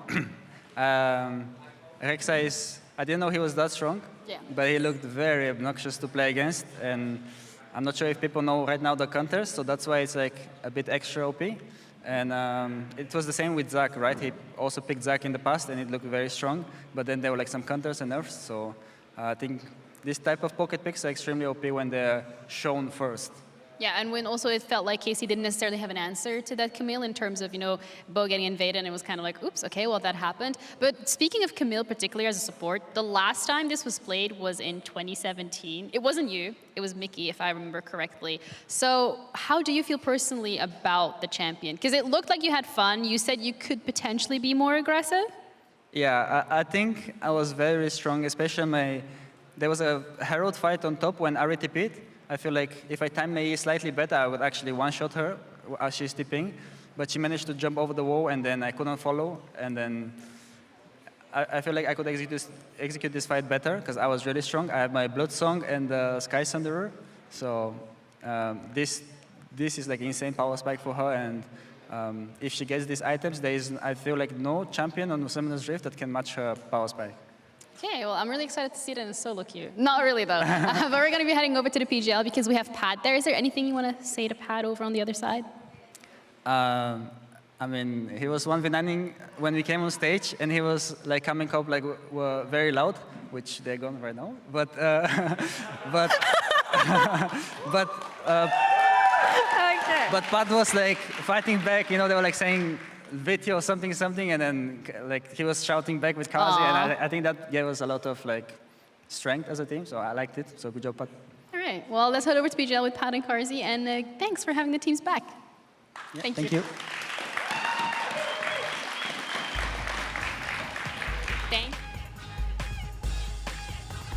Thank you so much, Jeannie. Always nice to hear from Hili-Sang as well. And guys, welcome to PGL. I'm Laure, joined by Aragon, and Pad and Karzi. How are you guys doing?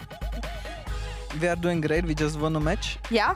So you feel good usually after winning a match. But I have one question about this, though, because when you think of the draft, you guys now have time to do the draft backstage. For me, you have time to think of the draft, think of your choices. When you give Hili-Sang Camille, you know exactly what you did. Actually, you don't know what you did. Is it going to go 0-10? Is it going to go 10-0? How did you feel after he locked that champion, and what was the reasoning behind this? I mean, I was happy. Wait, you're asking me? I asking both of you, but you have the mic in front of you, so let's just go. For me, I was happy because we had some practice of this exact matchup. Like, we played Twisted Fate Camel before. Yeah. And it's a lot of fun. In most of the games, we didn't really do our specialty in this one. But usually it's like really annoying for the enemy team to play after 6 if you're good in the game. Yeah, quite painful indeed. And it's, I mean, this action started off quite early as well with some invades. Pat, you had, go ahead. We were in Champ Select and we were like, they're going to late invade, they're going to abuse Halo Blades. They've been watching LPL for sure. That's where I saw it. And exactly what you did, right?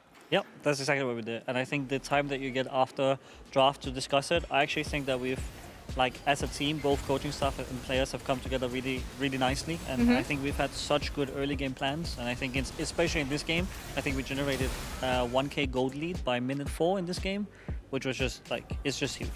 I still think that, and tell me if I'm wrong, but for me, Camille support is not going to be a conventional pick. And I love the fact that you guys take some risks. Would you define this as a draft risk, or is it you having like a better middle read and actually feeling comfortable in champions like this? Maybe more a question for the coaching staff here. I think it's being willing to break the meta or like sort of like establish it yourself first. It doesn't mean that, you know, us playing Camille now that every team has to play it, but I think one of the things that I've had an issue with in the past for my teams has been that we are waiting for LCK to show us the way. And I think that with this team, like we saw it today, and we've seen it in our last 2 Red Side games as well, that we're just willing to break the meta, and I think that, especially on Red Side, that's really important. Hili-Sang got player of the game here, Karzi. Anything you want to say about his performance or him as a player? Because when we talk about Hili-Sang coming in today, we were like, that's great. He refrained the urges that he had to go maybe too forward sometimes. Is that a sentiment that you share? Well, I think he played really, really well this game. He was very decisive and he was leading the team with his comms because he was letting us know exactly what he wants to do and how strong is he. So we had to follow him, you know, otherwise if we don't follow him, he's gonna run it down. So we have to help him a bit. But I was just happy he picked it, you know. I'm always happy when Hili-Sang picks something like this. When we played the Senna last split as well because people don't expect him to play champs like this. And it always makes me happy when he proves them wrong. It does feel like a champion that is one where he can go 0-20 with all the soft contesting he does, with all like the playing on the edge. Is this something you bear in mind, or do you just have full faith that he's gonna? I mean, there's always gonna be a risk element to having Hili on these sort of champions, right? But in the end of the day, like our goal as a team working towards summer finals and worlds is to make sure that when Hili is going in, that people are either following and we are murdering them, or that we have pressure on the other side of the map and he's slowing down the team. Because I think this narrative of Hili running it, uninting it is a bit boring at this point. I agree. Because honestly, Hilly just sees a lot of openings that other players in LEC does not see. But that's the thing. I agree fully with you on this. And for me, it's his creative genius that carries him away a bit too much sometimes. So as a coach, what is the best approach and what is the most difficult one? To ask Hilly to put a leash on him and maybe tell him to not go for this potentially great and amazing plays, or teaching the rest of the team that you should follow him because he sees stuff that you don't, and this is what's going to win you guys games. So I think it's really important that whenever we have these sequences in officials or in scrims, that we review them together to see what he sees. Yeah. But it's also really important that he learns how to communicate what he's seeing ahead of time. And it's really important that when Kasi is playing TF and he's calling aggressively for ult on side or gold cards, that then he can go and follow their call as well. Mhm. So it's a give and take relationship, and whenever Hilly is giving back, well, they're much more willing to give. Yeah. So I have a question. I've kind of prepared it because I was really excited to actually have you on today because I don't know if you know this, Kazi, but I was coached by Pad. I was on a team with him right back in the ERLs. Wow. So I wanted to ask how Pad's coaching has evolved. And I have a couple quotes that he would say very often in coaching, like his little catchphrases about macro. So the first one, whenever we made a play and he was in review with us, he would often say, take the hand, not the arm, or take the finger, not the whole arm. Did he ever say that anymore, or is that something he's moved away from? I mean, he says like similar stuff to this, but I cannot talk like on the stream. Is it not broadcastable? It's not broadcastable, I'm sorry. Oh my god. I like the way you coach, Pat. And next I will one. investigate off cam for you guys and let you know. Wave, vision, wave, play is another one that he would say very, very often in terms of side laning. You push in a wave, you go get vision, and you come back, make a play on the next wave. Is that something he dropped altogether? He dropped this as well. I've never heard him say anything like this before. Oh my! I mean, means that you refined your coaching maybe over the years, and Certainly. the catchphrases or maybe the advice that you give your players, because I feel like there's like systematic mistakes that all the players are going to make, but maybe if you have other, I don't know, focuses for Vitality, what is the advice that you hammer down? One that you can say on broadcast, please. We Like don't my wanna get biggest advice is usually to my ADCs, because like I work a lot there with you go. them, and usually what I tell them is like, why are you going melee? Can you stop going melee? That's my best advice. I do this maybe once a scrim. Once a scrim? Oh my god. Karzi? No. They are very toxic towards me in the team, and it's been really hard because I've been trying my best, but my coaching staff just doesn't like me anymore. I know. I mean, he's even calling you out when you're in game. I mean, there's a tweet addressing this, actually. It was outrageous. You're doing your best. You're sweating. You're the one sweating on the Rift. And this coach has the audacity to tell you what you should build. Let him play next time. I mean, the worst part is that, like, if it was at least right, you know, but he was so wrong. Oh, no. That's what triggers me. Because he Alright. didn't even see the reasoning behind, like, Why you were melee? why I was melee. Yeah, and that's my bad. I turned 30 this year, and my eyesight is failing me. Yeah. So You're making us all look bad here when you say this. unfortunately, that's what happened, and I've apologized to him. I've been on my knees. I've scraped his boots. I've done everything I can, and maybe one day he will forgive me for this insolent moment. Do you guys? What is your relationship, actually, coach and AD? Because I know that there's there's a lot of coaches with Vitality. So what is the bond between the two of you? Do you guys work together? Because Pat, I know that you work with the VTO, for instance. Or do if you want to say more, I'm down. But that's not what I was going for. I don't have any coaches since I'm like... You're the goat. The goat? Yeah. I don't need any help from anyone, so I'm just doing my own stuff, and we are just chilling together while he's coaching and flaming the other players. Yeah. Yeah. It's crazy that you can fit in a room with 5 other players, given the ego that you have now.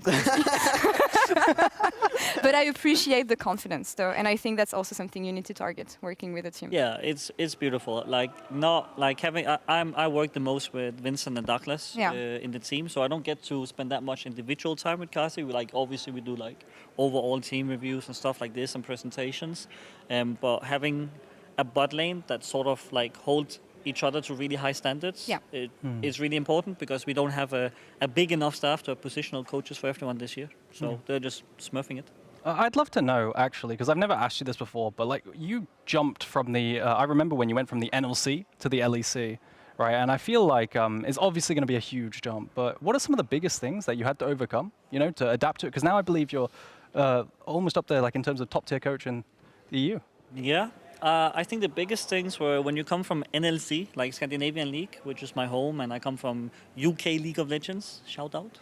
The biggest thing is that I had actually done 0 positional coaching before I got to LEC. Yeah. So developing my skill set in that area was something that took some time, but I invested a lot of time doing that outside of work hours as well. I worked a lot with teams in Brazil and Latin America to make sure that I stay sharp on that. And I would say that now my favorite thing is positional coaching. I just really like it.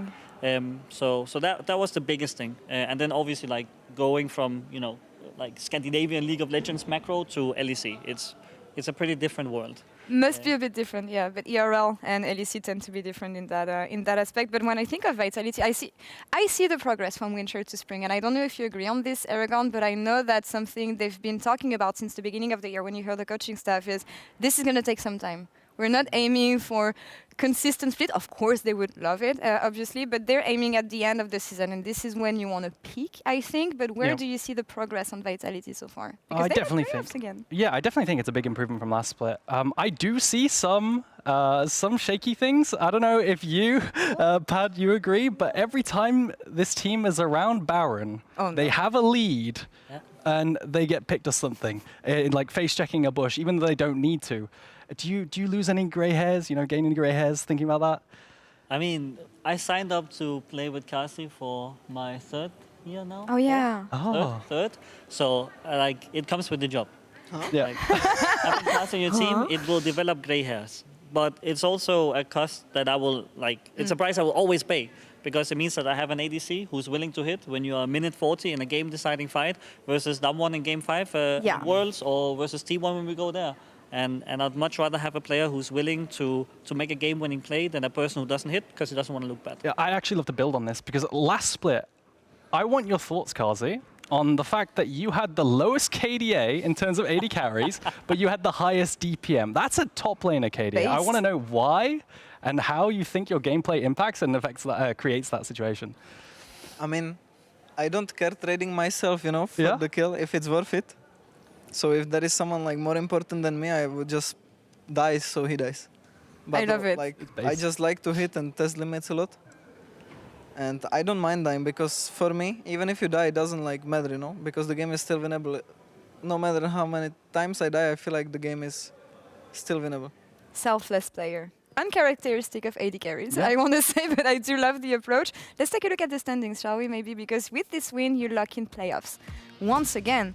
But is it the same Vitality that we saw in spring? And I want to ask you guys this time, in this slow building process, what is the major difference compared to the form you had in winter, Karzi, as a team?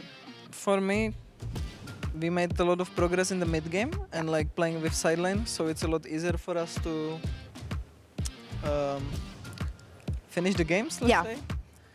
And also we worked on our early game a bit and think we are getting advantages pretty consistently right now. So that helps as well a lot. We just have a little bit of issues in the minute 10 to 20. But after that we are good to go right now. I think only G2 and Fnatic have better macro than us at that point. Pad, you seem to agree here. Anything you want to add? No, I agree. I think I'm we came out of winter split and we finished fifth, sixth, and the whole sort of takeaway was that we were just ready to grind on into spring. In the face of adversity, everyone wanted to learn more. No one was sulking or being upset at anyone. We were just ready to take the next step. And I think that the practice has been really, really good.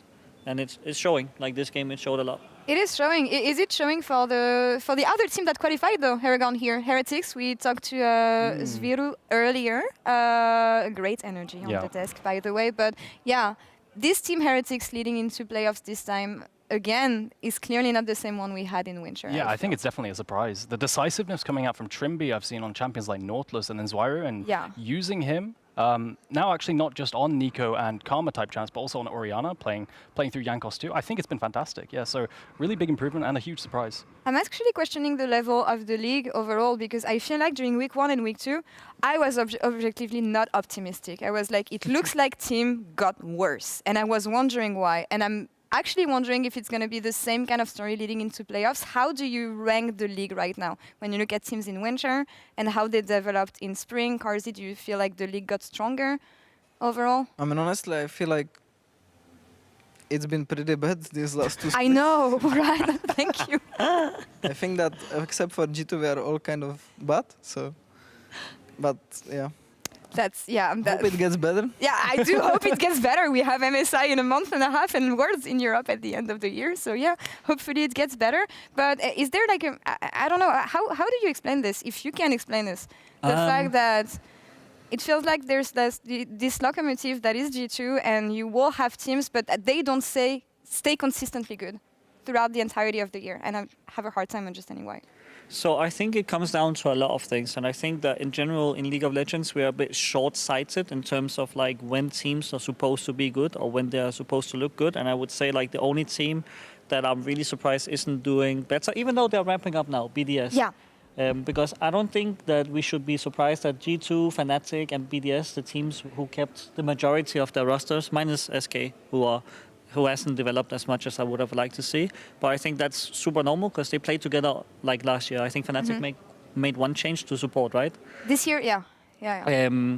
And so I think that by the end of this year, like if teams are, you know, using G2 to propel themselves forward, and if you keep having good like practice and your process focused and not focused on winning split or coming top 2 in winter, then you know we'll see teams be good by the end of the year or by the end of summer. But right now I would say the quality of the league, like including us, is not like, you know, we're not ready to take over. And I think acknowledging it is good, and you guys are working towards this success, obviously. So yeah, let's take a date in summer with Vitality and see where we leave things. I want to take a look at the schedule quickly because we don't have match of the week tomorrow, guys. But still, race for playoffs with 2 spots left.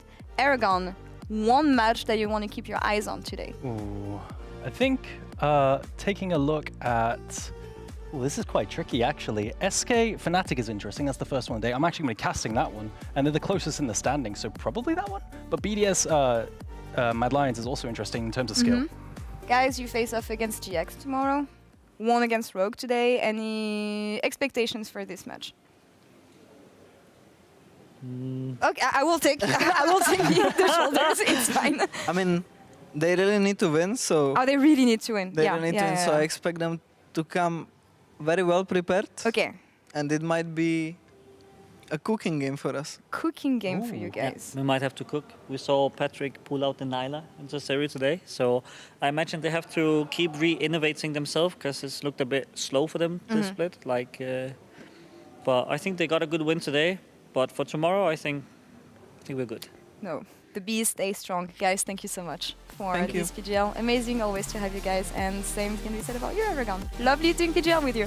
And that's all for us here tonight for the LEC today. 4 teams are now locked in playoff, and let's see which teams will follow tomorrow. But for now, tune in to the LCS playoff where Team Liquid is facing 100 Thieves, and Appa is typing in all chats. That was great, though. I wanted to break down a fight from last week's Team Liquid versus FlyQuest series. Now, this was 16 minutes into Game 3. As you can see, APA will be the star of this clip. You just don't know why yet. He is currently 0, 0, and 0. Watch him in this fight. There's going to be something that is very important to the overall theme of this series, and most importantly, this next series that we're going to be seeing. So you can see APA very clearly on the Nico, doesn't pick up any kills, but clearly was instrumental into Team Liquid winning this fight. But the important thing, I think, from this entire sequence is right here. So notice how he's taken his hand off of the mouse. He has positioned his left hand still where his WASD would be, but able to type. And he does, if you focus in right into this box right here, very small chat window. Doesn't want to make a distraction, but does want to make a distraction for the other team. So he types 2 things. Wow, the ego. If we pay attention, he does this very quickly. You can't quite see it on this screen, but I'm at 35 seconds into this clip when he removes his hand from the mouse. By the time he finishes typing, only 3 seconds have passed. So ultimately, not a distraction for APA, but very potentially a distraction for the enemy team. Now, did this lead to a Team Liquid win in this game? No. Did they win the series? No. But he's not going to stop. He's going to keep typing in this 100 Thieves series, which, by the way, happens now.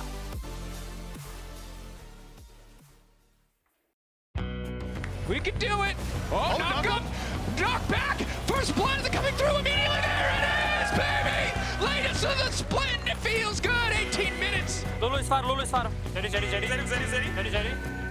Okay, Zeri. I'm on HP. I know, flash.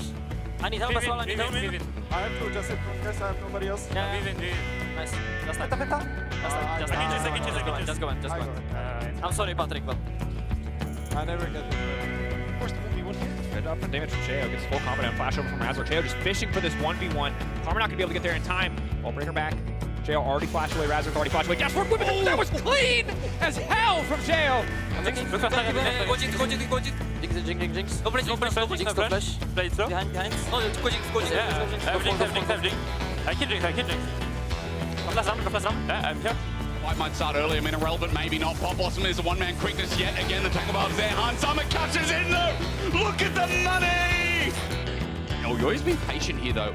I'm not sure what the ward coverage is like, but Spyro has walked out once again. Counter-Strike flash. Amazing gank! Holy moly, Elyoy. So hard, though. You kind of need to get this. Oh, there it is. Flash away all the jump! Nicely done. Oh, both junglers right now, I think, can deadlift 150 kilo plus. Okay, it's not bad. Okay. I have shield. Look here. Okay, play. Go. Back up, Dragons keep it 2. This is way out as Photon goes over the wall, but meanwhile Target tries to get the rest of the fight. The depth charge there. Hilly about to dive it with his dying breath. An ultimatum flies through a shockwave fair. And now as he comes through, the Void Rush flies onto Exaking's face, but he's not taking damage! He's not taking any damage! Exaking says, get this guy off me! Get him off me, Dagda! Oh my god. That's the Rek'Sai for you, baby! Referee! The Rek'Sai, baby!